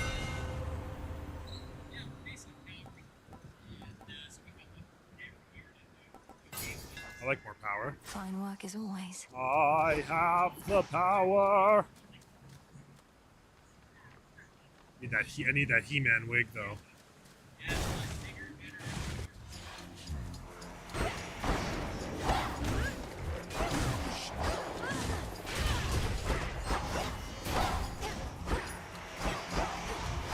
You're slowing down.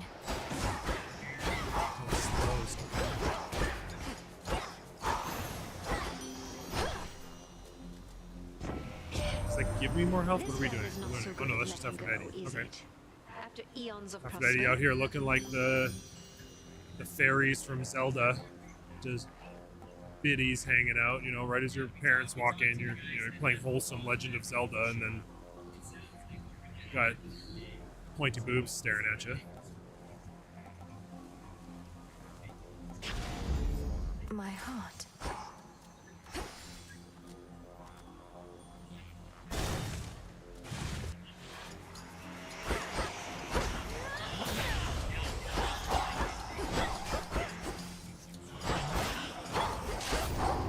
I have your back, sister. Just helping watch me. your aim. Artemis is here. Hey.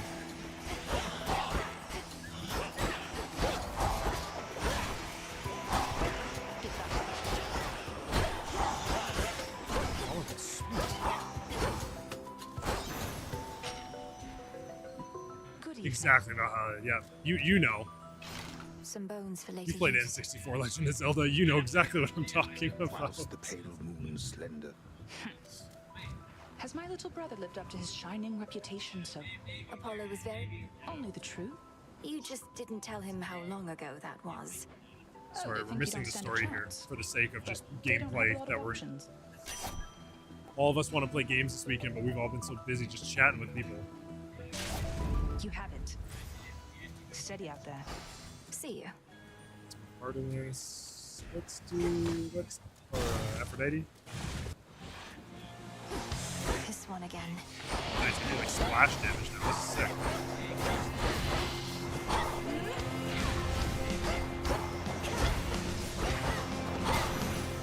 There we go. Enough. Oh my god, the Blade game. Wow. There is a throwback. That game was wild. Fifth week.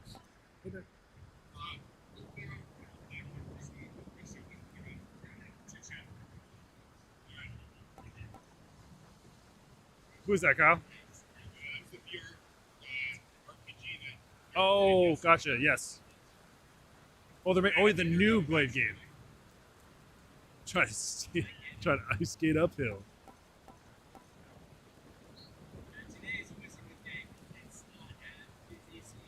Personally, I was a big fan of the old the Die Hard games.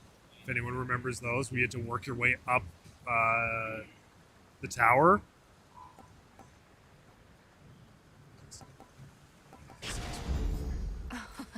Wow. I honestly I don't remember anything about the new Blade game because just everything to me is just them canceling Blade over and over again for the new movie. So. Silken finery, so soft, divine. Oh. Hey. Oh, there's Daryl. Oh. Hey, Daryl, you still need your pass to get around just because you're dressed as a fucking cosplayer. Yeah, Jesus. What are you doing And here? Creeper running around here over my dressed in Mortal Kombat. Oh, it's nothing Oh, silly. I can is that always your ignore Jones? perfectly good Is that Blue sleep. Jones yours? I can't always see you. That Brittany's? Okay. We almost chucked it. Okay. Die Hard collab with COD. Actually, that's one of the few like COD collabs that's actually been like relative and good because it changed the map. So many of the COD collabs were terrible. Second. I need help because I'm Do bad. you like it? Why, this is beautiful. Thank you. To your success.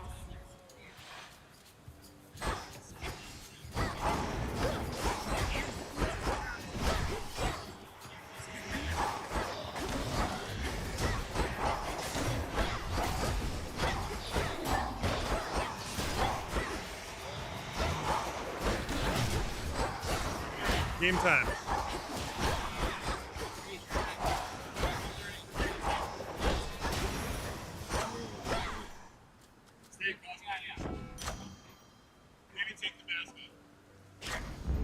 Stronger.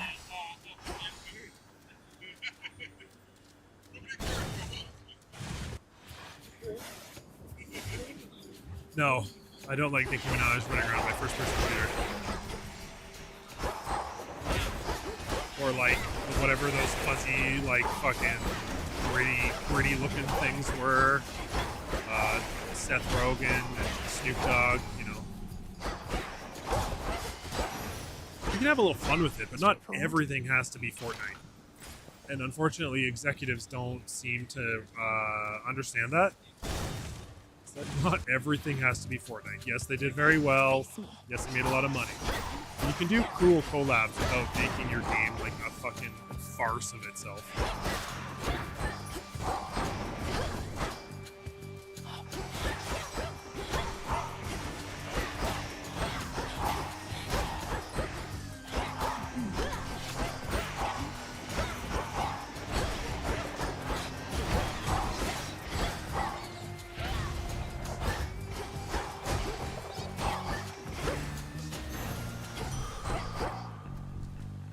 Martha Stewart.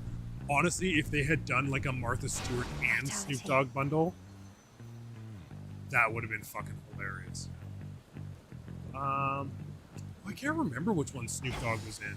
I do remember that though. You are right. Because same thing. COD has always leaned heavily into like the 420 stuff.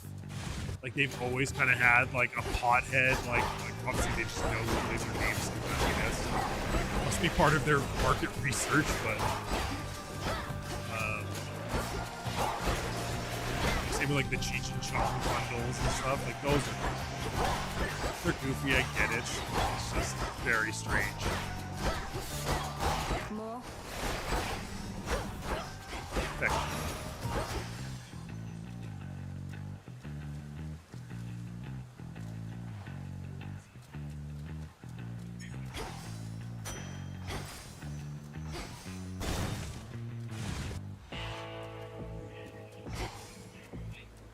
Pale boatman. Armor. I don't need that. What's this? To be an urgent bit of battle. Damage. That's a feeling there. We're getting buff. No sign of Hermes yet, my lord. Forgive my impatience. He'll be back any evening now, I'm sure.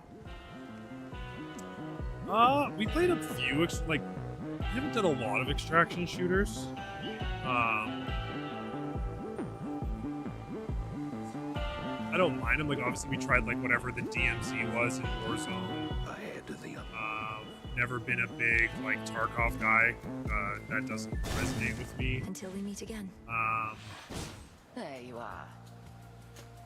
I'll get him head. I can't think, like, I I'm require trying to think of other convincing big of extraction shooters aside from, I like, have the to be very more than that. common ones right now, like what I would have played.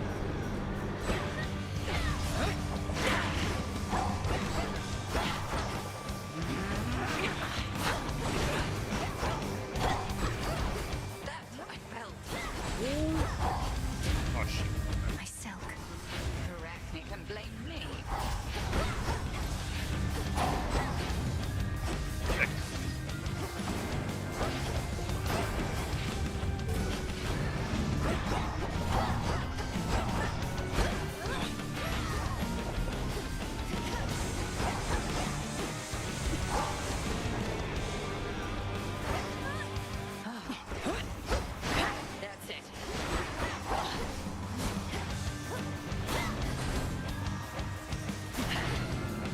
Oh, it's following me. Oh, I don't like this. I'm a sheep. No. Can I get out of this?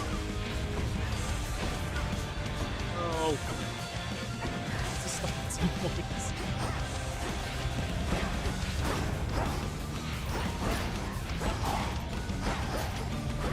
Let's see you evade this.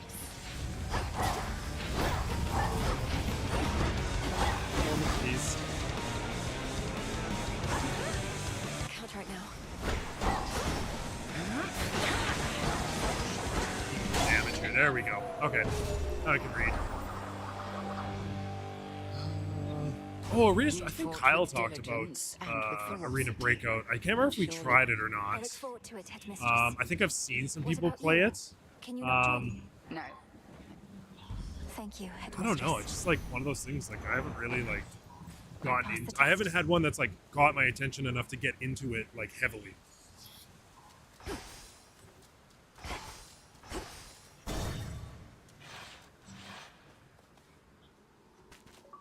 But yes, it would be nice to have something that isn't just like the full, like the extreme entrance that is Tarkov. But I appreciate it for the people that enjoy it. But like,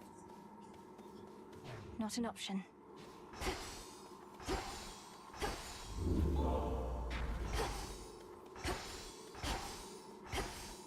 Beginning descent. what are we doing? We did it. We beat a boss.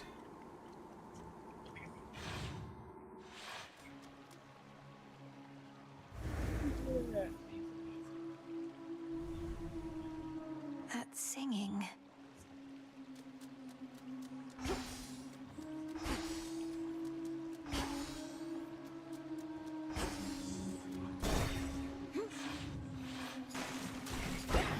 Or not on my team. Oh, God.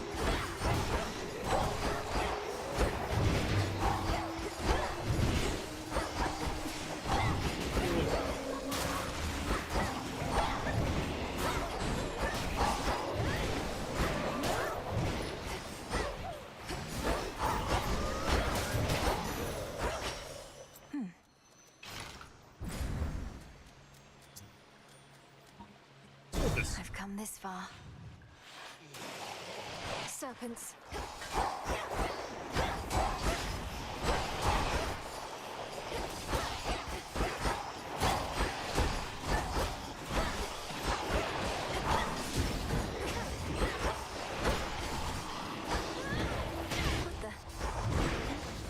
Oh, God.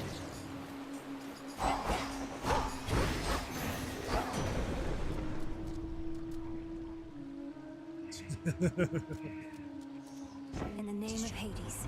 That's where it's tough. Because as the podcast, we really like to try and play stuff as 4 people.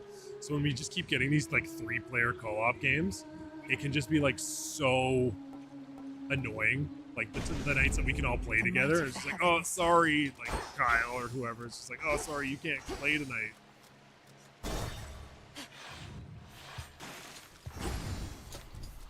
But obviously, someone somewhere decided that three players must be like the premium. All right, I might sub out here. Does someone want to jump in? I got it. Okay, sure. Okay, I'll keep grinding it out. Oh my god, Mecha. So we've talked about that too, right? And you get those like people who are like, oh my god, like friend swap or whatever. But I was like, that honestly to me, of all of the like current like super online co-op friend games, like to me Mecha Chameleon seems like one of the funniest games with the most potential.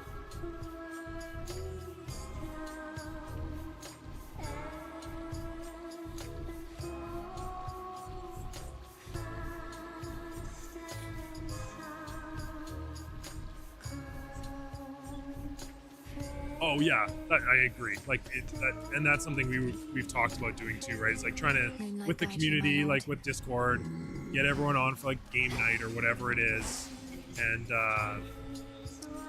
do Down the drain. and do like a viewer game night, especially when you can get games like that are bigger, or what was the other one? Like 33 Immortals. Like a game like that where you can get a lot of people on a game.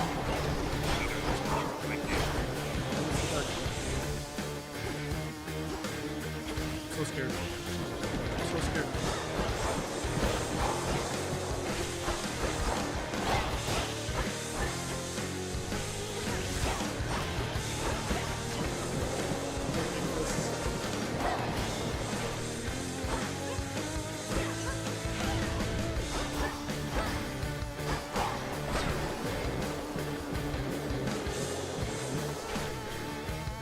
Yeah, that's what we've been talking about. Like, typically right now we record on Sundays. Like obviously we all have jobs and lives and shit going on.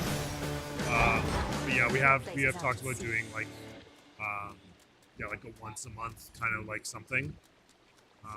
Yeah, and community vote would be awesome.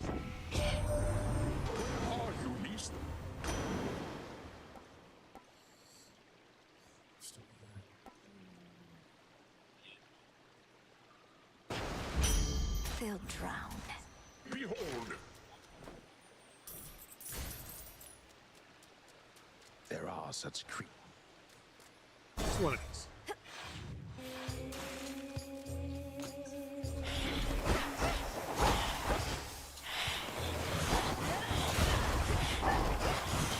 Vaporized.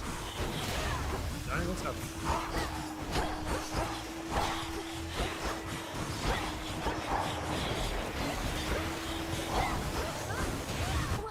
Oh, you got me. Return to shadow now.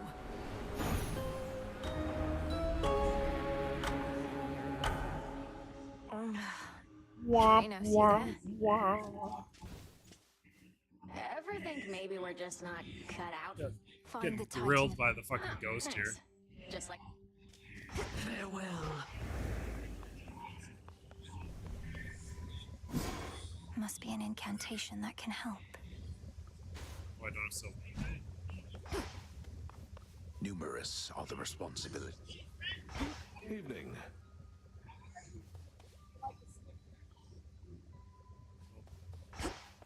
The good witch then. I did. Down to the chambers near the Let's here bottom. with his Strange music. spouse and partner. Reminds me of when. Oh, I'll spare the tales for another time. You've enough on I your saw mind, something about I this. can Didn't tell. Japan? Didn't they? Yeah, pita bites. Pita. You have to say it like that though. You can't not say it like that. How fair The my pita favorite hand and bites polecat or friends. pita bits, I guess. That's insane. Because what is a pita bit? A pita bit? That's 1,000 gigabits. No. Oh my god.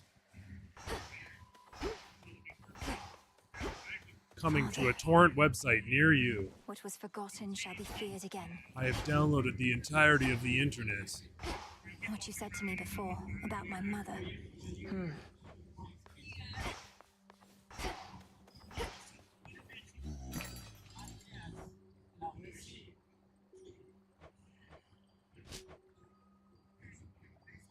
Appreciate the deal. Those. Don't know what that is. I'm gonna grab some of those. Get some back rubs at a low stress moment. What's happening over here? Afraid Go not. that way. 125,000 gigabytes. That's. I guess that's more of like, I guess we can do it. Like we might as well try. Like I don't really see the purpose of it, but sure. Sure, why not?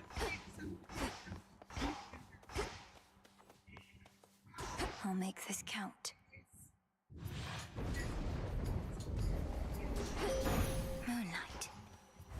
She's deviated from her path. Great Titaness. String the the future, eye of yeah. night. I draw I've you downloaded it down. before it even Lend came me your out. might. It doesn't even exist yet. He said he would be back.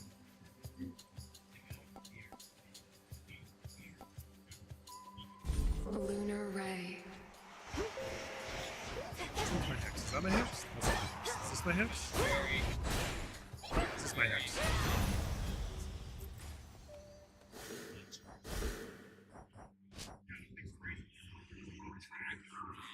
Right trigger.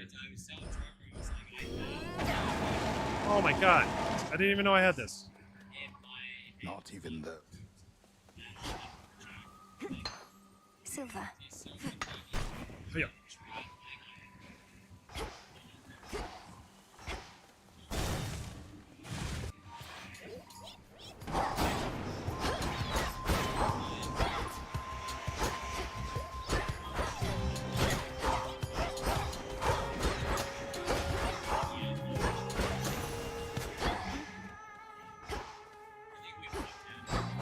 What you talking about? What game are you talking about? Yes, we have. Yes. Yeah.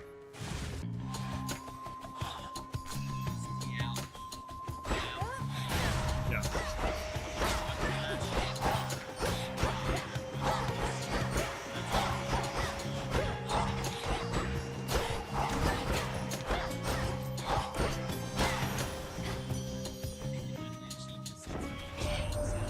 So you're the star student of Yes, Great Need for Speed 3 or a remake, honestly. Like, take the most recent, like, Heat and Unbound, like, engines and just put those games into it. But what they do need to do, because I was playing this recently, I talked about this, I played this recently on a trip, I emulated Need for Speed Underground 2. They actually need to add in, like, the police chase mechanic into those because that's completely, that was all before that came out. Now. So there's like a whole section of the game that was like notorious Need for Speed that just like didn't exist in that game even. So it would be fantastic to be able to do that. And like even if they wanted to add like a day mode, so it's not like day night like they did in Heat, where you can do like the drift and like the kind of like the what was it? Like the Crow Street stuff. It would be really good to throw that in with the underground system where you're getting like street cred repped for like how cool your car is. Having way more of the like customizables, like in the recent ones, they really got away from the whole like pimp my ride, like ridiculous shit that you could do in the old games, which I miss. Like I think everything's even like Forza you can do a little bit, but it's just like not quite the same. That's why I think Jordan and I are really looking forward to seeing more about Clutch. Be gone from here. Yeah, I want to put like 8 freaking like speakers in the trunk of my Escalade. Like it was so stupid, but it was so funny, and it was just so fun because you're like, I'm never gonna, especially now, cars are too expensive, mods are too expensive. It's like I want to do so much shit to these cars that I would never do. Still rooted here, I see. For anyone that doesn't know, I still help out from time to time, but I used to work in auto glass.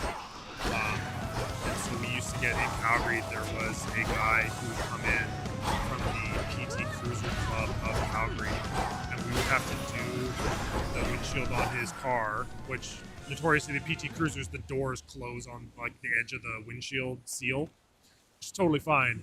Except this guy had fucking Lambo doors on his PT Cruiser. That car was ridiculous.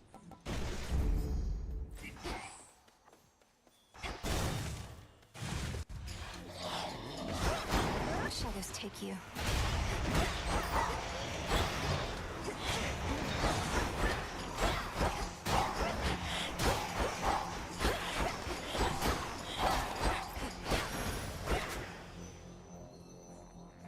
Hey man, I'm not a fan. They sold a lot of fucking PT Cruisers back in the day. I think they were cheap, they were accessible.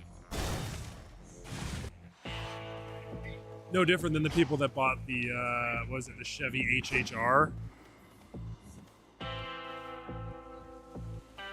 Yes, also that.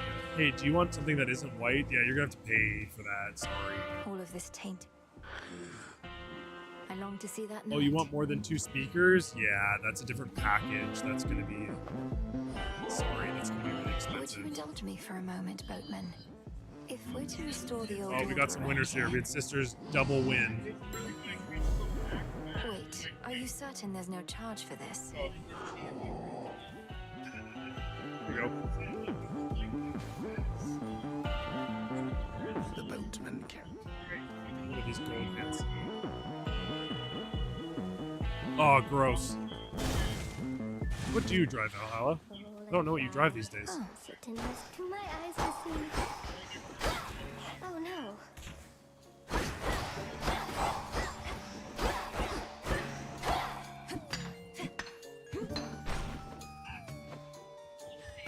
Arachne, the outfit you wove for me was so beautiful. I'm sorry to say I got into a bit of a scrape or two, and I'm afraid it didn't survive.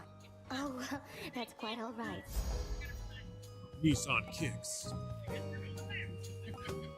My wife and I finally updated our rig, our driving rig. We got rid of the 2000 Nissan Maxima.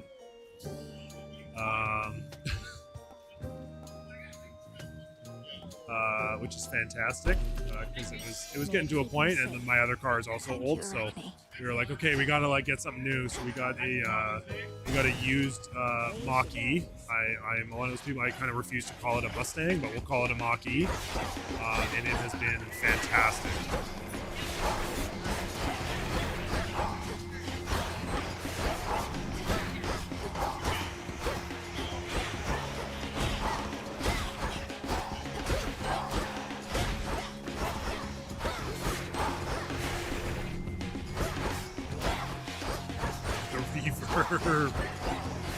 I mean, you probably will, like, the Audi is probably better that it just died on you, because fixing it is probably a fucking nightmare. Like, oh yeah, you need the special German screwdriver to take out the screw, and that makes it $5,000. It's like, ugh.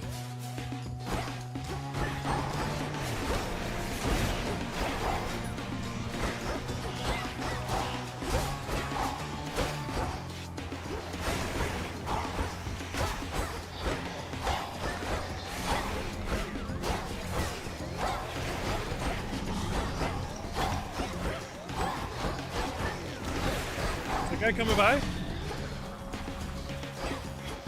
that guy coming by, or what's happening? Yeah, German cars are nice, but they definitely, when it comes to maintenance, they can be a bit of a pain in the ass. Like, and they're trying to make it so you can't do anything yourself anymore. Things are just more expensive. Yeah, I agree. I've always, like, I wish more companies made hatchbacks now, honestly. Like, I get this whole, like, micro SUV thing. It's like, you could just call it a fucking hatchback. Like, we can do that. That's allowed. It's like, that's, like, it doesn't have to be a SUV to have four-wheel drive. Just call it a hatchback. Give me four-wheel drive. My silver shines. Give it, like, you know, Subaru's been doing it for years. Prompt as ever. You surpassed me. Come, headmistress. Good fortune. Now, crossed flames.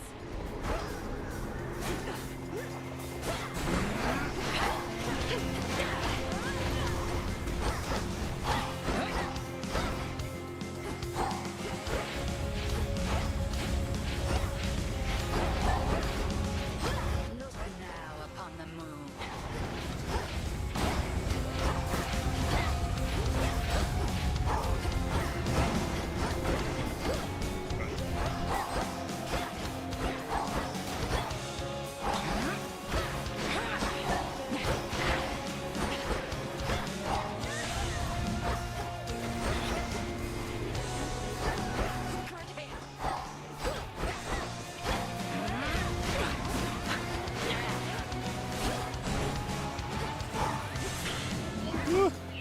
Unpleasant, isn't it? Oh no, I turned into a sheep again.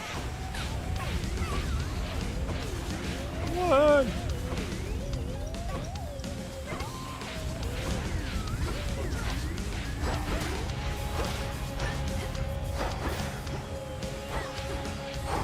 Hi!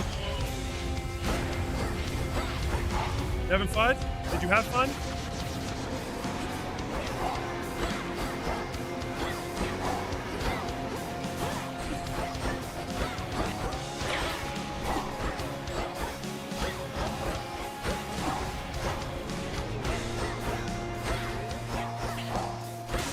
Hey, there we go.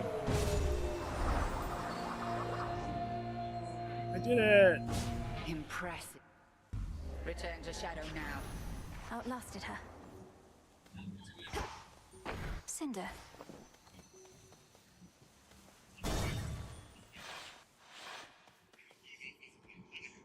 What are we waiting on here? Do we want to do the giveaway? Want to do the grand prize? 3? What time's it now? Okay.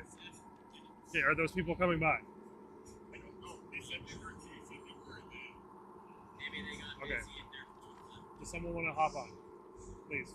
I'd like to go to the bathroom, please. Trevor's tired and I'm drowning over here. All right, you're gonna get Kyle now. Bye, everybody. Oh, my name wasn't on anyways. What are you gonna play, Kyle?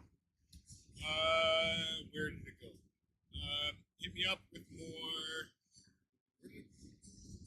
Sucker Punch? No. I got it. Which one? Just tell me. Where did it go?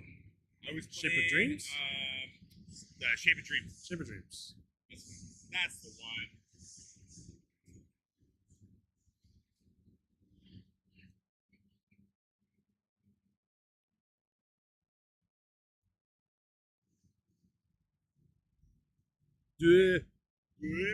I keep hitting my mic arm right now.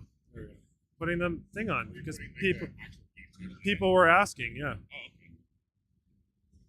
Where did it go? I literally just clicked it myself.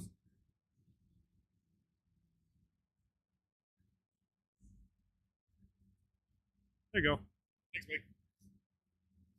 Exactly, Valhalla. Gotta go. Tag.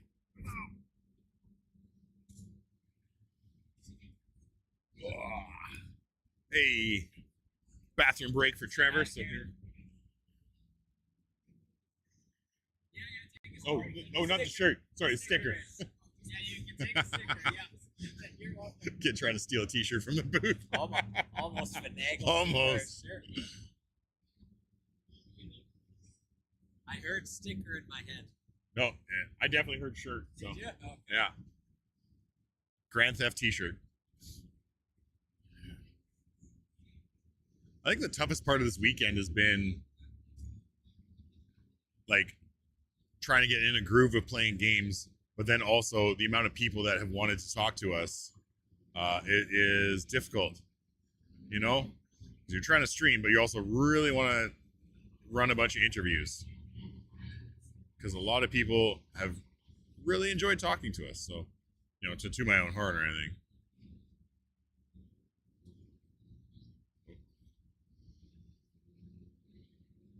There we go. Deeper into the rapids. There we go. I feel like I've got a boss fight.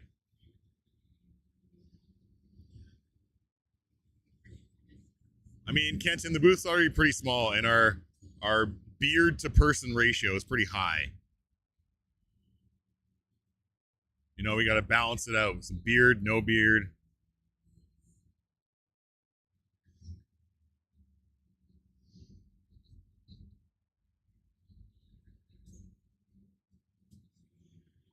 Oops.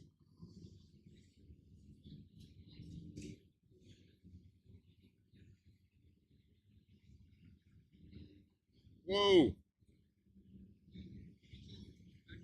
Holy. I got busy quick. Holy shit. Chaos. Uh-oh. How did I get a double one? Huh. Oh, that was a waste. What do we got? Umbral Edge.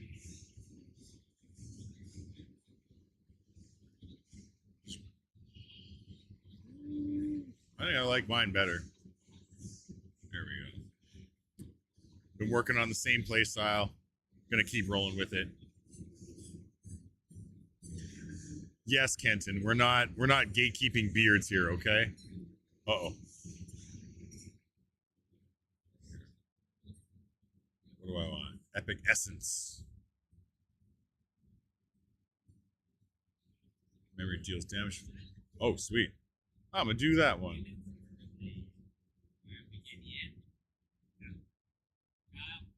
What's up? All right. We got an interview here. I will be right back. Do-do-do-do-do.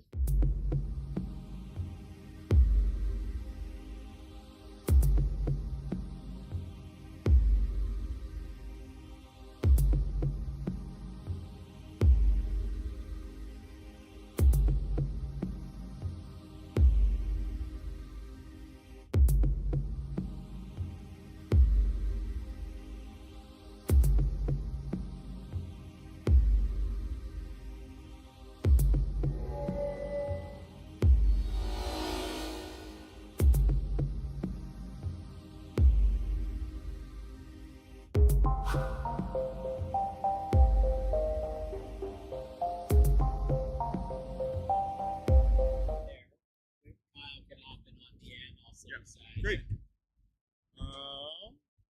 Gotta change mics. 1 sec. Yeah. Okay. Of course, I didn't bring any business cards. Oh, that's okay. No, it's okay.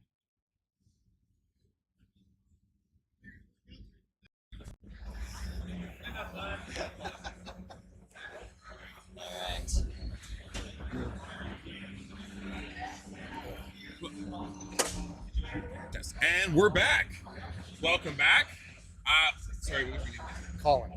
We got Colin from Sleepy Dragon Studio here to talk about your game. Yes, Zombie Survival. Zombie Survival. Now tell us, like, last year we talked to you. Yes. And there was concepts of a game that we were working towards, right? Yes. Yes. And now we have... Now there's a playable demo.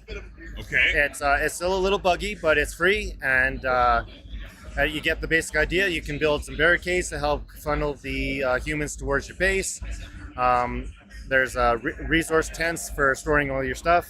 There's butcher tents for converting humans into zombies. Cool. I haven't gotten to the day-night cycle yet, but that's hopefully coming soon. So, since we last talked to you, you had the concept. Yeah.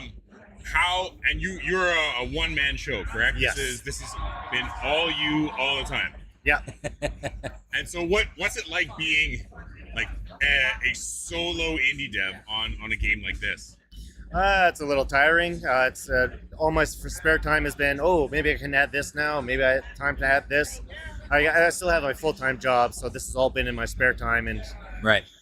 I'm starting to look at maybe finding some funding so that I can start hiring some people who I know a bunch of people that are kind of a little less employed than they'd like to be, and I'm like, you know what? I know you guys like making video games, so maybe I can hire you. Right. Yeah, that would be awesome. Yeah. Put them to work that way. Yeah. So, as far as your game's progress is concerned, how was this weekend for you? Did you manage to get some feedback on the game from people? Have you? Yes. I've gotten a whole bunch of feedback. In the demo, there's a feedback button, so people can just click it and hey, I think you should be doing this. Oh, and cool. it goes straight to my Discord server. Awesome. I've even people have made suggestions, and I'm like, hold on a second. I just bring it up on the screen, type it in right then and there. That's cool. Wow. I like that. Now, this game is, it's a cool idea. Obviously, this genre, is there's a lot of great games. There's a lot of players out there that love this game genre. Yeah. What was kind of the inspiration for you to look at, the genre scape out there, so to speak, and decide, you know what, this is what I want to make? Well, there's several inspiration points. I remember having the idea like maybe 6-7 years ago. My wife and I went to this zombie preparedness camp. Oh, cool. Okay. Someone put on just a summer camp for adults. Right. And there was people they had volunteers walking around as zombies, and if they tagged you, your team got points or something like that. Yeah. But at one point, my wife and I were out on the lake on a canoe, we're fishing, and we look back at shore, and there's a guy making a bonfire. Okay. I don't think he knew we were there. He was just absolutely blind. The guy just wanted to be a zombie for the weekend. Okay. But it sort of got me thinking, well, what do zombies do when, they're not chasing humans? Maybe they're building, maybe they're doing something. So just sort of exploring that idea. And then as it was, I had purchased a Humble Bundle for assets for Unity. And one of them was the zombie pack. Right. So I'm like, well, I have this idea for a zombie game, and I have the zombies for it. Why don't I start putting them together? Yeah. And of course, it's nicely coincided with the first GCC. Yes. Because at the time I was working on a mobile title. Okay. But I was like, mobile doesn't show very well at conventions, so I quickly threw something together in this sort of idea at the first GCC, and I've been showing it ever since. Awesome. That's really cool. And hopefully someday I can launch it at GCC. That was going to be my next question. Hey, there we go. Good segue. What's our roadmap to release? Like, is this something that you think you'd be looking at in a year, couple of years? 1 to 2 years is my hope. Okay. If I can find some people to help me, I definitely would like it in the next couple of years. Yeah. Because it's been 4 years now.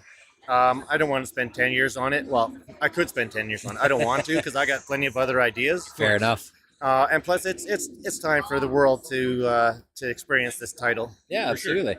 Now, to kind of give an over, kind of the cliff notes, so to speak, for anybody that maybe isn't at the show or this is their first time hearing about your studio, kind of explain to us a little bit just about like what's the gameplay loop like for this game, and what can people expect when they play it?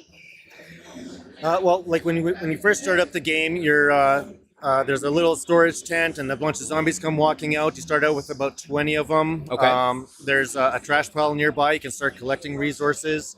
After that, you can start building things like maybe a barricade to sort of keep some people out or in. Yeah. And it's, half the zombies are gathering, half the zombies are building. I sort of planning on maybe having it more whoever's available will take whatever tasks are available. Okay. I got to rework some things, but the basic idea is got your zombies building, gathering. If a human gets close, I think I set it to like 10 meters or something like that. Yeah. The zombies start chasing them. Okay.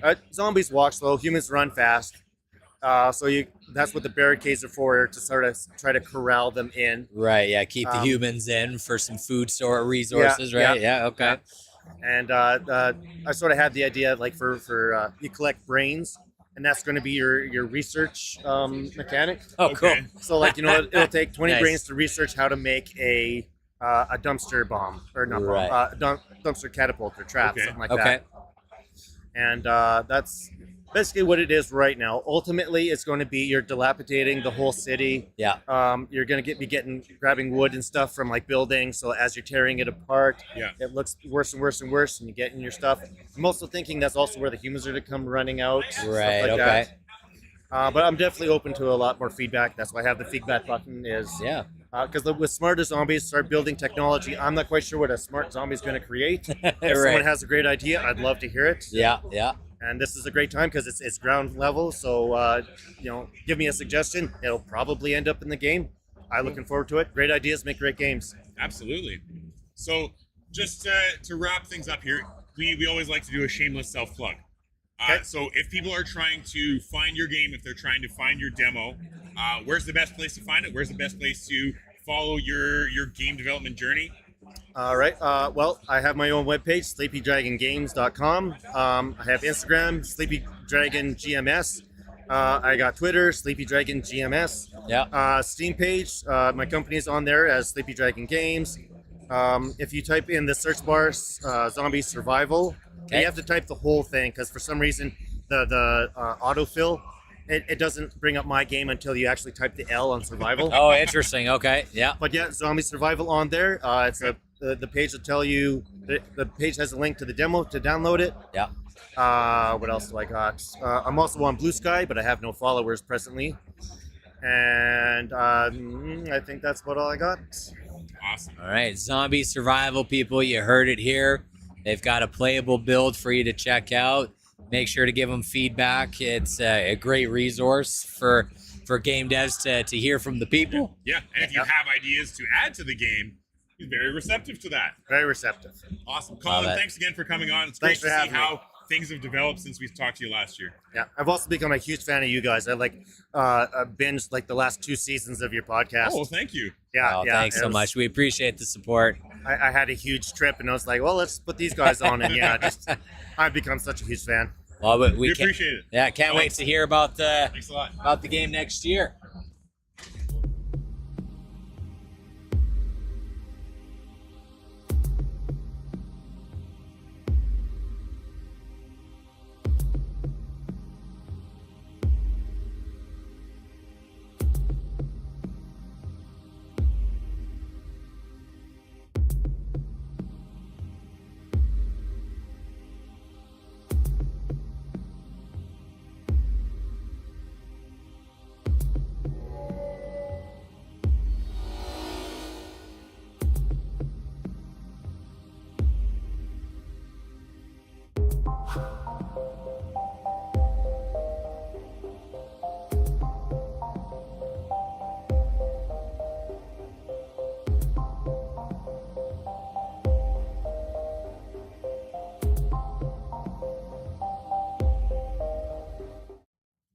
right, we are back in the New York groove. We're gonna keep going with Shape of Dreams.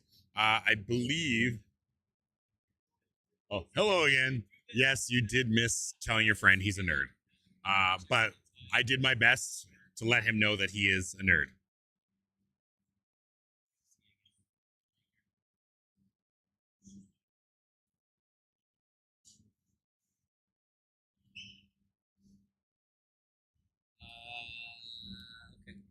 I guess What do we have here? we Yeah. can do our grand prize. Yeah, we'll do our grand prize giveaway once Trevor's back, and then I think Ted's coming by. 3:30. Yeah. Awesome. 100%. I think we want Daryl for 10. I know that. Yeah. He busy.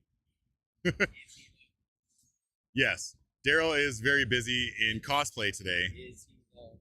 Yes. Is he though? Souvenir merchant. I like souvenirs. His name is. Oh, did he hit me? What class are you using? I don't remember. I don't remember. Yeah. I got some Stardust. I don't have enough money to buy stuff. I'm poor. Help me, I'm poor.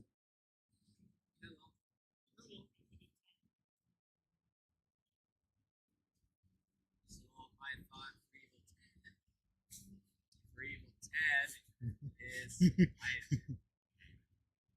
thought for Evil 10 is that you as the host. Oh, on the end mic.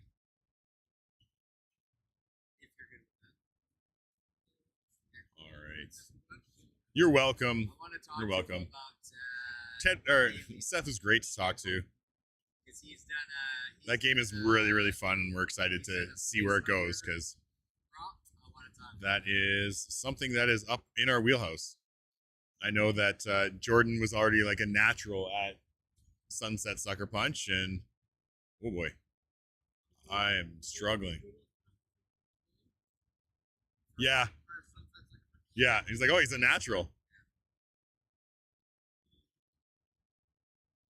Oh boy. that's actually a game I'm excited about. Like, Yes. I could see myself playing Sunset Sucker Punch on full release. Yeah.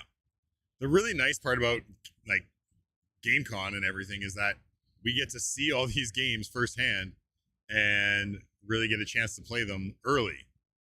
You know? It's excited for the Sacked game. It actually does look quite good. I like the side-scrolling platforming. Yeah. It feels like an old school like Super Nintendo kind of game. Yeah. You're sacked. Memory haste. I'm gonna go armor. I need protection. I got a boss. Oh, maybe I'll do one more here. Then we'll go to the boss fight.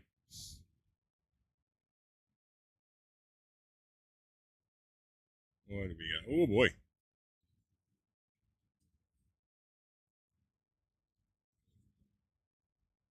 Whoa, what are those? Are those mine?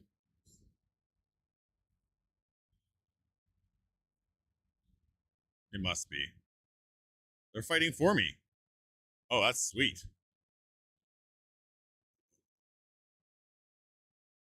Oh, maybe they're not. Oh boy, just kidding. I also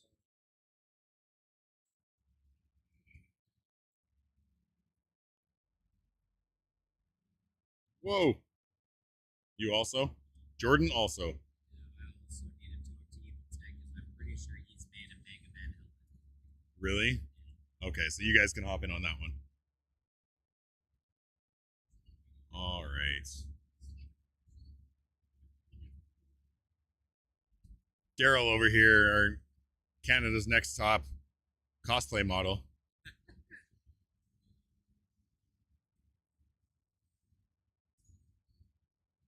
Do any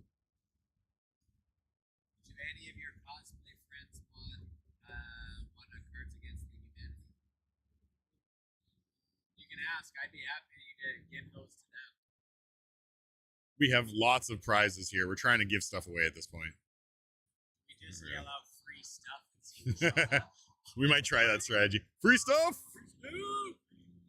Big ol' free stuff.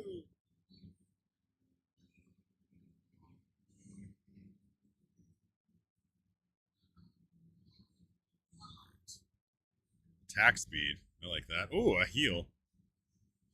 Now we go fight the boss.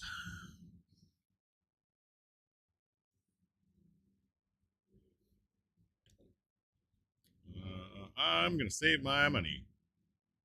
Oh, this is a cool bridge.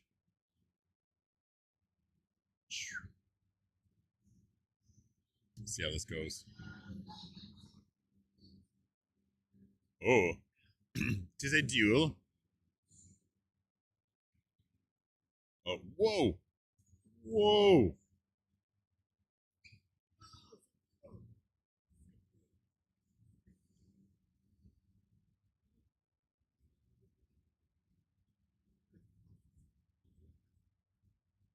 Whoa, boy.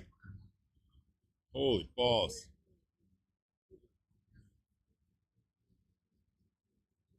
This guy is quick. Ah.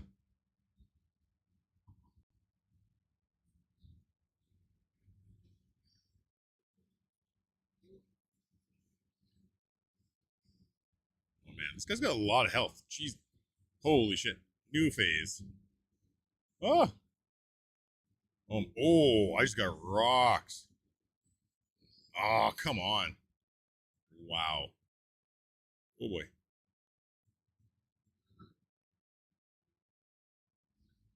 Jordan, this is not going well. What? It's not going well. Oh yeah, the scroll boss is. It's so fast. Yeah. Whoa! Oh. I thought you were just enough. Oh, I thought so too. Hey, that's a pretty good run though. For my first for my first true run, because you know I've had to cancel it. For lots of mini bosses. Yeah. I know that's a good run.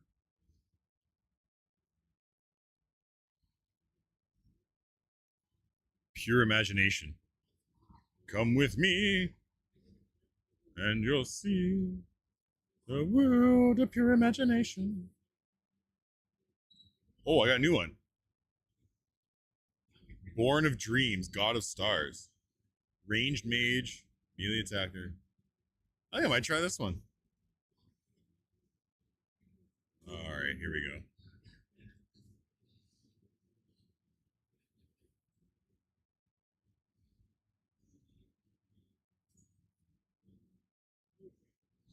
Phone is exploding. It's just Jordan and another dude. What's up, Zilla? Oh, I like that.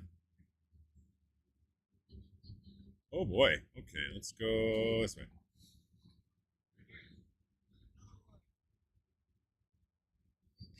Are you just finding all the contests today? We're doing a draw for those and our grand prize in like 15 minutes. Yeah. They're both the same. Do any of you want this as just Thanks for coming by. Thanks for coming by price? Yeah, it's a card game. Oh, it's card game. Yeah. Congratulations. Yeah, you're welcome, guys.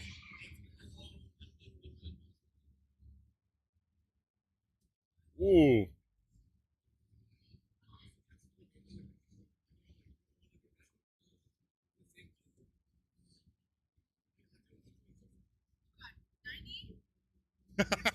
Hey, guess what? You have to do math. Yeah. Good luck.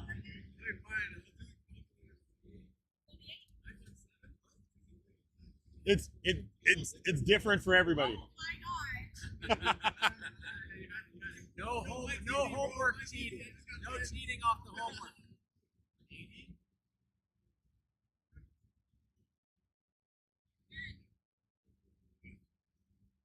When was the last time you had to do math like this?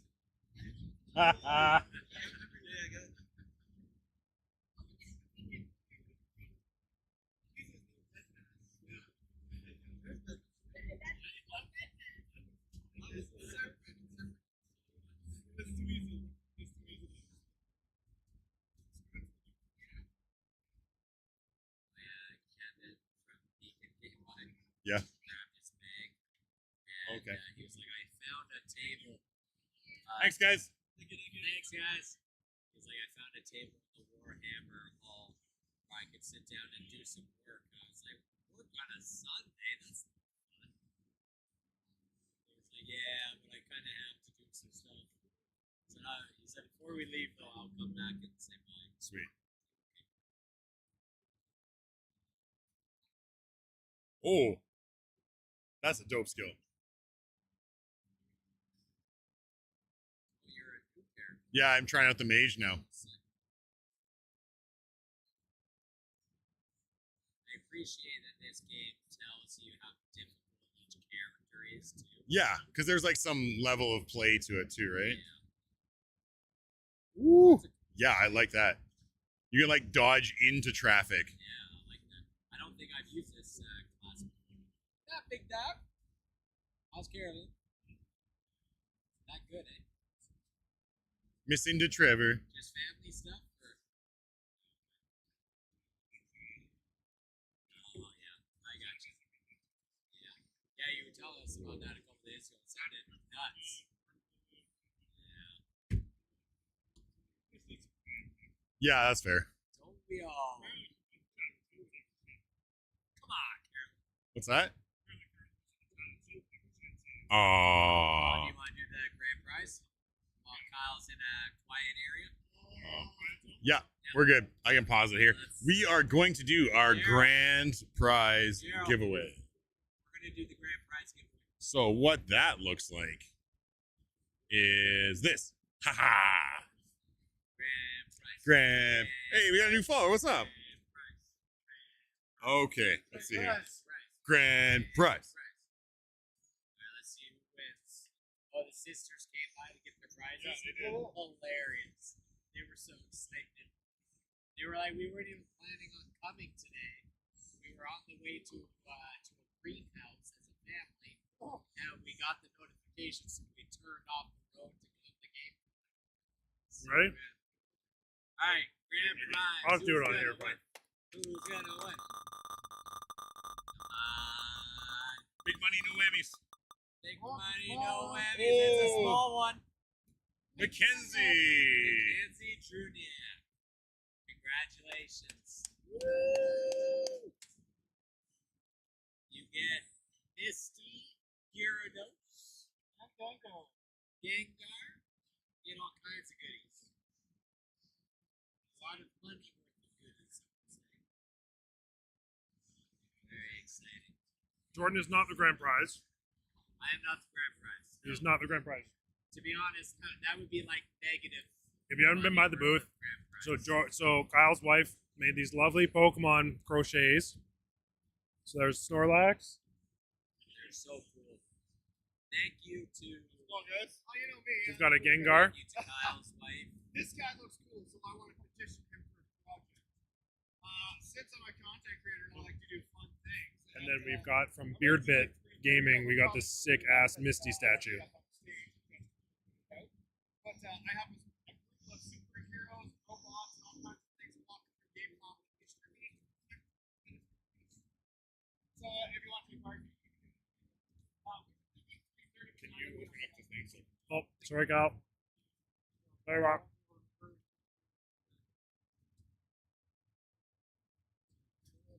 Mackenzie Truniak. Congratulations.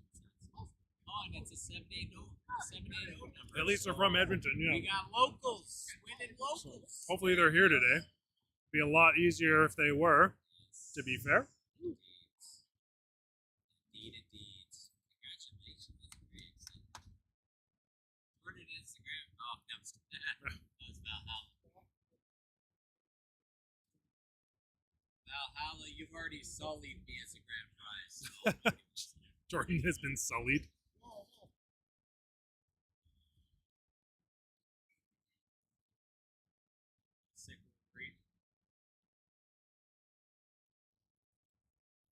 All right, I'll pop back out, let Kyle back in here. Whenever he's ready. Got Evil Ted, hopefully in like 6 minutes. Yeah, maybe on the end. go back to this one. Haha. Woo. I'm back. Back in the New York groove. What's that?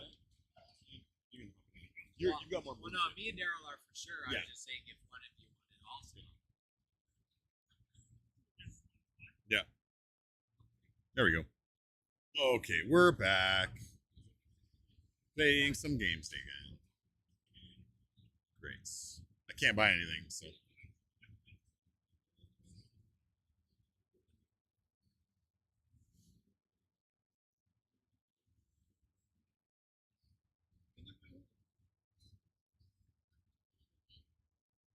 Good. Ooh, uh-oh. Whoa. 1 second to take my phone out so I can keep track. Whoa. Okay, this is a cool build. Ooh.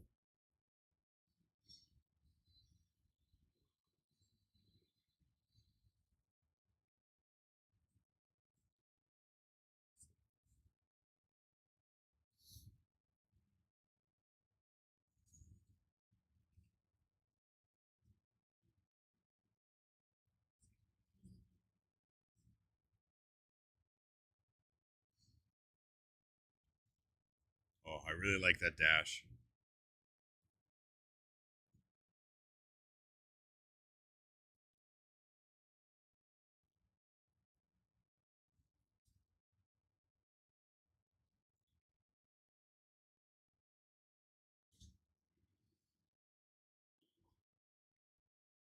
Woo.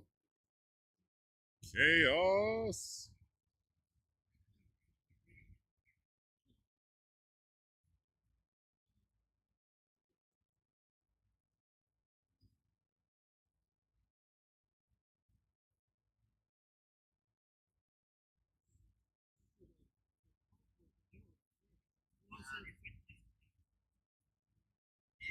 If Evil 10 does show up and one of you get photo swapped during the I'll do that since I have.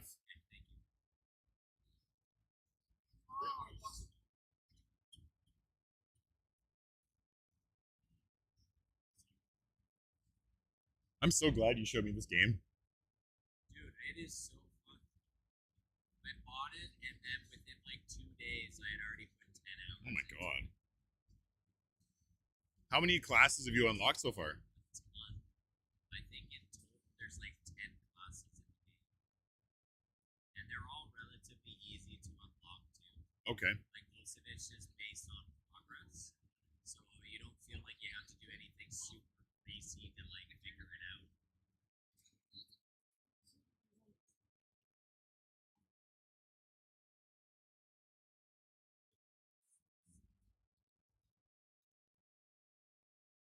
Oh, that's good too. Oh man. Oh, we got some bigger bosses. Mini bosses? Boss bosses.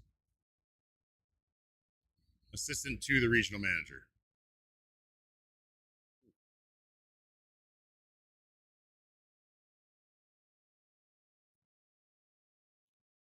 Hey, there we go. What do we got? Cooldown reduction. I want that.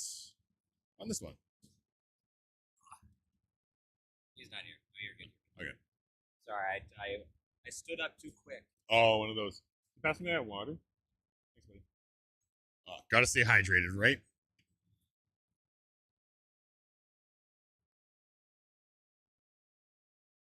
Yeah, let's keep it going. I got time. Let's go explore the corner. Ominous presence.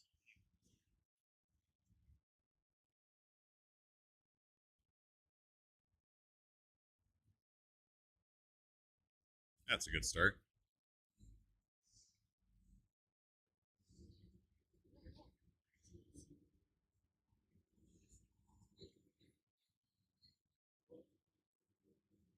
Whoa.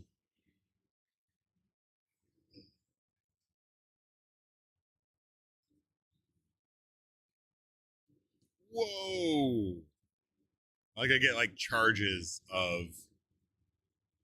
I want maximum health.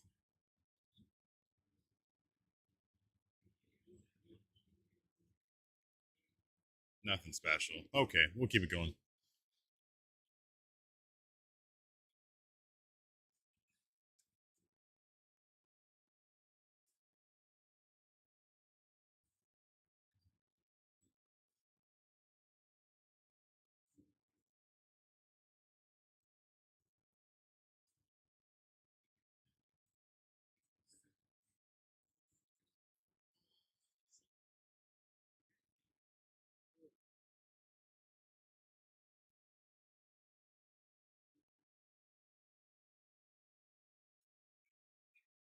Oh. You know, usually I don't play like caster classes, but this one's actually been pretty good.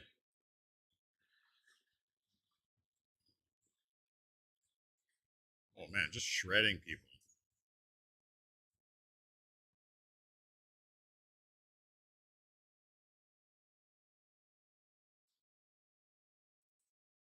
Oopsies.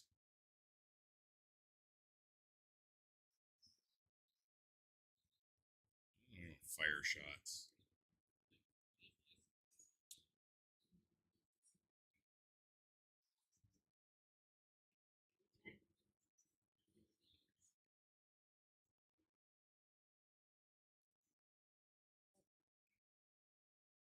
Okay. Hey T, can you turn the giveaway signs around? Because we're done with the giveaway.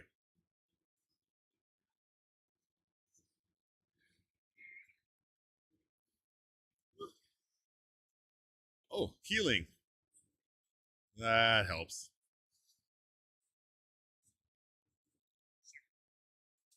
Yeah, nothing yet.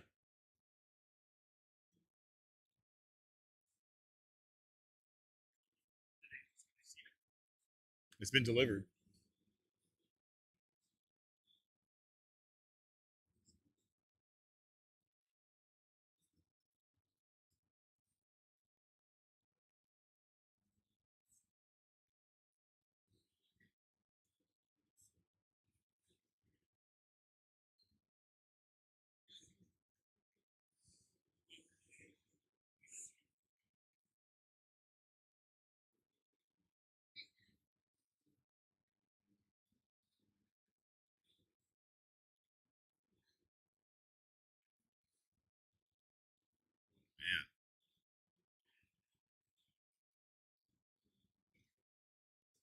Man. Ooh. Ooh. Boom. Oh man, that ultimate skill. Ooh.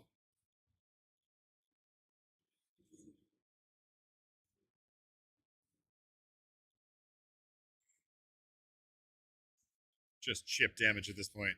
Oh boy. There it is.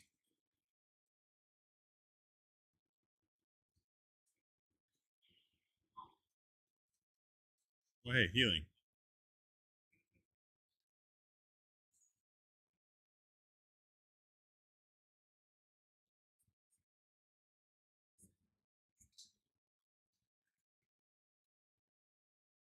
Stardust.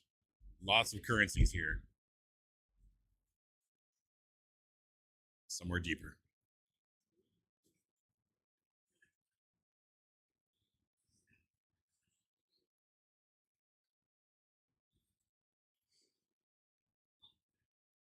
Oh man.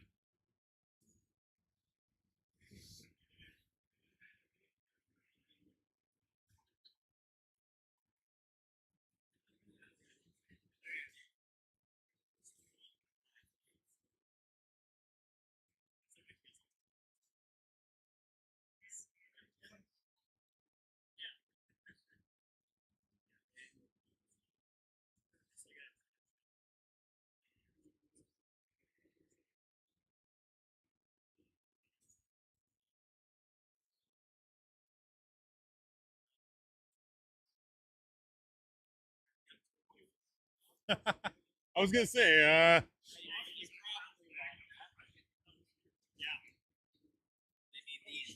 The ace is tough.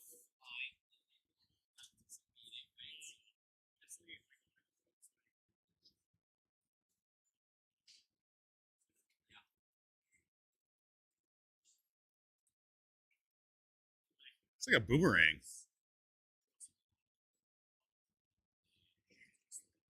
What's that?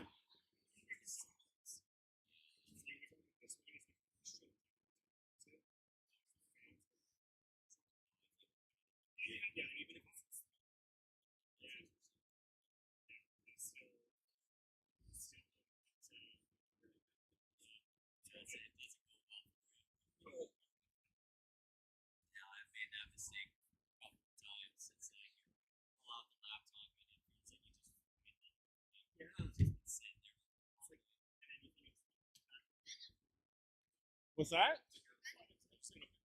No, we don't have any Pokemon cards. Sorry, man. Buddy looking for Pokemon cards. Yeah, I respect the hustle.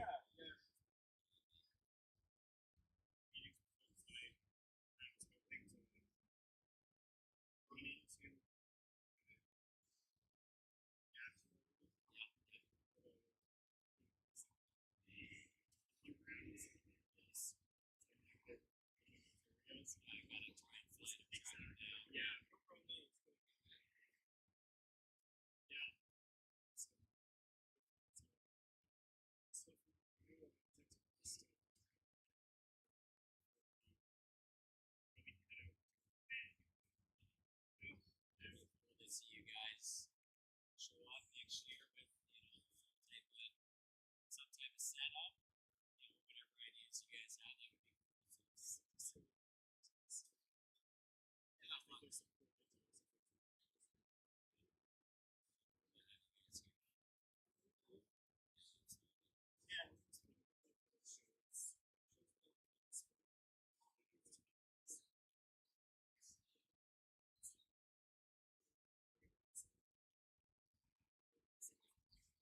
Whoa.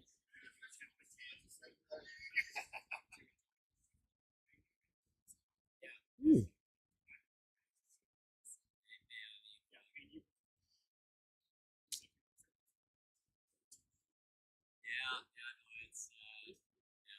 Oh shit.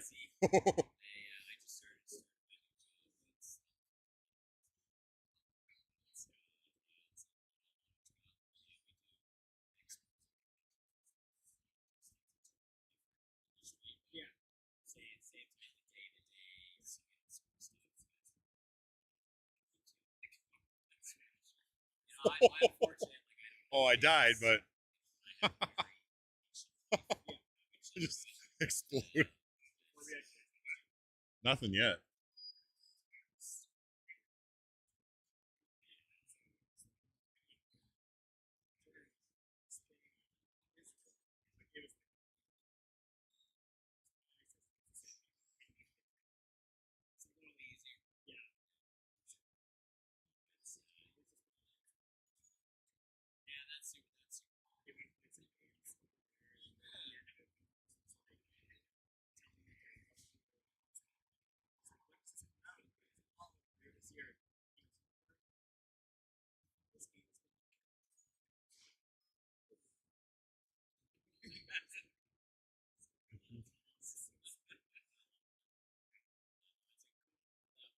Whew.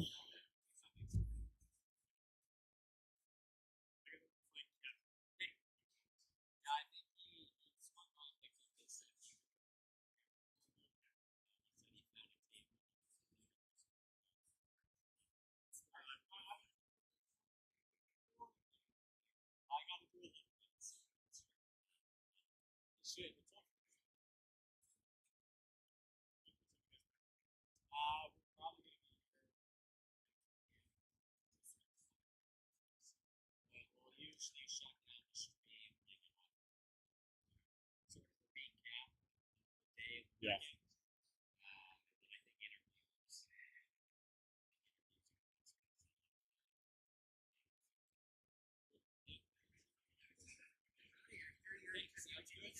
Yes. You were an indie dev. Okay. What's? Give me 1 second.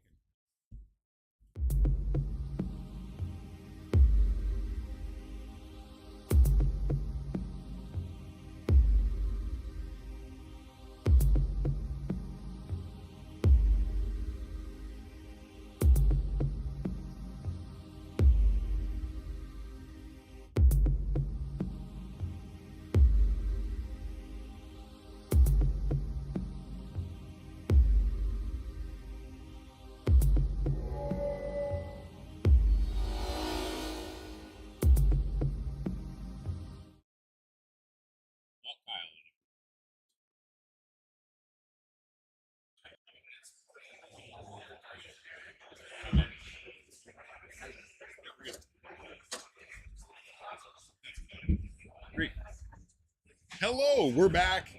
We have Jamie from Willowworks. Hello. Welcome. Thanks for joining us. You're here talking about Star Apprentice today. Yes. First of all, where are you based out of? Where's Willowworks? We are Edmonton. Edmonton. Yep. Oh, nice local company. Yep. Okay. Yep. How many people are in your studio? Currently 5. 5 people so far. Okay. And tell me a little bit about Star Apprentice. What is it? What's the gameplay? What are we trying to accomplish? So it's a magical girl detective game. You interrogate witnesses in a bullet hell duel. Okay. So if you're familiar with Ace Attorney or Danganronpa, it's like that, Okay. but with a little extra twist on it. Okay. And so with that, how long have you been working on Star Apprentice for? So the current iteration has been going for 3 years. Okay. It originated as a student project at the U of A Okay. back in 2020. Okay. Then we had a lot of positive reception to it, so we're reviving it and going for a full game with it. Awesome. Now, were you here for the Nagus portion of the conference as Yep. well? Was that busy for you? Probably, yeah. Okay. How was it? Did you participate in the big indie pitch? No, we did not. It seemed like a very sort of intensive situation with like 5-minute pitches. Yeah. The reason that we didn't go for it was that I've already pitched to pitch panels quite a few times already. Okay. And didn't really see the need to do it again at the moment. That's fair. Have you had a lot of sort of public viewership of it? Have you had a lot of people playing your game this weekend? Yeah. Okay, and what's the feedback been like? We've got a lot of good playtesting feedback, a lot of things that I'm going to change, Okay. mostly little details, but it's always very helpful to come to these events. One of the best things we get from it. Do you have like a roadmap for release? Is this available right now? Is this in like early access? Where are we at in the creative process? So the original student project version is available right now. Okay. It's about a 1-hour experience. The current version, we're kind of in the middle of developing Chapter 1. Okay. Then we'll eventually release that for free. Yes. And then the rest of the 4 chapters of the game will be released at a later date. Awesome. So if people were, we always like to do like a shameless self-plug, sort of thing. If people are looking to find out more about Star Apprentice, they're looking to find out more about your studio as a whole, where should they be looking? Probably the best place to look is our website, willowworks.com. Okay. So will-works.com. Okay. And then I also see some social media stuff here. You're on YouTube, Twitter, Discord. We have discontinued Twitter. Okay. Understandable. Yeah. A bit of an old card there. That's fair. But key way to help you out, wish lists on Steam. Take a look wish at lists. Following developers' pages on Steam is also very helpful. Okay. Just for more public viewership sort of thing. Yeah, it lets you know anything that the developer's up to. Okay. So instead of just the things about a specific game you're wish listing, you can hear everything from that developer. Amazing. If they have a developer page Okay. up. Great. Jamie, thank you so much for coming on today. It was great to hear about your game. I wish you all the success in trying to finish that development process, because I know it is a very tedious Quite process. arduous. Yes. Great. Thanks for coming today. Yep. Thank you for having me.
play something else, but just set me up with the audio or whatever.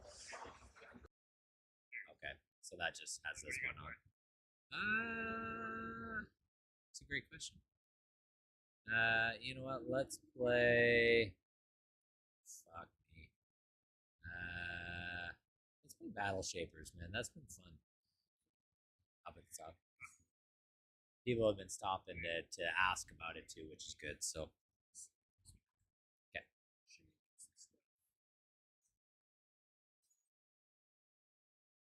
Oh, are you putting that in the top? Yeah, it's 2 words.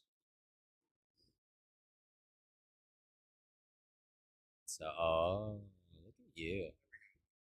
Look at that. Trevor's got everything figured out, man. Yeah, mute 3. Oh, and then that gets slid upwards. Okay. Yeah, that disappeared. Oh, it's back. Right. Here, do you want me to get into a game? Is it on there? Oh, okay, yeah, I see it. Okay. Perfect. Thank you, Trevor.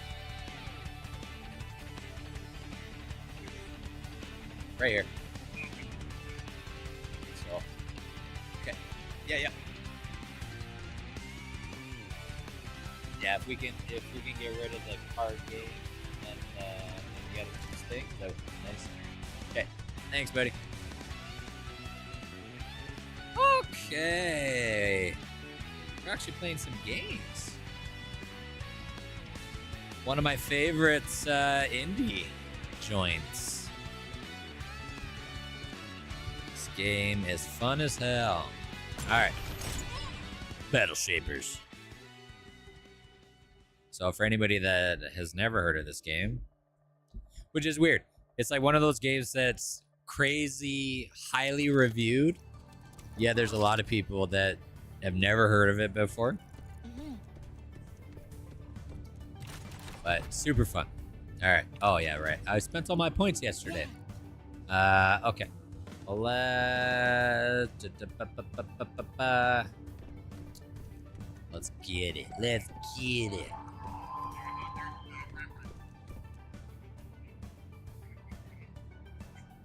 Oh, they are coming today? Oh, sweet. Do you want to put this t-shirt in there, or...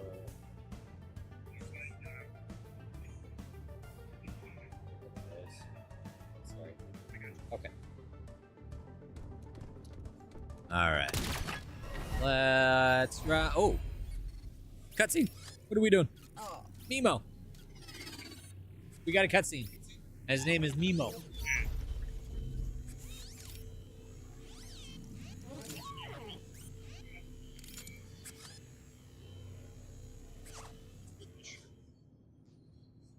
Instead of the other one? Right. Do we want to give that to somebody from GameCon, like staff wise? Like what size is it? Do you think Josh could wear? Oh, did he get a shirt? He got a shirt. Oh, okay, yeah. Okay, never mind. Trying to think if there's anybody else. Well, like we gave Josh a shirt. As Fuzzy, yeah. Fuzzy's got one. We got hoodies for Chris and Mark. Oh, I mean it'd be too big for her, but she could shrink it. What's her face? Jane. Do we want to give Jane a shirt? What do you think, Teeth? Give Jane a shirt? Yeah, that's kind of what I'm thinking. Yeah, a Moo shirt. Give her a Moo shirt. I think she'd be happy about that. Kyle, you just say when. We're good.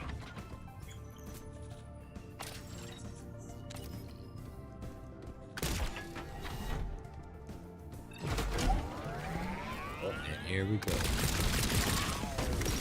Let's fuck shit up.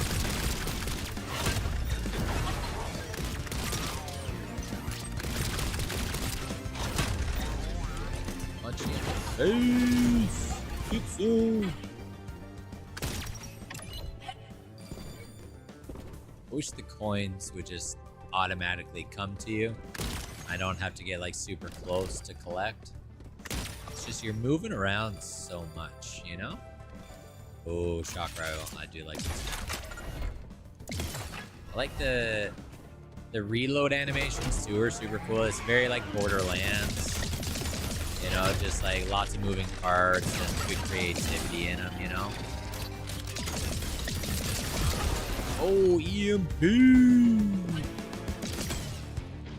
Alright, oh, come on. There we go. Oh. The stun and the punch is just so satisfying.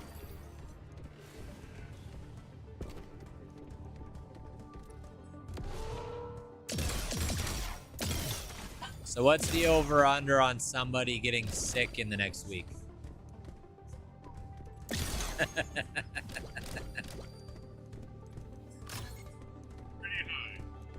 See, Kyle, I didn't even say you specifically. I just said the group.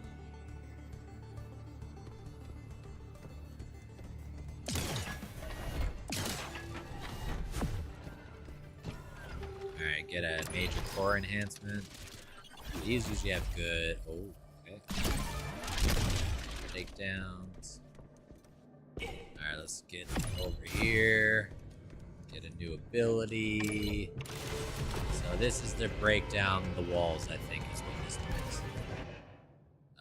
Oh, Shaper Hacks. What is this one? Oh. So this gives you, like, temporary buffs for specific floors. So, like, you might only have it for 3 floors. You know?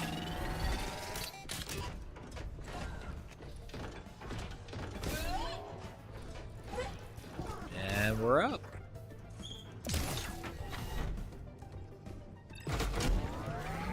And lockdown, okay.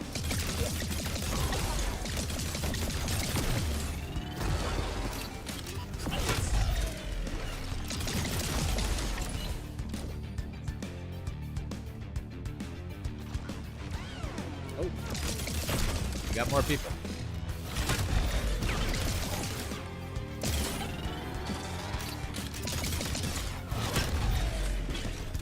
Oh, that's it is. Down. Alright, now is this gonna give me the wall breaking ability? Oh. Alright, let's see what do we get. What do we get? Affinity multiplier. Oh, interesting, okay. That's a cool ability.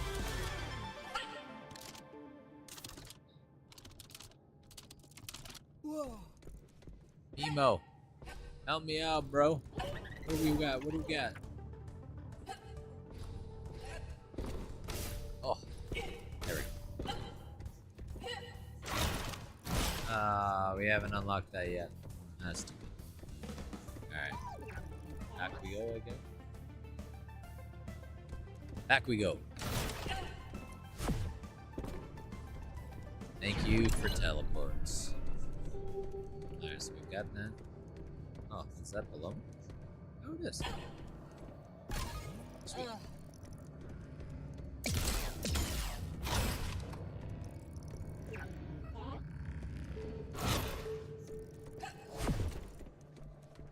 Alright, now we gotta pick our actual level. There we go. The infected tower. Gotta make sure we figure something out. Oh, select your target. Okay, where are we going? Alright, who should we go after here? We did the Wind Magistrate first last time. Strike Man has fucked me up. You know what? I might do him first because he'll be easier. Because as soon as you beat one, the other two get even stronger and new like attacks and stuff. Yeah, you know what? I think that's the play.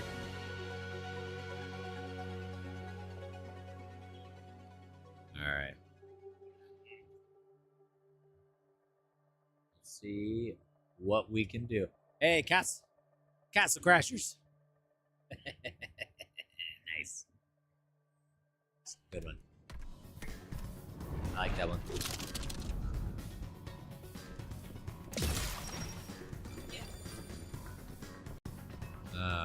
Okay.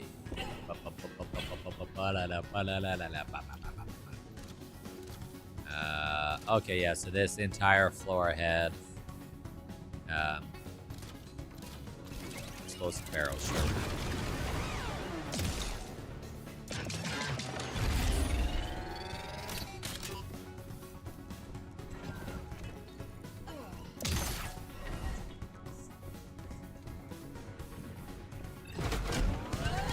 here we go.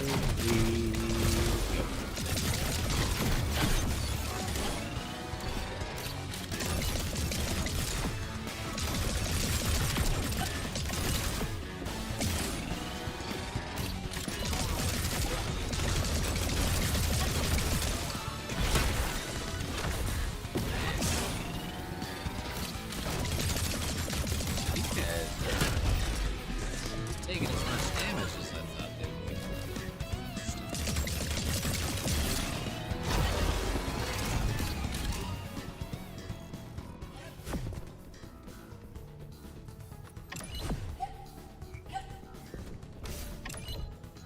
Alright, let's get a new enhancement. Precision hits. That ain't me. We are a pray and spray sort of shooter. Oh. Okay, lasers. Only lasers. Oh boy. Fuck shit up. Run. Alright, and we're in.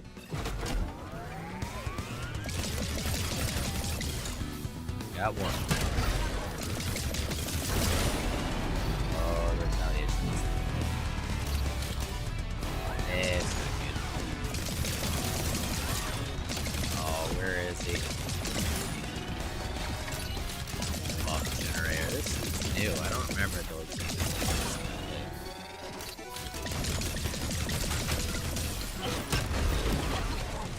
Nice. Down.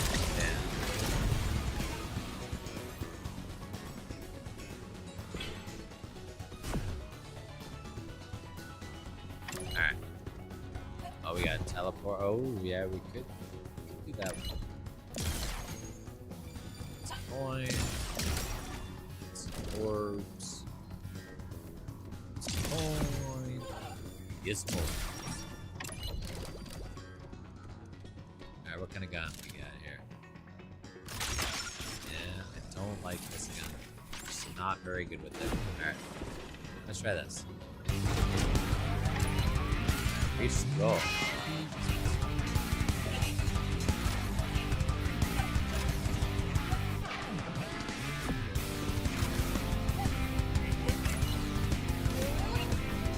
Sick. What? Okay, I'll get out of the way.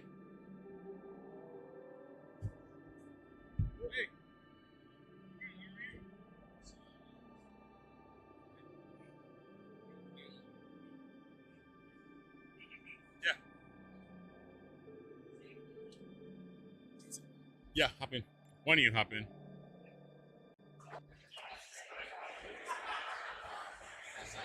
All right, we're back. Just give me 1 second to set up here. What? One of the cameras froze. The camera's froze.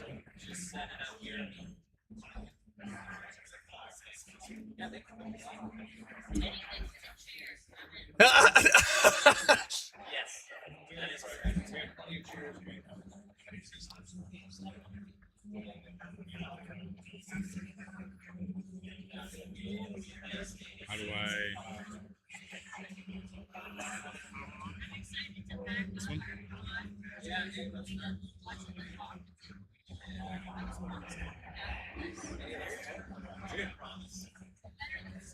Little technical difficulties here. What the hell?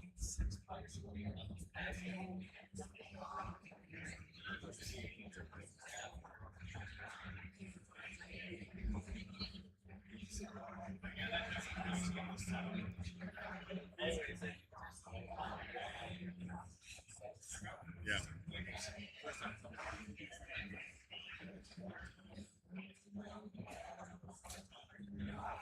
Close the game down.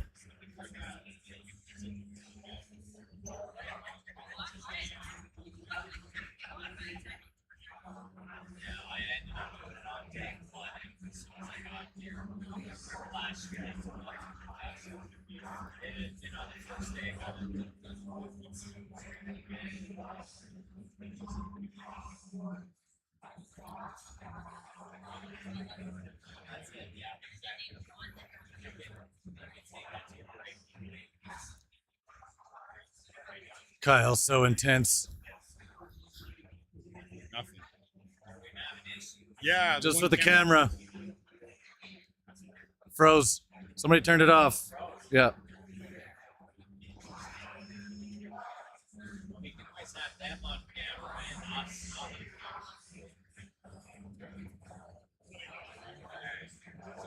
So it's Kyle's fault. Yeah.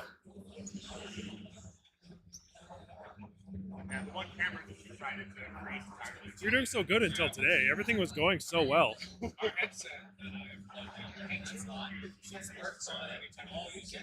It looked like somebody turned it off, though.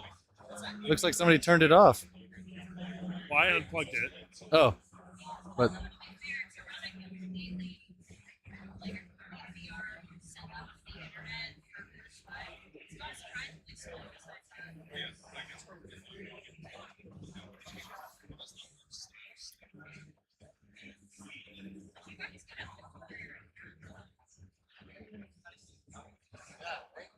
Didn't we pay for it up front? What are we doing here?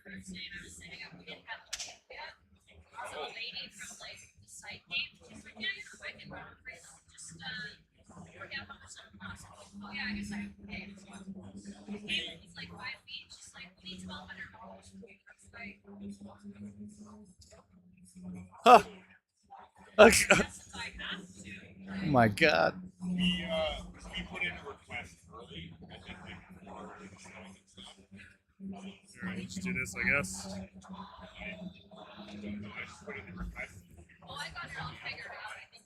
Oh, now it's working. What the hell? Freaking technologies.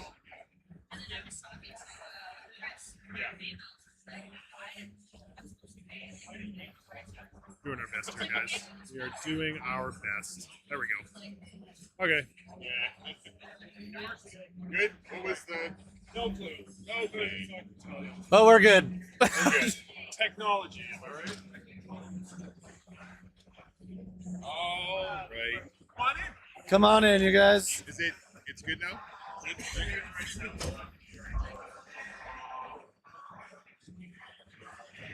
Are these Shure mics? These are beacon mics. Nice. Yeah. Bring them close to you. Yep. Here we go. Here we go. You want that close? Very nice. All right. We are here with One Shot Studios. Hello. To talk about your VR RPG. Now, first, can you tell us who you are, where are you in the studio as a whole, and how this came to be? You can leave that one. You pitch it way better than I do. No pressure or anything. See, I'm the technical guy. Okay. She's PR. So technically, you should know. I mean, I do know. You just say it way better than I do. So we've been a studio for probably about 2 years now. Okay. We've been doing this for about 4 to 5. It started out as a hobby of us just kind of goofing off and building things. You know, COVID kind of took over. That's how this started. Yeah. I got a headset during COVID. I was exploring the internet. I ran into somebody on the internet. We got along, had similar interests. I convinced him to come to Canada and marry me. Aw. And now we're here making the studio. Long drive. Yeah. Long drive. So, One Shot Studios has created this VR RPG realm. You were telling us about it yesterday when Daryl. I played. When Daryl attempted to reload a flintlock rifle. I was so bad. But can you tell us a little bit more about that, like the setting, essentially what you were telling me yesterday with the mass amount of people that are participating in this shared storytelling experience? Right, yeah. So what we've done is we've taken the concepts used in LARP, like live action roleplay, and elements from Dungeons and Dragons, and we've managed to mix both of them together into something we can put into a large world built virtually and people connect to in VR. Yeah. So it's like the closest thing you get to Ready Player One, essentially. So Yes. broad campaigns with a whole story, a whole setting, and we just finished up a campaign where there were 60 participants who just about every single weekend would log in for about 6 hours, make characters of their own, just like you would do for Dungeons and Dragons, yeah, and then bring it into this world that's alive and breathing, and they can exist in, physically see, and interact with through their headsets. Wow. So how long has that campaign been going on? You said it just finished. Yes. How long did that go? It started around spring, close to spring, summer of last year. Wow. Okay. And it ran several Extensive. weekends. We took a small break during the winter holidays, because you get the holidays and hurricane season. Oh. Knocks a lot of people's Depending internet where you out. are, yes. Because people attend from all over the world, right? Yeah. And then we resumed, and we just finished up, I want to say last month. Yeah. Yeah, we finished telling the story of what we were doing there in that campaign last month. Is that posted anywhere for people to see, or is that just local to you guys? It is, yeah. You know a little bit more about where to find it, the navigating. So we broadcast everything on Twitch and YouTube. Okay. We have several participants as well that also stream their POVs. So on our website, we have links to all of our socials that link back to our Twitch that has the VODs as well as our YouTube. Our particular Twitch is the cinematic camera. We hire 3 to 4 cameramen to capture everything cool. live so that people can learn the top level of the story while also participating and following a personal character story. Wow. Yeah. So you were saying too That's that they so can cool. go back and after seeing that cinematic version, they can go and pick a character and follow them as well. Yeah, so basically we set up the cinematic basically to be the key guide to all of the large world events. Okay. So that people don't feel confused. So if you really fell in love with one of the guard characters, you would go and watch them for 28 episodes, 6 hours apiece. Oh, you like it? When you inevitably see them interact with other players that interest you, you can go back to that streamer's channel, watch all of their content. Yeah. And then maybe you'll find another character you like from that POV, and then you go back and. That's a really cool That's so way cool. to do it. Yeah, that's so cool. We Yeah, know sorry. people who are like the campaign we did before this one. We know people who are still going through VODs like to this day. It was like, yeah, I'll be at work and I just put it on casually and listen to this one like play through the campaign from this person's perspective and see So what they cool. got involved in that nobody else did. It's like content creation that just keeps going because Oh, people can sort of forge their own storylines and figure out what's going on in this gigantic world. Exactly. What are some of the challenges you face when it comes to running a 60-person VR RPG experience? Unity. That's the problem I run into. There's a lot of times where, because the program that we use in order to host it all, in order to physically build it, because I'm the engineer in this scenario, we exist in something of a box that is permitted to exist within the space that this program allows. Yes. So I have to find a lot of roundabout ways to try to get some things to work the way I Right. want them to, which are really cool things, but I have to go like around the normal method. And oftentimes, something broke on upload, and I gotta wait and do another upload. Oh, and just, that's things always take a struggle. time. Yeah, but it's worth it in the end. Okay, so like I played yesterday, which was awesome. Yeah. Super immersive. So at first, I thought everyone that was in the booth was the ones talking to me, but and then I was very surprised to know that there are people from all over, Oh yeah. like tuning in and being a part of that experience. So like you guys were saying, there's people in like certain areas of the world. Like where all are these people spread out? We have several players from Australia that will get up at the crack of dawn when we start the campaign at like 9 o'clock at night. Bless you guys. Yeah. We have people in Europe. I've got a few people from South America. Lots of East Coasters from the United States, some in Canada. We really just kind of have a little bit of everything everywhere. That's awesome. I've got one player that when they travel to Japan, they take their setup with them Oh, and geez. they Oh my play from goodness. Japan. Just so they can continue on as well. Yeah. It was actually so cool. At first I was like, wait a minute. There's at the end when this sort of like the credit roll and you're talking with everybody and they're at that like campfire at the end. I was like, wait. There's more than 3 people that are involved. I was like, whoa. My favorite at the end of the demo was all the characters like around, like, clapping. I was like, man, they made me feel good because I was really bad at the start. Like, yeah. And did I hear you guys talking that he was one of the first people to shoot the? No, so in the scenario that we set up for this rescue mission, Okay. we've only had one person that hasn't killed the person you're supposed to save. And we've run a lot of demos, so we're a little bit surprised by that data. it's my moral compass is still good, I promise. It's true. Maybe he's just got bad aim with a flintlock. I do. Or was that just your reloading capability? It is all of the above. I don't play shooting games for a reason. Everyone that was around the booth at that time got to see why. Yeah, when we're building things, we're always constantly figuring out, like gathering data, because we can build something and, think of it as a concept, and I can physically build it, and I won't ever really know how easily it works until people actually use it and try it. So a lot of our systems are always constantly going through a trial and error stage, like, okay, what is the right amount of gamification versus role play or pantomiming to not take you out of the moment? Because for instance, I could make a gun that you have to do all the actual immersive things, which you would think mechanically is really cool. Pull out the magazine, put it in, rack the thing back, check the chamber count, all that sort of stuff. But then when you're in VR and you got controllers, you're busy now trying to just finagle to get this device to work, and now you've kind of been pulled out of the scenario. Yeah, because you're too busy trying to fumble with things. Yeah, and so Fair trying enough. to find the right way to juggle those around and find what people are comfortable with has always been it's been a process. Put it that way. Oh, I can imagine. So if people are trying to get involved in this, if they are looking to join the VR RPG space, what's the best way to do that? So we have a Discord.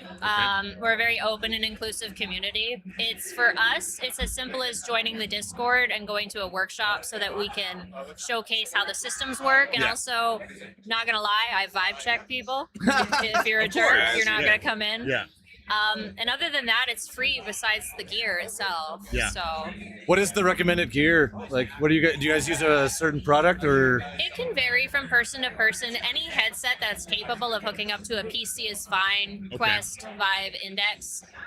And we recommend baseline PC specs as well. Okay. We actually build our benchmark on some pretty baseline stuff. I'm only running a 3070 with a pretty baseline processor. Okay. The biggest thing that we recommend to people is the level of VRAM you have. Yeah. 8 is kind of where I get a little concerned. 10 is kind of where I'd say you're going to sit comfortably, and anything over that is going to be sitting pretty. Oh, sweet. Okay. Sweet. So we always love to do shameless self-plugs here. Can you tell everyone where they can find you, what the best place to reach you is, how they join, where to find your Discord, all that sort of stuff? Absolutely. So we're at www.oneshotrp.com. In the contact us section, which if you're on mobile, it's in the hamburger menu, not at the very bottom. That'll have all of our contact information. Our Twitter hosts our schedule, as well as our Discord, because we do a lot of interactive streams on Twitch. We'll do development streams. I'm going to do an Musume horse girl race with our cast coming up. Sorry, what is that? Elaborate, please. Well, he's actually the horse girl specialist. Well, I'm not an expert on it. I play it casually, okay? Okay. It's a mobile game. Everyone really got it. Sorry, some friend holding up a sign. We're That getting is hecklers here. It's very, heckling. It said you're awesome. Yeah, that's exactly what it Something said. like that. So no, it's a mobile game that a lot of people like, and it's just basically horse racing. But in this program that we utilize, the VR one I also knew about, the medium we use, someone else just kind of remade that game in there, so you can take your avatar and just horse race each other all over the place. Okay. So we do a lot of really creative campaigns. So our project just ended, but the community doesn't stop there. So we host things like war games, Civil War reenactments, Helldiver cool. maps. Yes, horse you racing. showed me that yesterday. And That's so dope. That's a lot of fun because because especially since just Helldivers it has its satirical kind of comedic sense. Yeah. So when we're playing that, everyone kind of already tunes into that element. It's like, all right, let's go hard but get goofy. Yeah. And it's a lot of fun. Awesome. Well, thank you guys so much for coming on today. It was great to talk to. I think you're actually the first VR dev that we've talked to. You are. Oh wow. Yeah. Oh, wow. Congratulations, you're the first. Thank you. Once again, thank you very much for coming on. One Go shot check it out. RP. I recommend. Yeah. Yeah. Don't shoot the hostages. Don't shoot the hostages. Don't shoot the hostages. Don't tell me how to live my life. Awesome. Thanks a lot, guys. Thank you very much. Yeah. Thank you, guys. Yeah, absolutely.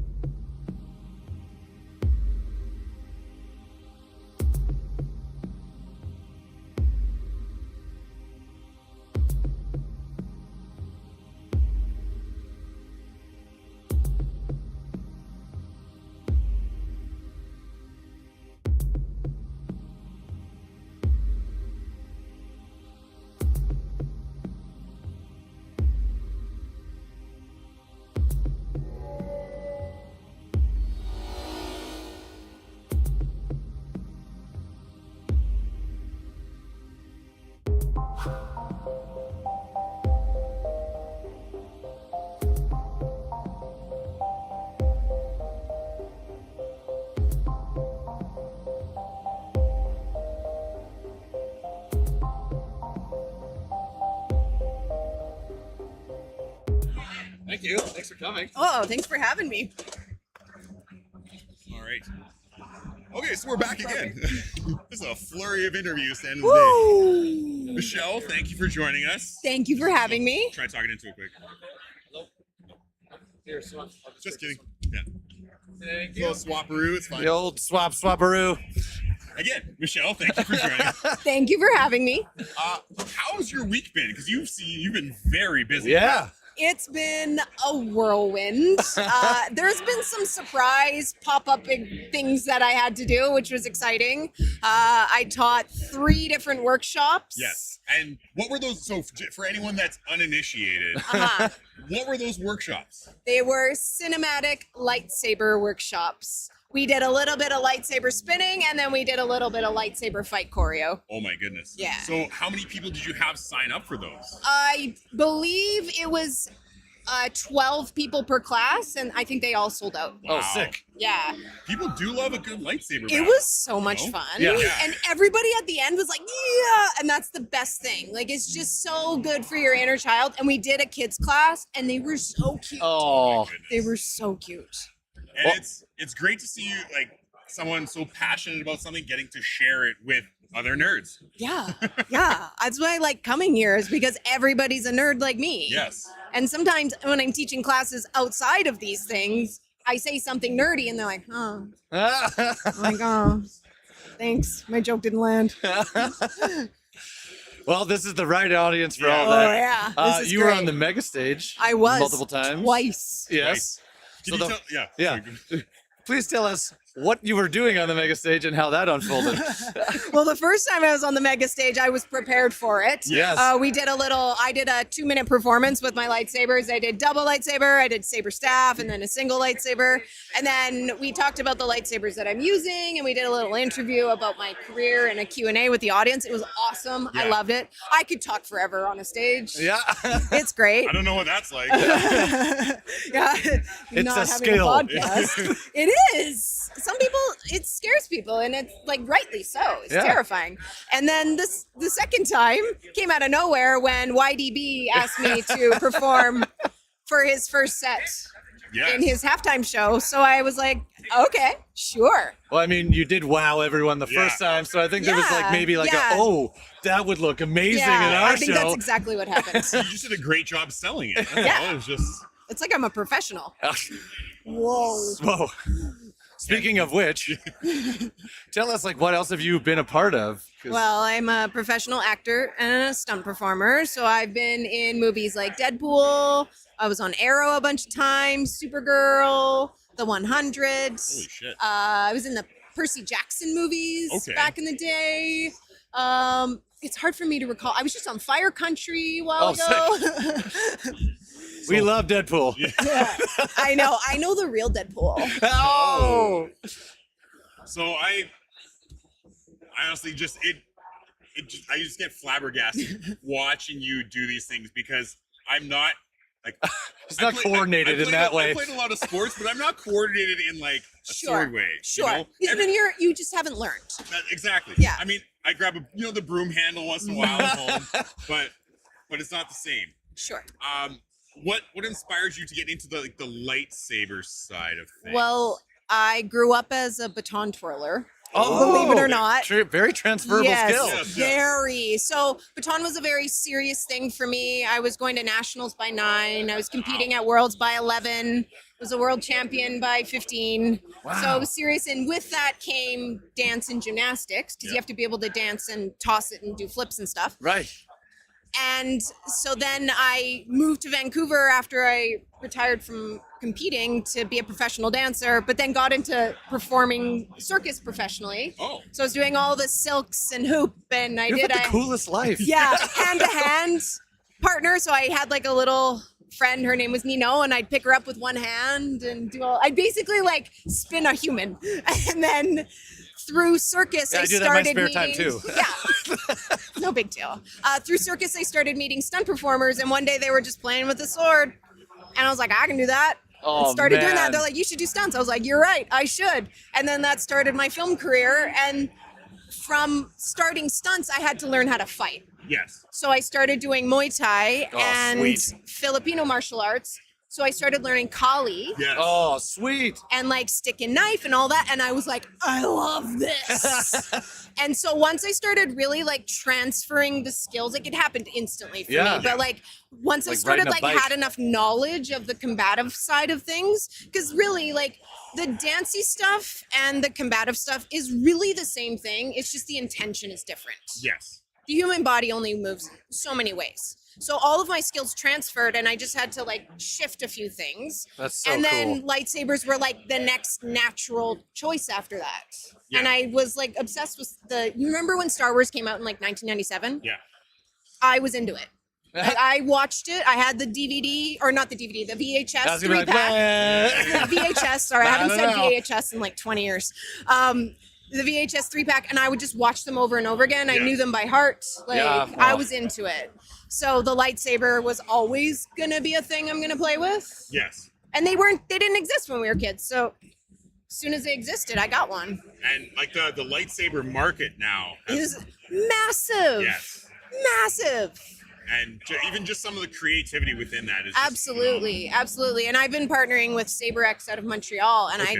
they're guys. they're Important doing- question. Yeah. What's your color? Can you ask someone that? Of lightsaber? Yes. Yeah.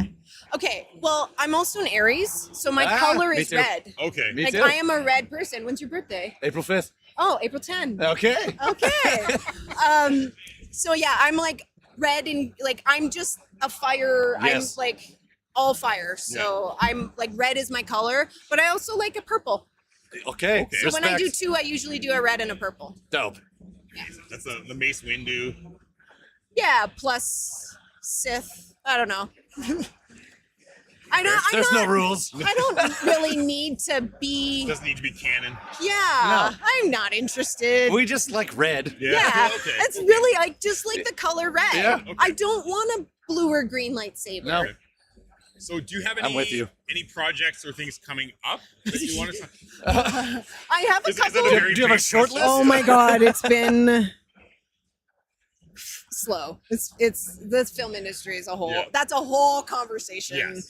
But I did a couple shows last year that haven't come out yet. So there's one that I doubled Hannah Einbinder on. It's called Teenage Sex and Something at Camp Miasma. Okay. It's kind of like Simple title. a trippy horror film. Gillian Oh. Anderson is also in it. Oh, cool. It was really a cool project to be a part of because it was a trans director. We had a trans villain. It was a queer love story. Oh. It was just such a wonderful That's fun. on-set experience Yeah. to be a part of. I'm really That's proud so of that. And then I worked on another show. I don't know when it's coming out, where I doubled the lead as well, called Freaks Underground. I don't Freaks know. Underground. Yeah, I don't know when that's coming out. It should be at some point in this year. Is that like another Pay like attention, look horror for it. vibe one? Or- Yeah, okay. sort of. It's a sequel to another show. I think it's called Freaks. Freaks on the Mountain. Freaks above ground. Michelle, thank you so much for coming Thank on. you for This is having amazing. me. That's so cool. You have literally the coolest life. Oh, thanks, guys. Thanks, guys. We hope you have a great rest of your GameCon. A little Thank bit there, you. and best of luck with all your projects. Thank you coming so up. much. You as well. Thank you. Awesome. Thank you. Thank you so Yay, much. my pleasure.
right, team.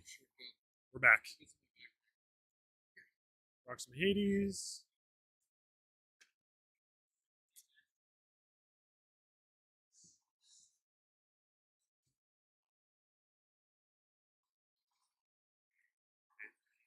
Hades. 2.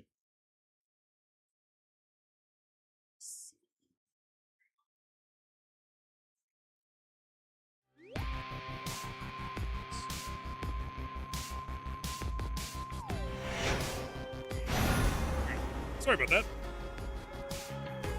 Into the con. Lots going on.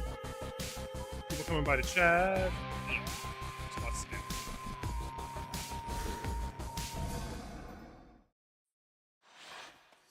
It's been a good day though. We talked to a lot of people. People far too famous for us that we have no business talking to. But I appreciate them. And honestly, it's been pretty good. Who might you be, my girl? And what? I'm not your girl, old man. My name is... So it seems. You appear to be quite... Street man.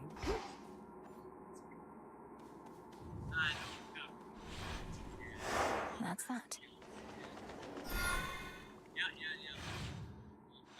Hope everyone's having a good Sunday. If you've been here all along, thank you. If you're just tuning in, also thank you. Hope everyone's having a chill day. Yeah, it's been a long weekend. It has been a long day. We're getting close to the end here. I think we're done at 6, so we'll probably wrap up here shortly and get things shut down before the very end of the day. But it's been busy and good. Does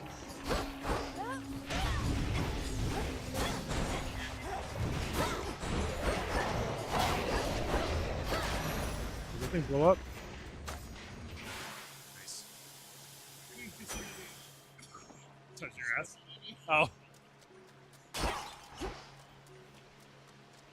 Daryl's de-cosplaying. He's getting his...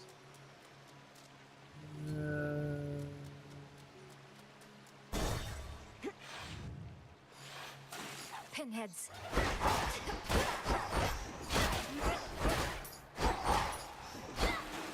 Fishes. Daryl's breaking his cosplay to take it off.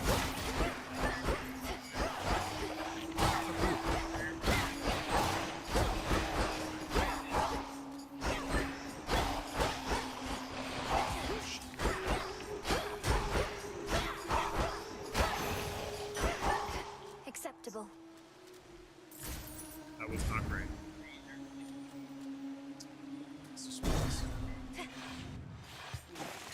Shellbacks.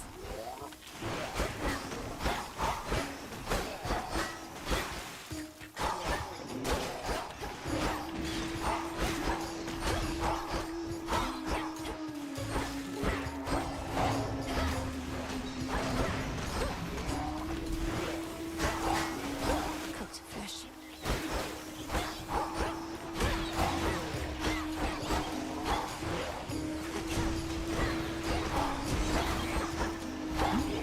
Oh, Daryl's sweating. Daryl's...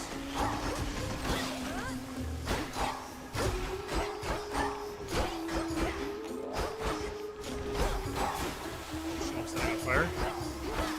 By the way, red is bad. As I've played video games in many years, red is bad.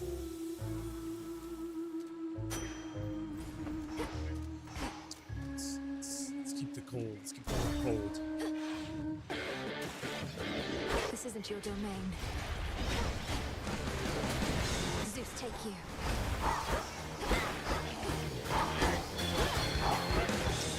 Break bottles. Bad things happen.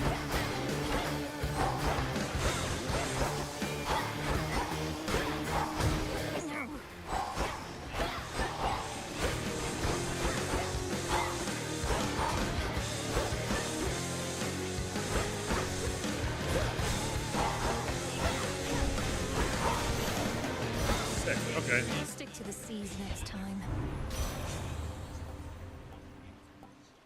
It's a gust. I like a good gust. Desolation.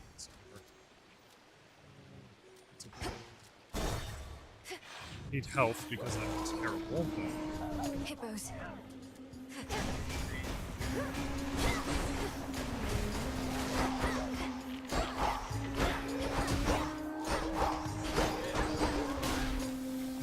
Pop.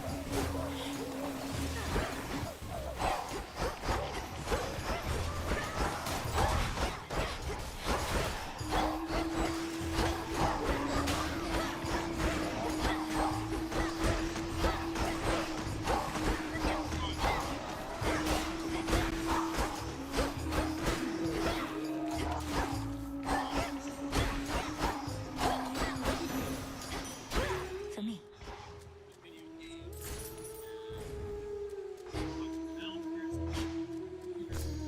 A lotus flower. Swallow. There's all sorts of cool stuff around these levels, and I keep forgetting to grab it. One step closer.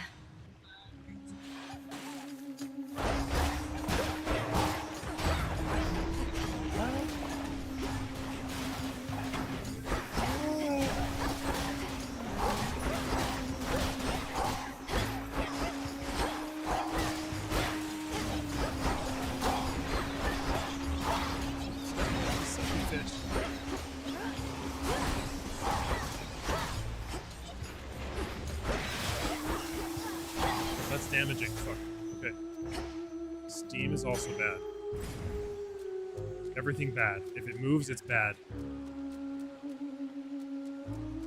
That life? That's not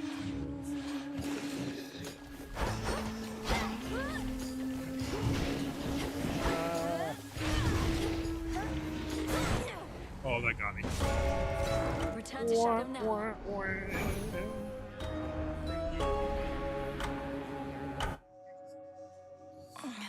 Okay. Is that... Let's do this again. Learning? Don't you have friends among the other shades, Dora? You could join them. Foolish witch. Haunting this tent is a full-time obsession. We lesser shades can be a little... Not just mortals. Rise and shine. What do you got now? Sneak? Rinse? Sure. Great Gaia, share your secrets if my worth is true. These are buffs to help my runs, I'm assuming, so that's good. Such sorcery. Okay.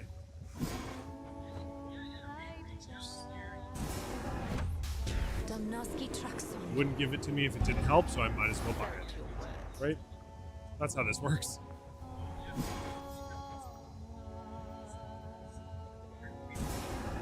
I'm ready.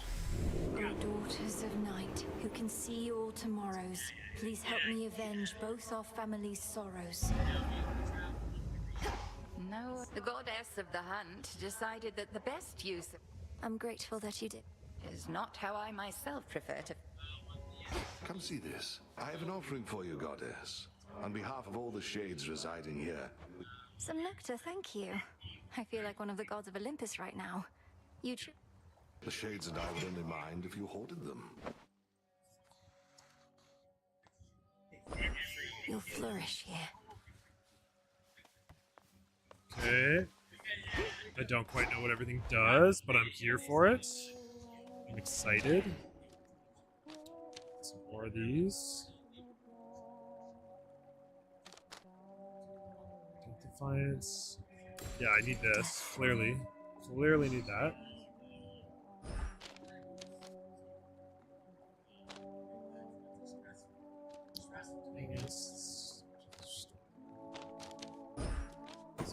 Do that guy, and we're good.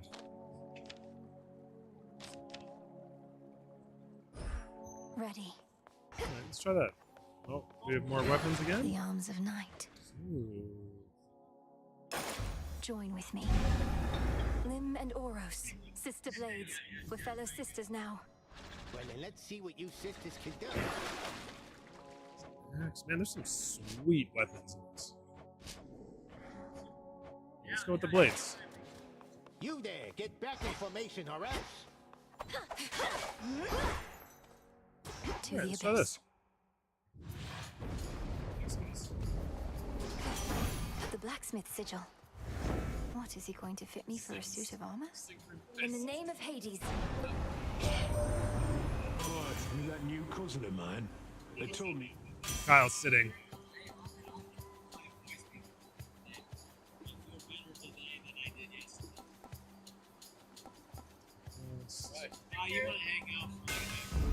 My silver all grew stronger, didn't it? Ooh, that first hit. Oh my gosh. Okay. Okay. Yeah.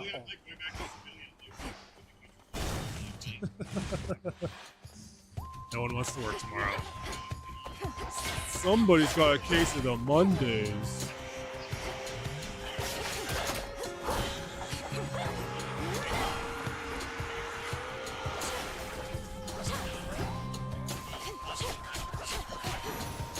Those are cool. More ashes.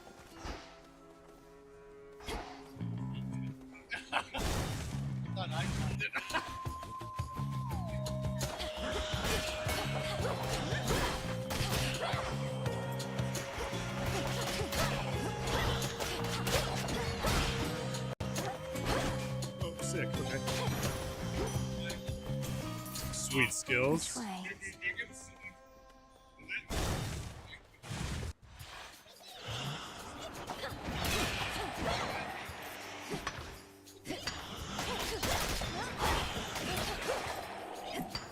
Give me silver.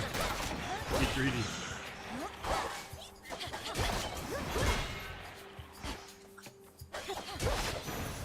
Hey.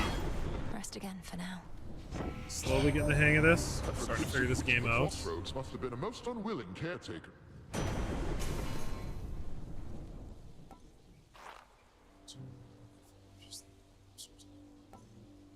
Chain link. I like chain lightning. That sounds cool.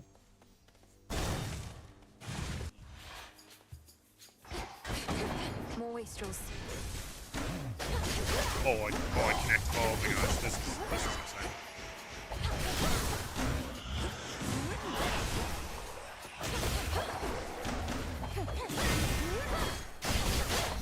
Woo!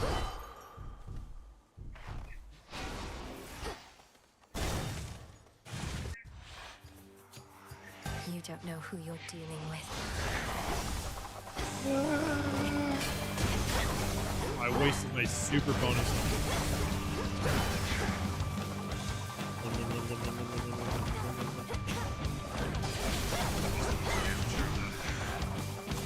I am not doing a good job here.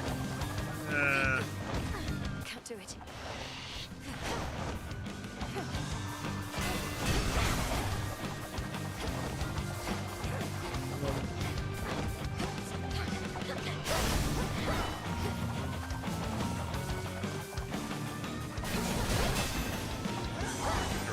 Got you. Got it. Doing good. Yeah. I'm not yet proud of Sure. Cena. Cruising right along. Weak.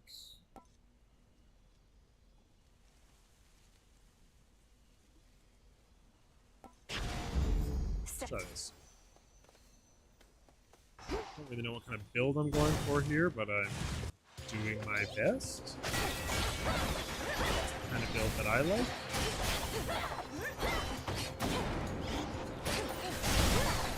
This chain lightning is doing awesome against these things.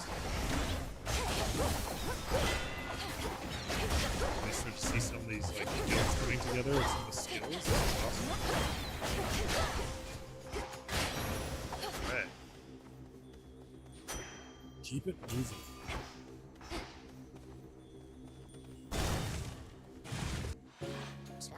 Go with hands. Small and black.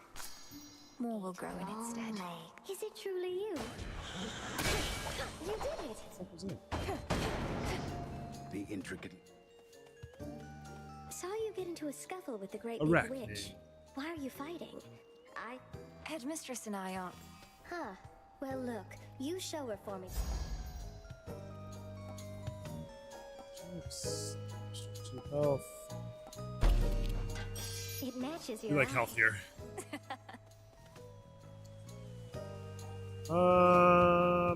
Let's go with the clamps.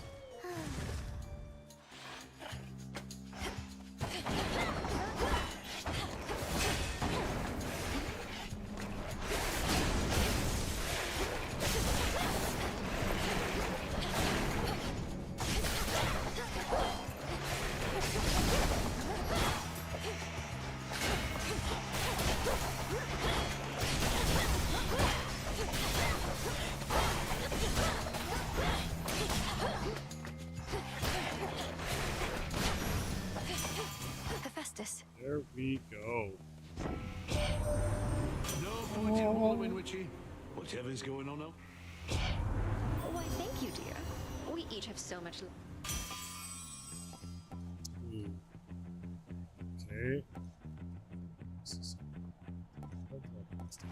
last defense from Hephaestus. Damage to armor. Like that. That's not Fine work as always.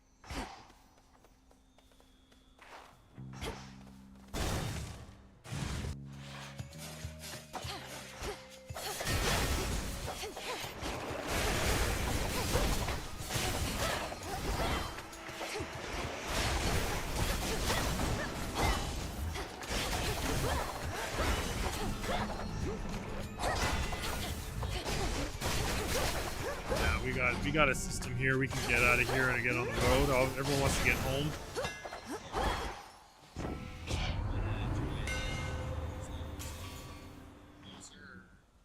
We could try. I think it's piss and rain again. So I think Kyle's gonna try and maybe get close. If you can. Yeah, we got stuff to cover things, so should be okay. But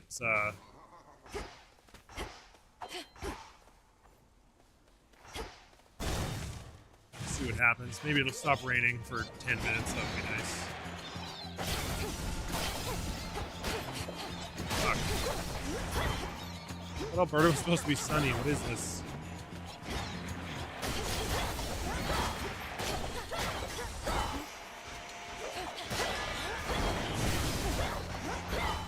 Oh. That's annoying.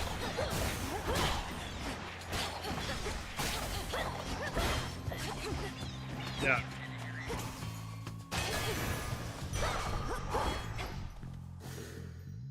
Oh, sick. That's a good spot. What a chump. Absolute chump. They're doing stuff. No, he just took it off. His shoulders was starting to pop. No.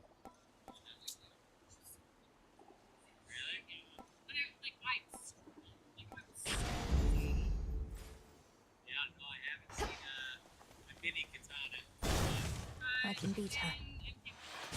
Compose yourself. A flash of silver. Nyx entrusted them. And why ever not?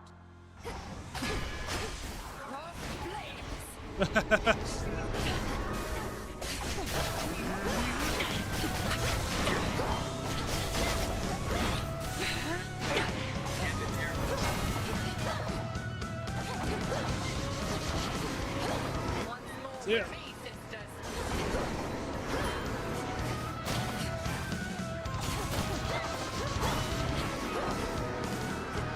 Seven.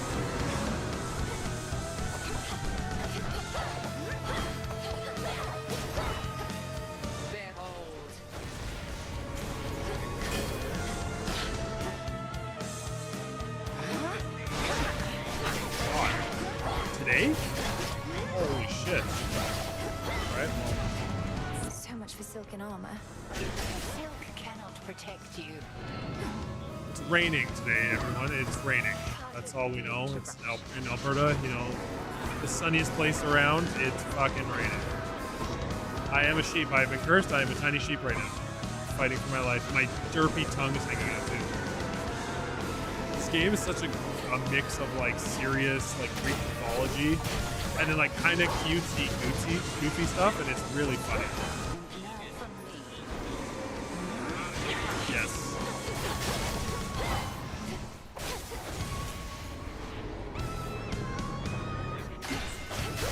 It's pretty good, honestly. It's very, like, I can see we have played Sworn as a podcast. It very much feels like a crisper version of that. Yeah. Well done.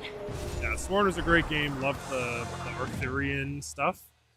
But it's very, very similar. Like, choose this door versus that door, get your power up. The Book of Shadows. You know. Yes. No, the repeat of. Oh, 1 second, we've got important people here. No, they went to. I think Daryl went to put stuff away. Okay. Yeah, Daryl and last minute shopping. Oh.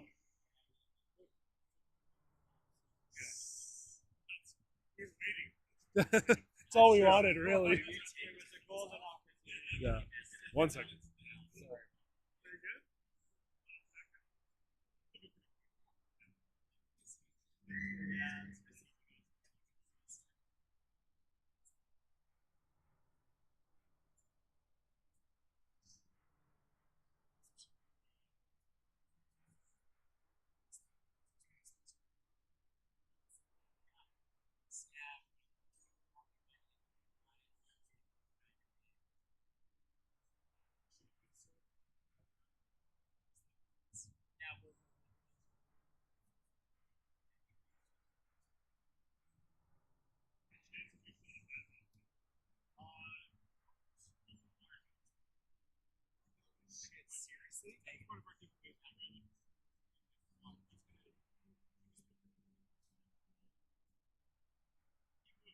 You guys have too much already.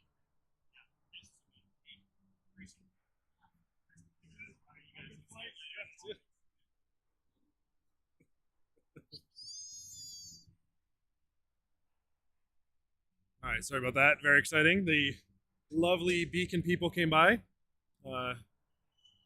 Just check in, make sure we're all good before they left for the day. You know, make sure the mics are still working as long as Kyle's not unplugging them with his feet. But big things coming, hopefully. Had some good meetings with them today. If you didn't see, if you scroll back in the stream, we'll clip it as well. We got to talk to them this morning after some slight technical difficulties on my part. Talked to them this morning with their brand new Beacon headset. If you don't know anything about Beacon, the biggest things that we have with these mics, everything is built in. All of your system settings, all of your EQ, everything is saved. And what they've done now is they've added that to a full wired or wireless headset, removable mic, which is nice, so you can take it on the go because it thumps. Like if you want to take that on the go, it's just like an over-the-ear headset for your phone. Fantastic sound quality. But also is if you do want to use it either on your computer and then carry it over to your PlayStation, your Xbox, it all of those settings are saved. So if you've got it set a particular way, oh my gosh, you can get that headset set up like if you like Tarkov, you like Call of Duty, you know, you're big with footsteps, you can tune it a little bit more to meet your needs. And it's all saved, so you don't have to worry about default settings or like going into something annoying. I believe you can hook it up to your phone like through an app, so you can tweak it. But honestly, the sound quality out of that thing versus most gaming headsets is incredible.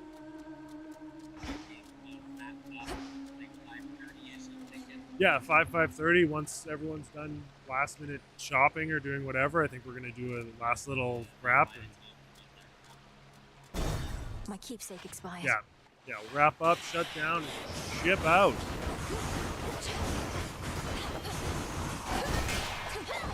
Sick. That's awesome. These little bounce beams, chain link, Those spots again.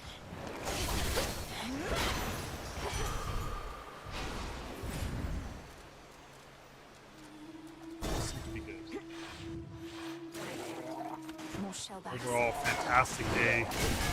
Everyone here's been enjoying themselves. I haven't seen anybody too sad. Pretty minor in terms of minor incidents going on in the background. Nothing serious. Just management of large events. But no, it's been fantastic. Love coming here every year. Don't know what else to say right That's a sea serpent.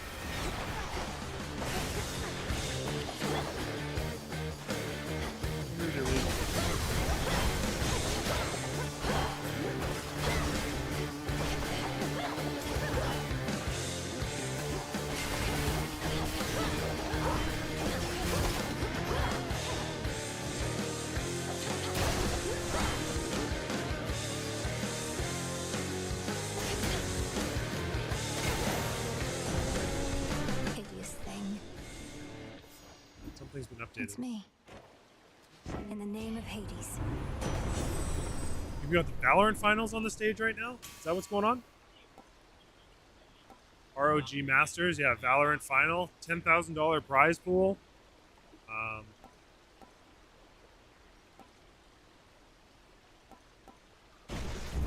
Love me some additional chain lightning.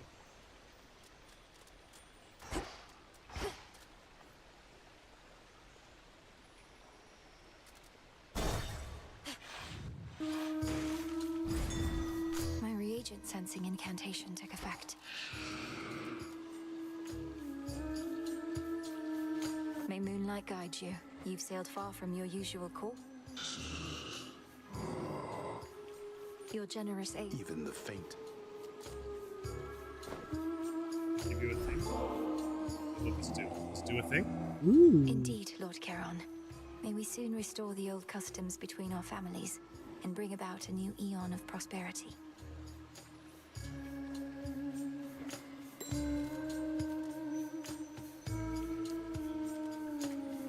Let's do whatever this thing is. This one, please.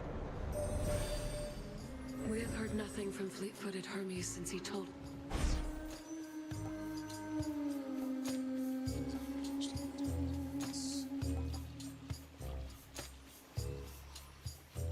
Total eclipse. Together we shine.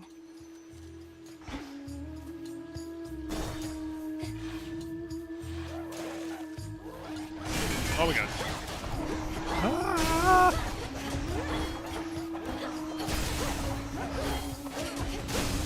I'm almost died. Oh, I didn't die.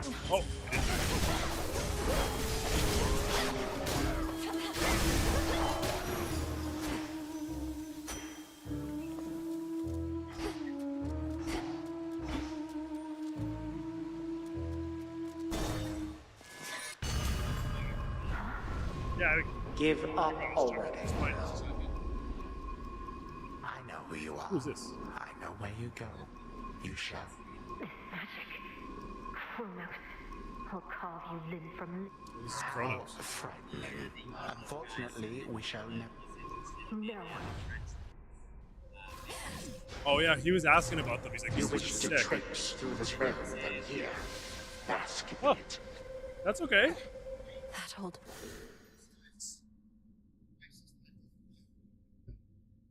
Surprise podcast, surprise interview. All right, here we go.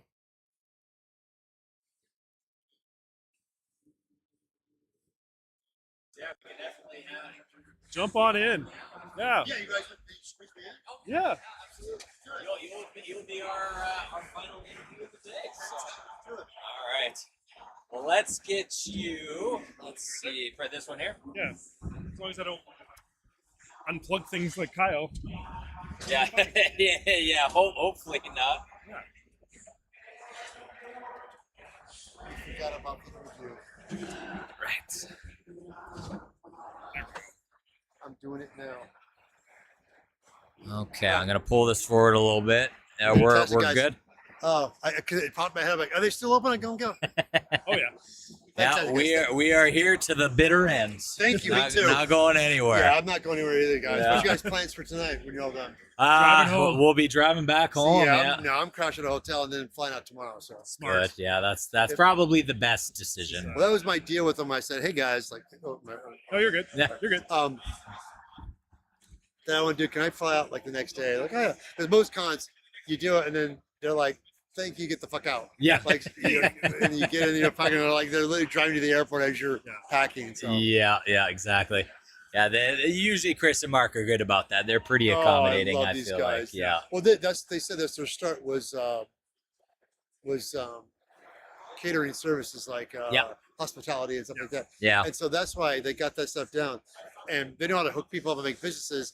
And the first couple of years were choppy, and every year they get better and better and better and better and better. Yeah. And this year, my big improvement for them was they got a third judge because they were just dumping it on me and somebody else. Right. I'm like, have you seen the contestants? Oh, it's incredible. Well, there's also so many. I can't sew to save my life. How do I know what good sewing? Like, so finally I bought this girl, Scarlett, and she's like goddess, and she's been sewing for like 20 years. So she so she's like, oh my god, and she was like, oh, and she would start talking this. I'm like, oh yeah, sure. And so having her was able to pull together. So Yeah, that's really great. All right, now Let's do it. for everyone who's here, new, listening. Yes.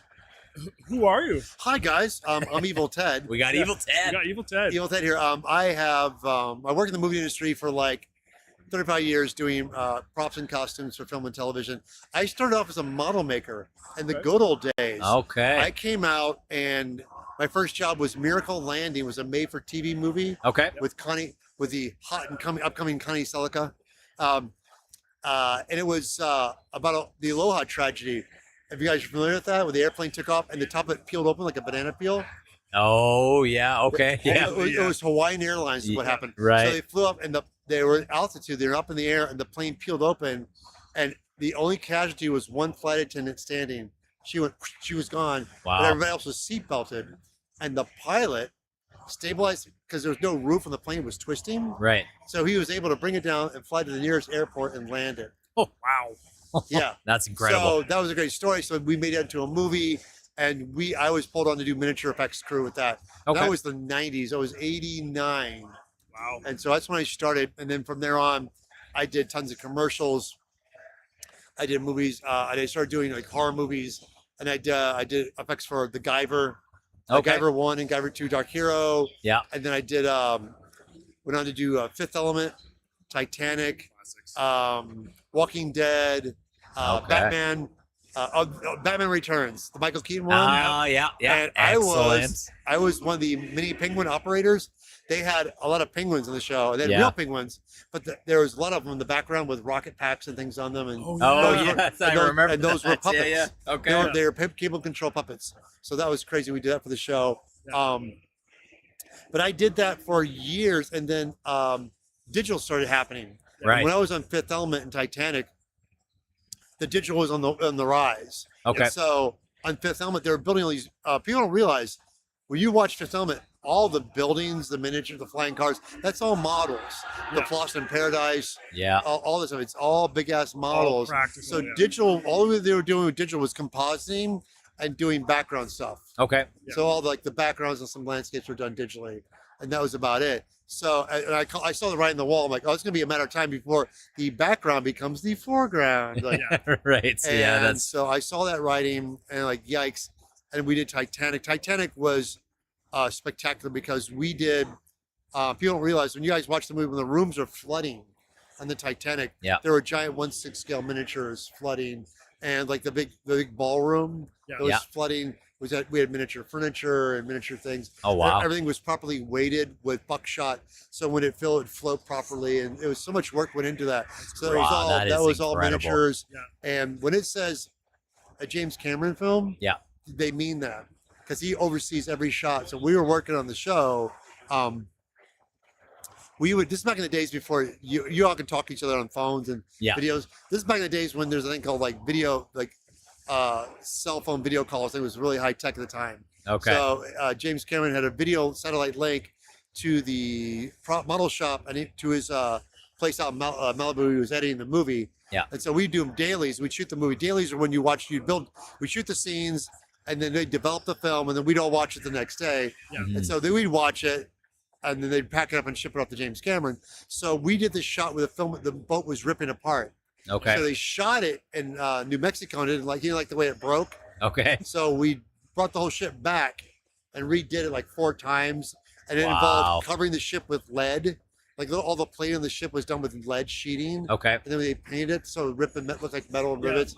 It would take weeks to do this, and then we'd shoot it in seconds, right? Yeah. It's a lot of work for So we were on that for months doing that, and there's one shot where they'd they'd get it in there, set the model up, and they had this giant tank, and it would take like all day to fill it with water. Right. So they'd fill it with water, take all day, and they had fans going to blow in the water to create the ripple effect of ocean water. Okay. Because when you're shooting miniature, real water doesn't look like ocean water. So the trick was you would shoot fans at different directions and shoot high speed. That would create the choppy water for the ocean. Oh, wow. And then that's incredible. Then they'd pull action, and the boat would rip in half, but it would go so fast. It'd Yeah, go, yeah. "Hey," but so to get that motion and get the speed they wanted, they had 3 or 4 cameras, and they call action. I've never forget. It was like, all right, ready, speed, and you hear the cameras going. It's like, the camera, the speed, the film, like, and all the cameras are screaming, action, and the thing goes, bam, and it just explodes, and sparks and fire and water splash, and we're like, did that look? Did that look good? Was it good? You don't that know. happened very quickly. So you go out and you watch, and sure enough, the dailies would come back and it looked amazing. And one time, we were watching it, and smoke was ripping, and the smoke was coming out of the portal windows on the ship. And James Cameron went, "Hey, isn't there supposed to be glass behind the portal windows?" Oh, and we all okay. stood there with our jaw like, "Oh yeah." So we all looked to our model shop supervisor boss, Right. and said, "Yeah." And he's like, "Well, we were having problems with the glass breaking." again, yeah. And then Cameron goes, "Oh, so your solution was not to put it in? Yeah. How much is this costing me?" And I went, "Oh God damn, he's right." Yeah. So guess what we Back didn't to do? the board. Guess what we didn't do again? Yeah. So anyway, so that's my story. Long story short is, after all that, I started a YouTube channel to teach kids how to make stuff out of foam. I saw Class Play. It was blowing up in the early 2000s, and Okay. I was like, "Oh, so cool! Kids were using hot glue." Yeah. And I thought, use this thing called contact cement. And nobody really knew what it was, so I made a video on how to make a foam helmet, Okay. and that took off. And I was really nervous, like, oh, I maybe shot too much, because I've seen all the videos prior to that, and they're really fast and very polished. Right. And I was very detail oriented, so I shot every step. And I started getting letters from people like, "Oh, I love it because you explain everything." And I'm Yeah, like, "Oh, right, yeah. That's what separates me from everybody else." So I started doing really complex, detailed tutorials on how to build, and the rest is history. And now I have a YouTube channel, and I have a large fan base, and I get invited to things like Game Con Canada. So And here we are. and here we are. We Thank saw- you. We saw some of your fellow creators today walking around. We saw some kids with their big foam helmets. walking Yes, around I after have a your, foam workshop I do at the workshop Canada, today, yeah. and it's fun because it's a real basic. In the class, everybody gets a foam sheet with the foam help pattern traced out on it. Okay. We do that at the same time because you don't need to teach people how to trace. I think you know how to do that. Right, yeah, so yeah. my focus is to teach them how to cut. Yeah. And how to glue. I think that's biggest intimidation with people. Like, I can't cut right. So when I started the YouTube channel, I would get letters like, "How do you do this?" And so I'm like, "Oh yeah." So I'm probably gonna get back and make videos on just cutting and gluing. I think people Right. struggle with the most. But Yeah. but that's how I got started. And the YouTube channel and the movie work, I left for a while. I stepped away from it for a couple of years and did YouTube, and it was Okay. great. I was making a modest living. Yeah. Then this thing came called COVID. Yep. That kind of derailed a lot of things, and Yeah. some things come back and some things did not. And it really took a dent in the creativity because people were just stressing about life. Yeah, So for sure. staying and making stuff for fun kind of went out the window. And so, but I stuck to it, and it came back. But I had to dip my toe back into Hollywood, and I did for a while. And now Hollywood's dead. Yeah. So I'm back on the YouTube track and making more content. And now I do work, but I do more independent films. I do. Okay. So and I actually met some exciting people. Nora, who is fantastic. You guys all know Yeah, Nora. yeah, no, yeah, Nora's- Nora's- Nora today. We interviewed her today, yeah. Nora's fantastic. Nora and I, she's hooked me up with one of her friends who's producing a film, and she's collaborating with them. And I talked to them. They're like, "Wait, Ted, you do props? I'm like, yeah. And they only knew me from my YouTube channel. Oh, wow. So when they start doing their research, they're like, oh crap, you're like a real deal. I'm like, yeah. They go, would you do props for our film? I'm like, yes, I will. Sign me up. So Nora and I made that happen. And so we're in talks. And then Nora's got a project, and I fangirled on her a little bit and said, hey, can I do something for you? And she said yes. And I don't want to go into too much details because I think Nora and I want to keep it a surprise. That's fair. But it's I could give you this much. We're going to play in the cyberpunk universe. Oh, wow. And I'm gonna do something for Nora based on the CD Project Red. Is it Cyberpunk Red? I think it is. She did something. It's Cyberpunk 2077. Yeah, I think it's a game. Oh, yeah, 2077. Yeah. So she's doing some, and so I'm collaborating with her. And we're gonna do something for her, but we're gonna keep it a secret. So that's incredible. So. Yeah, you got to keep that under wraps until you get. You want to tease people? Come on. Of course, yeah, of course. Now, do you have, maybe not something that you've worked on, do you have a favorite movie in terms of props and practical effects that you kind of like, that you fanboy over sometimes, or you're like, I really, that was one I wish I had worked on? It's funny because I always people what's your favorite project? Always the last one I wrapped on.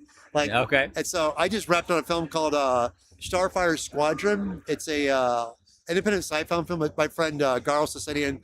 He is a director. And he's directed 3 films, and I helped him on all 3 of them. Yeah. But this one I got invested in because it takes place and they're in space, and there's these guys. It's a space kind of like Battlestar Galactica. They got fighter crafts and stuff. Okay. So and he's self-financing. So I'm like, I want to come on board. He goes, I want you to be. I said, so I'll do it, but let me be production designer. Right. So I get to design the look of the show. I designed the armor. I designed the ship, and I got to oversee it. I got a guy to build a full-size cockpit. Oh, that's rad. So we built the full-size cockpit for the show, and I built all the space suits and the helmets. And I have to say, there's my little pet peeve, and I'm excited that in the movie, I have pilots that wear helmets, full-face helmets, in a cockpit, in a fighter craft. And I have they have mics in their helmets. They do dialogue. And they have lights in their helmet that light their faces up. Oh, that's And I have awesome. an airflow that shoots in their helmets so their faces don't fog Okay. and they don't overheat. And it looked like I was watching it in the monitor. It looked like Battlestar Galactica. I was like, oh, it looks so cool. So That's we were really awesome. nervous, and I pulled it off. So that's cool. So I was happy with that, how everything looked in that show. Yeah, it turned That out was cool. nice. I did a Ricky Gervais movie. Okay, yeah. Called where it was a comedy a comedy version of Sixth Sense. Like he see dead people. Okay. And he wanted him to leave him alone. He's like, leave me alone. And these ghosts wouldn't stop bothering him. Yeah.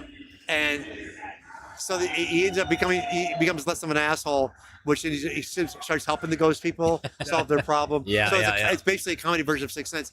And there's a scene in the movie where he has a crush on a girl who works at the New York museum, and there's a mummy display. So she's actually working on a mummy while they're having the scene together. Oh, And they okay. couldn't use a real mummy. So I worked at a hand prop room at the time, and they came to us, and I was in charge of making the mummy. So I had a blast. Like I got an example. So you kids want to see this stuff, you can go to eviltedsmith.com, go to my website, look at pictures of props I made, and it's on that website. So I made this mummy corpse, and apparently I had like a week, and I did like old school. I had a examination skeleton. I covered it with pantyhose and latex, Right. like old school Dick Smith stuff, like cotton and latex. I did all that, and I had a week on it, so I was able to milk it and have fun. Yeah. We dressed it all up, and then we packed it up and shipped it off to New York. Okay. And then a week goes by, 2 weeks go by, and I'm like, what the hell? So I go to my boss' office and say, hey man, did I ever get that mummy? Did it ever show up? And he's like, oh my God, I didn't tell you? I'm like, no. He goes, step in the office. I'm like, uh-oh. Oh boy. So we step in, and apparently they're at the museum, New York Museum, and everybody's there, the cast and crew, and the prop masters, the producers. They get the body bag that we ship it in, they crack the crate open, they pull it, unzip it, and pull it out. And the museum couriers like go, they gasped. Oh. They gasped and they Oh, froze. And everybody they're looking at me like, are you okay? And they're like, oh my God, if we did not know this was fake, we would think this is a real mummy corpse. Wow. That's like the highest compliment. Yeah, you that's can the get. best And compliment this you can is get. from museum curious who see mummies all day long, right? Yeah, So they would know what to spot. So everybody cheers, right? So they pat the producer on the back, yay! They pat the prop master, go, dude, you rock. He's like, thank you, man. So everybody shakes their hands, everybody hugs, they're all great.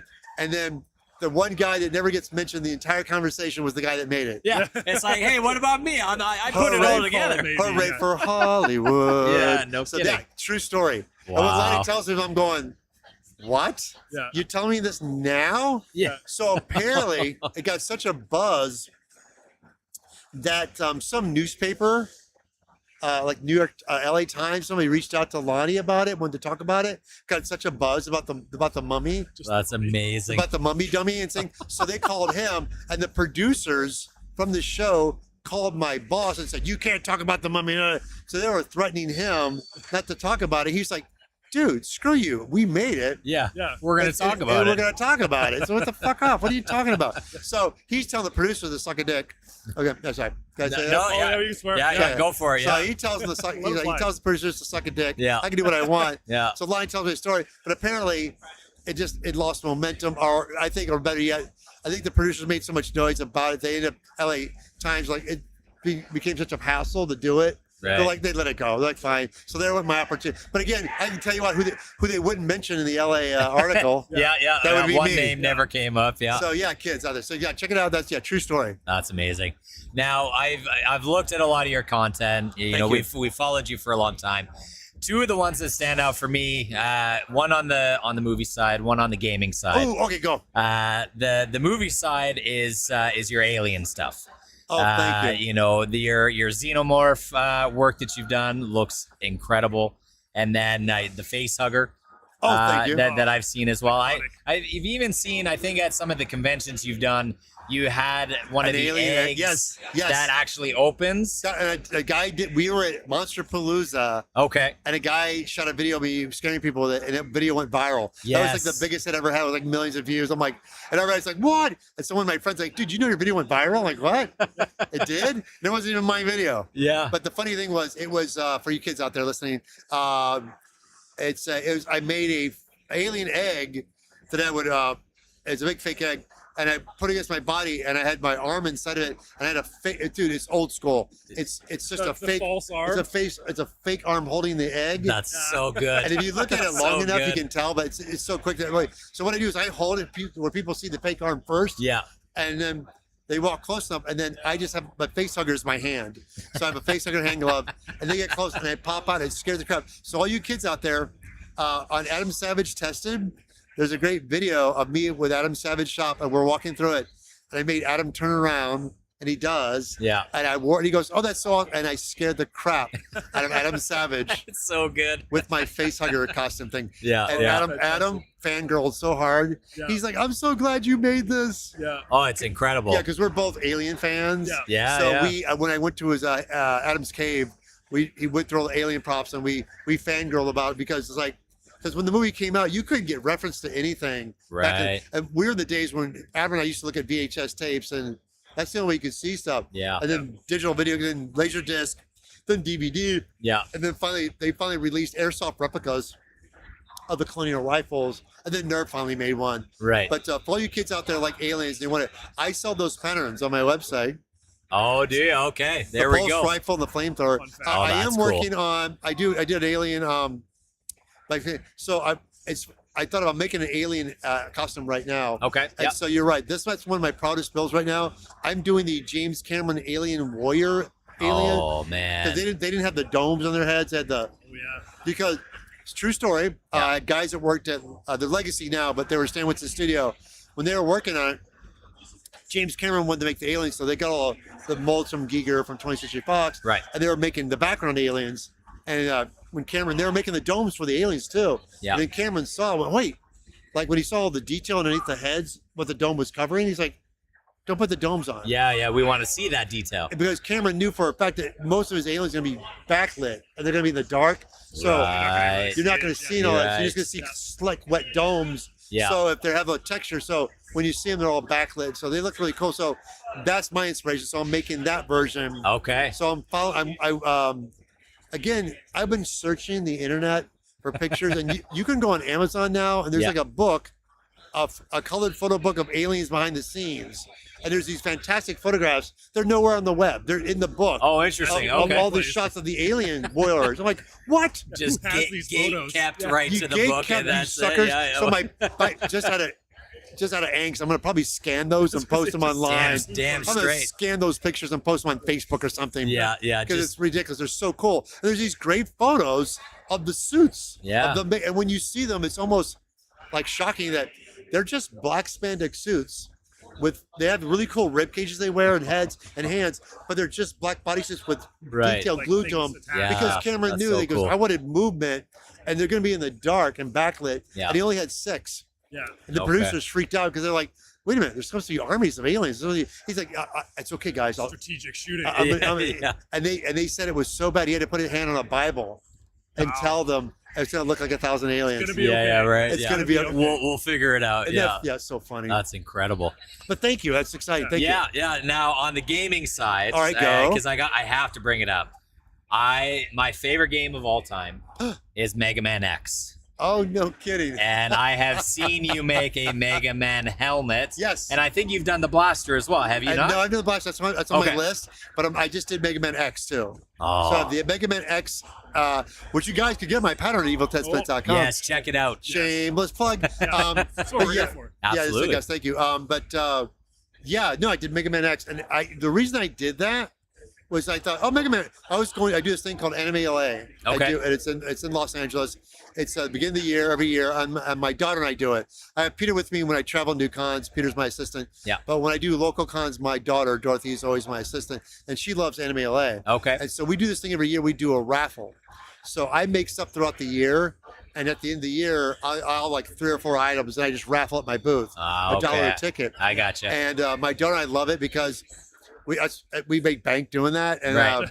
and so I thought, Mega Man would be fun. So I just did it for fun. I just knocked out a Mega Man helmet to put in my raffle booth, Yeah. and people came to my booth and were like, oh my God, do you still have pattern? I'm like, no. And they'll be like, why am I not doing that? Yeah. So that year after I did so I not only do Mega Man, I do Mega Man X. I did not realize the love of Mega Man. So I tapped in. So it's huge. I learned my lessons. So now I make. So eventually people ask about the blaster. So now I've been getting so much comments about the blaster. That's my next thing I got to do is make a fun video about making. So you get the 2 helmets. You can make your own blaster. I might have to make shoulders. Who knows? Yeah, but eventually it'll be the full armor suits and everything, right? Keep growing. Oh my God, that's Michelle. Yeah. So we're That's fangirling. Michelle too. Oh yeah, she's Michelle, awesome. she's Guys, great. I'm so thrilled they got her here, and like I'm like, dude, you got Michelle. Yeah. For all you guys out there, this is Michelle, the amazing sword swinging martial artist stunt girl who's just she's insane. incredible. Yeah, some Michelle of the stuff Smith. she can Michelle do. C. Smith, right? Yes. Yes. Michelle C. Smith, she's awesome. Yeah. She's right here. We're fangirling. Okay, we're stopping now. Oh my God. It's hard not to gaze up. Right, and just, exactly. There's So cool. there's so much cool stuff to Cosplayers see walking here. by. There's cool people. Yeah, absolutely. So, yes. are we going to be seeing you next year? Oh, my that's a goodness. tough question. You guys ready for this? The answer is yes. Heck yes. As a matter of fact, can I be as bold to tell you?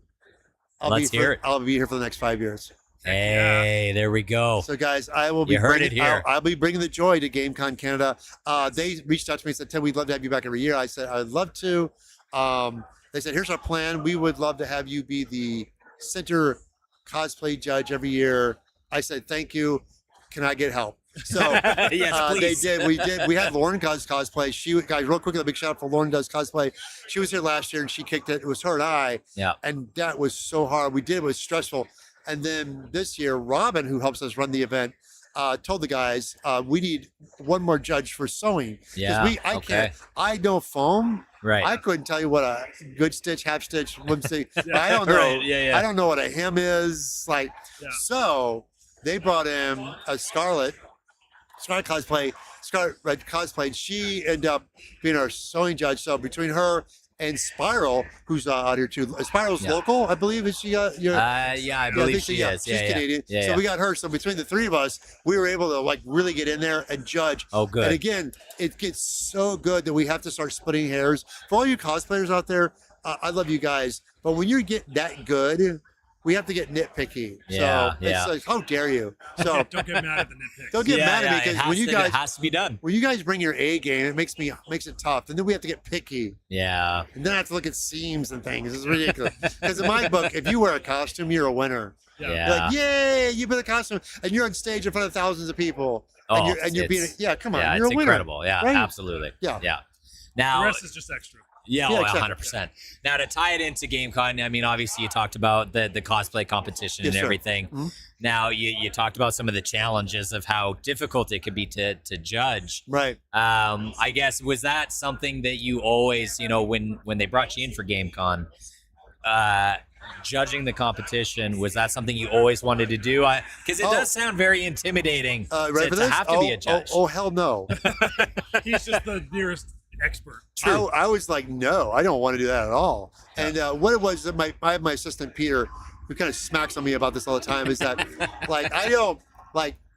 It's my least. I always people that go, do you ever compete, Ted? Yeah. And I go, I teach. I don't compete. Yeah. I like Fair. teaching. I have friends that compete. I think it's great. They have Cowboy Crunchies. They're amazing. They compete. They like dressing up and competing. I'm like, girl, I don't want to. Why? But they love doing it. They love. I think for them, they like pushing it. Right. They like getting out of their comfort zone and doing it as hard as they can. Yeah. And so. But for me, like, no, I was really nervous. And then what it was is that I realized I'm good at it. Yeah. But it's like I got that dad thing in me where I just want everybody to win. Like it's like because I got 2 kids at home. I'm like proud of them all. Yeah. proud You of don't want everybody. to. Yeah. And so, but then I realized, and so now I realize that if I get good partners with me that judge with, it becomes more entertaining. And True. And I learned. With like the same way I work in the industry is I work with other people, and when I work with other people, I pick up techniques. And all you cosplayers out there, when you have friends, you collaborate. Like you learn, you pick up techniques from other people. With judging, with other judges, I learned stuff from them. Like, oh, I never thought about that. I never saw that. Yeah. So Yeah, this good year was point. great. So I had 2 judges, and I think they want to do is every year bring in 2 more guest judges. Okay. And have me be the centerpiece, and I just work with them. So in some ways, I'll get better every year. And but when I have a chemistry with people, I like to bring them back. But again, I know they run a business and they want to bring in new people every year. Right. But I do like, and I like the 2 people I worked with, and it'd be great if they bring them back. It's a nice to have pipe dream. foundation, a nice, comfortable foundation of people. And, It's great. But in the next 5 years, obviously, like this year, Yeah. you're going to be doing some more classes. Some more Yes. The thing is, instructionals. I here at GameCon Canada, I do 2 workshops. I do Evil Ted's film workshops, and it's just picking together a basic helmet. And what it is I really try to cater to people who haven't done it before. Right. Like, Okay. The professional guys, people who know work with it, they don't need to come. I'm really leave spaces for the kids that don't know. If you want to meet me, just come to my booth. Right. I'll talk shop with you guys all day. Yeah. But for the workshops, I really want to get kids who've never done it or they're interested in doing it, because what I do is I cover in the class, we have a helmet pattern, and what Peter and I do, we just pre-chase everything else, so it's all ready to go. Yeah. So in the class, we cover how to cut and how to glue, and when you do it, how to hold the foam when gluing things together, how to line up your registration marks, like my technique, and then I had 2 people who are makers came to my booth and go, oh my God, like I understand how to put things together now. Like I always struggle with when you put the glue together, how do you do that without? Oh, I'm like, okay. oh, Yeah. I didn't think about that because I do it all the time. Yeah. So This is your wheelhouse. Yeah. I don't. What I do comes to me naturally, and I don't think about it. Yeah. So what the people have trouble is the things sticking together before they want them to stick together, and how do you keep them separating? And that's when I show them tricks today how to do that. So every class people get something from it. So it's great. That's very cool. Love that. Well, I'm personally out of questions at the moment. I mean, I could talk to you for another 2 hours if I'm being honest, but I think Getting to the end of the day. Yeah, we appreciate you coming by. Oh, guys, thank you. For anybody that's interested in this sort of kind of subculture of what GameCon is all about, definitely check out Evil Ted. Thank you guys. Thank you so much. Yeah, it is And, eviltedsmith.com, man. Yeah, perfect. We appreciate you. Thank you. Thank you so much. Yeah. Guys, thanks for squeezing me in. Oh, happy.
Oh my goodness. All right, Daryl's just wrapping up with some Thanks. people. We are going to wrap up here for the weekend.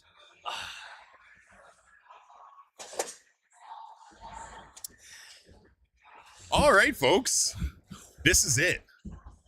It's the Whoa! final. It's the Here final. we are. Here we go. Surprise after surprise Wow. after surprise. Incredible. To say that this weekend was good enough would be an understatement. Yeah, no. because- This was great enough. Yeah. Oh my God. If you will. Yeah. Awesome enough. If one would say. I Yeah. swear to God, like I blinked and it was Sunday. Yeah, like Yeah, what this on earth weekend happened? flew by, dude. Honestly. I think today we cleared the celebrity panel this year. Yeah, we honestly. hit the Minus trifecta. YDB. I think minus YDB, but I think Yeah. he was We busy, hit he it. left early. Yeah. We accomplished all the goals. Yeah. I don't know what else to say. I have nothing in the tank. Trevor and I are gonna drive home in silence. Oh God, yeah. He's gonna try and talk to me, and I'm just gonna tell him to shut the hell up. I'm gonna put the strobe light on the drive home for me and Jordan. Yeah. Kyle will probably fall asleep at the wheel and just, Oh, God. Don't pray say to that. pray to baby Don't Jesus. say You that. know, we'll Evil see. out there. But yeah, no, honestly, guys, like this is probably, we've done GameCon every year. We've always loved it. To me, this is the best GameCon we've ever had. For real. To the people that have stopped by the booth, even just to say hi, to anybody who came by for an interview, thank you so much. We appreciate the support. The giveaways were a hit. Yeah. Oh yeah. I think everybody Congrats loved to our winners. Yeah, Congrats congratulations to to everyone the winners, that won man. stuff. Thank you to everyone that tuned in. Yes. Thank you so Yeah, much. Thanks for thank- chatting with us. Thank you, Off the guys. stream, we don't do this very often, so if the stream was a bit poo-poo, Yeah. thank you for Thanks for topping bearing it with out. us. Yeah, Yes, thank you yes. for bearing with us. We're We're our best. learning. Yeah. There's a reason we record. Yeah. Go live. Yeah, So. and we've got some huge things in the works. Yeah. You we have some very exciting things, hopefully, to announce in the near future. It's There's just so many things. We got a new studio coming. We got new pieces to the studio. Yeah. We're coming along and Yeah. honestly, what a ride, you guys. yeah. Now to go down the gauntlet, I think, because we've done it every day. Highlight of the day and highlight of the convention. Trevor. Highlight of the day, I think, was just what we had. I think having Evil Ted, where we kind of got a hint he might drop by. We're like, he's probably too busy. Just dropped in and dropped like a half hour's worth of knowledge on us Yeah. about his history and things like that was probably my highlight of the day. He said suck a dick on live. Winning. How is that not the He's our win? people. Oh, man. How is that not the win? He is our people. Oh, Oh, man. God. Highlight of the weekend, honestly, talking to Deborah and getting to go to see that show. I think, Tales of Wood Creek was so if good. you haven't checked out Tales from Wood Creek, check it out. Do. If you are a person that's like, I don't really like watching people play D&D around a table, Do it. watch that series online. Do it. Because it is so far and above your standard D&D. Yeah. And it's so well acted. They bring in so many good people. Watching it live was hilarious. I just appreciated that, for one moment of the con, that was our chance to just indulge in part of it. Yeah, Kick it just in. to we really we actually got soak to it do in. something. Yeah. It's Yes. that Brain wasn't off. on our booth and not interviewing. We got to take a moment, and I Yeah. appreciated being able to do that with the three of Yeah. you. So Yeah, we didn't have to be on, Yeah. just We yeah. just sat and got Jordan the turned shit off. scared out of us there. Jordan peed a little, I but beat it's a little, fine. but that's okay. Don't worry about it. Kyle, what about you? Oh, today, talking to Michelle. Yeah, Michelle's so Oh cool. my God. And just I'm so happy she came by. Yeah, me too. The trajectory Coolest that life. she went through to get where she's at was just amazing. Yeah. Just so many different hats and talents, and it just shows how you can sort of just follow the path that's in front of you. Yeah. And it sort of it weaves and winds, but you still find Find a a way. path and find a place. Life finds a way. You Life find finds a cool way. shit with cool people sometimes, you know? Con highlight talking to Deb. I'm Yeah. sorry, Yeah. when I start an interview with "Holy shit," and she know also it's gonna be echoes cool. it, "Holy shit." Yeah. That was Yes. That was awesome. It set the tone. It did. It did. And she's just like such a nice person. Yeah. And just genuinely a nerd too. Yeah. And just like lives it full force, you know? Yeah. 100%. Makes our job easier. Yeah. Yeah. 100%. Jordan? Honestly, I'm with Trev, man. Evil Ted was fucking rad. Like, that dude is so cool. He probably talked for 10 minutes before we even got our intro in to tell people who he was. Yeah. And he's done over 30 years in Hollywood. Wow. Yeah, doing props. Like, he was telling us stories about being on Titanic. And the Titanic. And the double VHS film itself. Yeah. The one and only. So like just telling us stories Alien. about that, and he's done stuff with making alien props and like. Yeah, that was just so cool. I got to talk to him about Mega Man X. Oh wow! Yeah. You got excited about Holy that fuck! Yeah. Like he's got a cool story about that. Sounds like he might be making the Mega Man Blaster. And he said eventually he might even start doing like the shoulder pads and the armor and everything. Man. So I'm keeping my eyes peeled for that. Yeah. They tell you could be in the will for it. Oh my god, I would love that. And then honestly, for the weekend, just being able to talk to everybody, like talking to fans, talking to the developers, publishers. We talked to some hardware guys. Yeah. Different conversations that like we don't normally have, but I've really insightful. I'm really glad we had them. Yeah, like honestly, this was such an inspiring weekend. Being able to talk to people making video games, talking to marketing agencies and kind of what goes into that sort of stuff, and and just the whole experience. It's very inspiring. It makes me kind of reinvigorated to keep doing what we're doing. Yes, and some validation that way. yeah, I think it just proves like Trevor said, sometimes just following that path, even if it does feel like we're maybe not beelining it the right direction, and we're kind of finding our own way. This just proves that I think we're doing the right thing. So anyway, long-winded answer to say that I fucking loved this weekend. So, but Daryl, we got to know. It was a great weekend. gotta Highlight today, I think, was Noira this morning. Noira. Like until last night, I knew that she was D&D, and I knew she was like involved in a couple things. Yeah, I didn't really understand the extent. She's hilarious. And she's awesome. Yeah. So I really enjoyed chatting with her and kind of getting that take.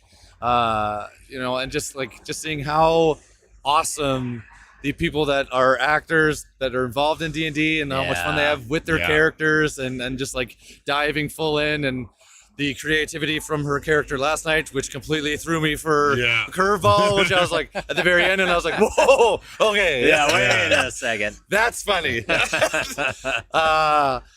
Like highlights, I just want to like, I want to be cheesy and just say I had the best time with all of you guys like the entire weekend. Yeah. But and we talked about this at the house, and it's just, we're best friends, and it's awesome to be able to spend an entire weekend with each other and still love each other at the end of it. And not hate each other. Share one bathroom. Yeah. But on like the bigger picture is I was so excited to see so many indie devs this weekend. Yeah. Being able to chat with them, play a few of the games. And just be able to pull so many in for conversations. So that was huge. Yeah. I think that's such a plus. As we're waving to some of them as they're getting ready to pack up. Like, to me, that's like the absolute highlight. And I think that's something we've been building and showcasing. And I love talking to passionate people about passionate stuff. And it's like showcased at the best level here. Couldn't be more proud of all the guys that pitched their games all weekend to everybody, and got some momentum on their own front. So it's huge. Like Kyle has said, we love doing cool shit with cool people. Yep.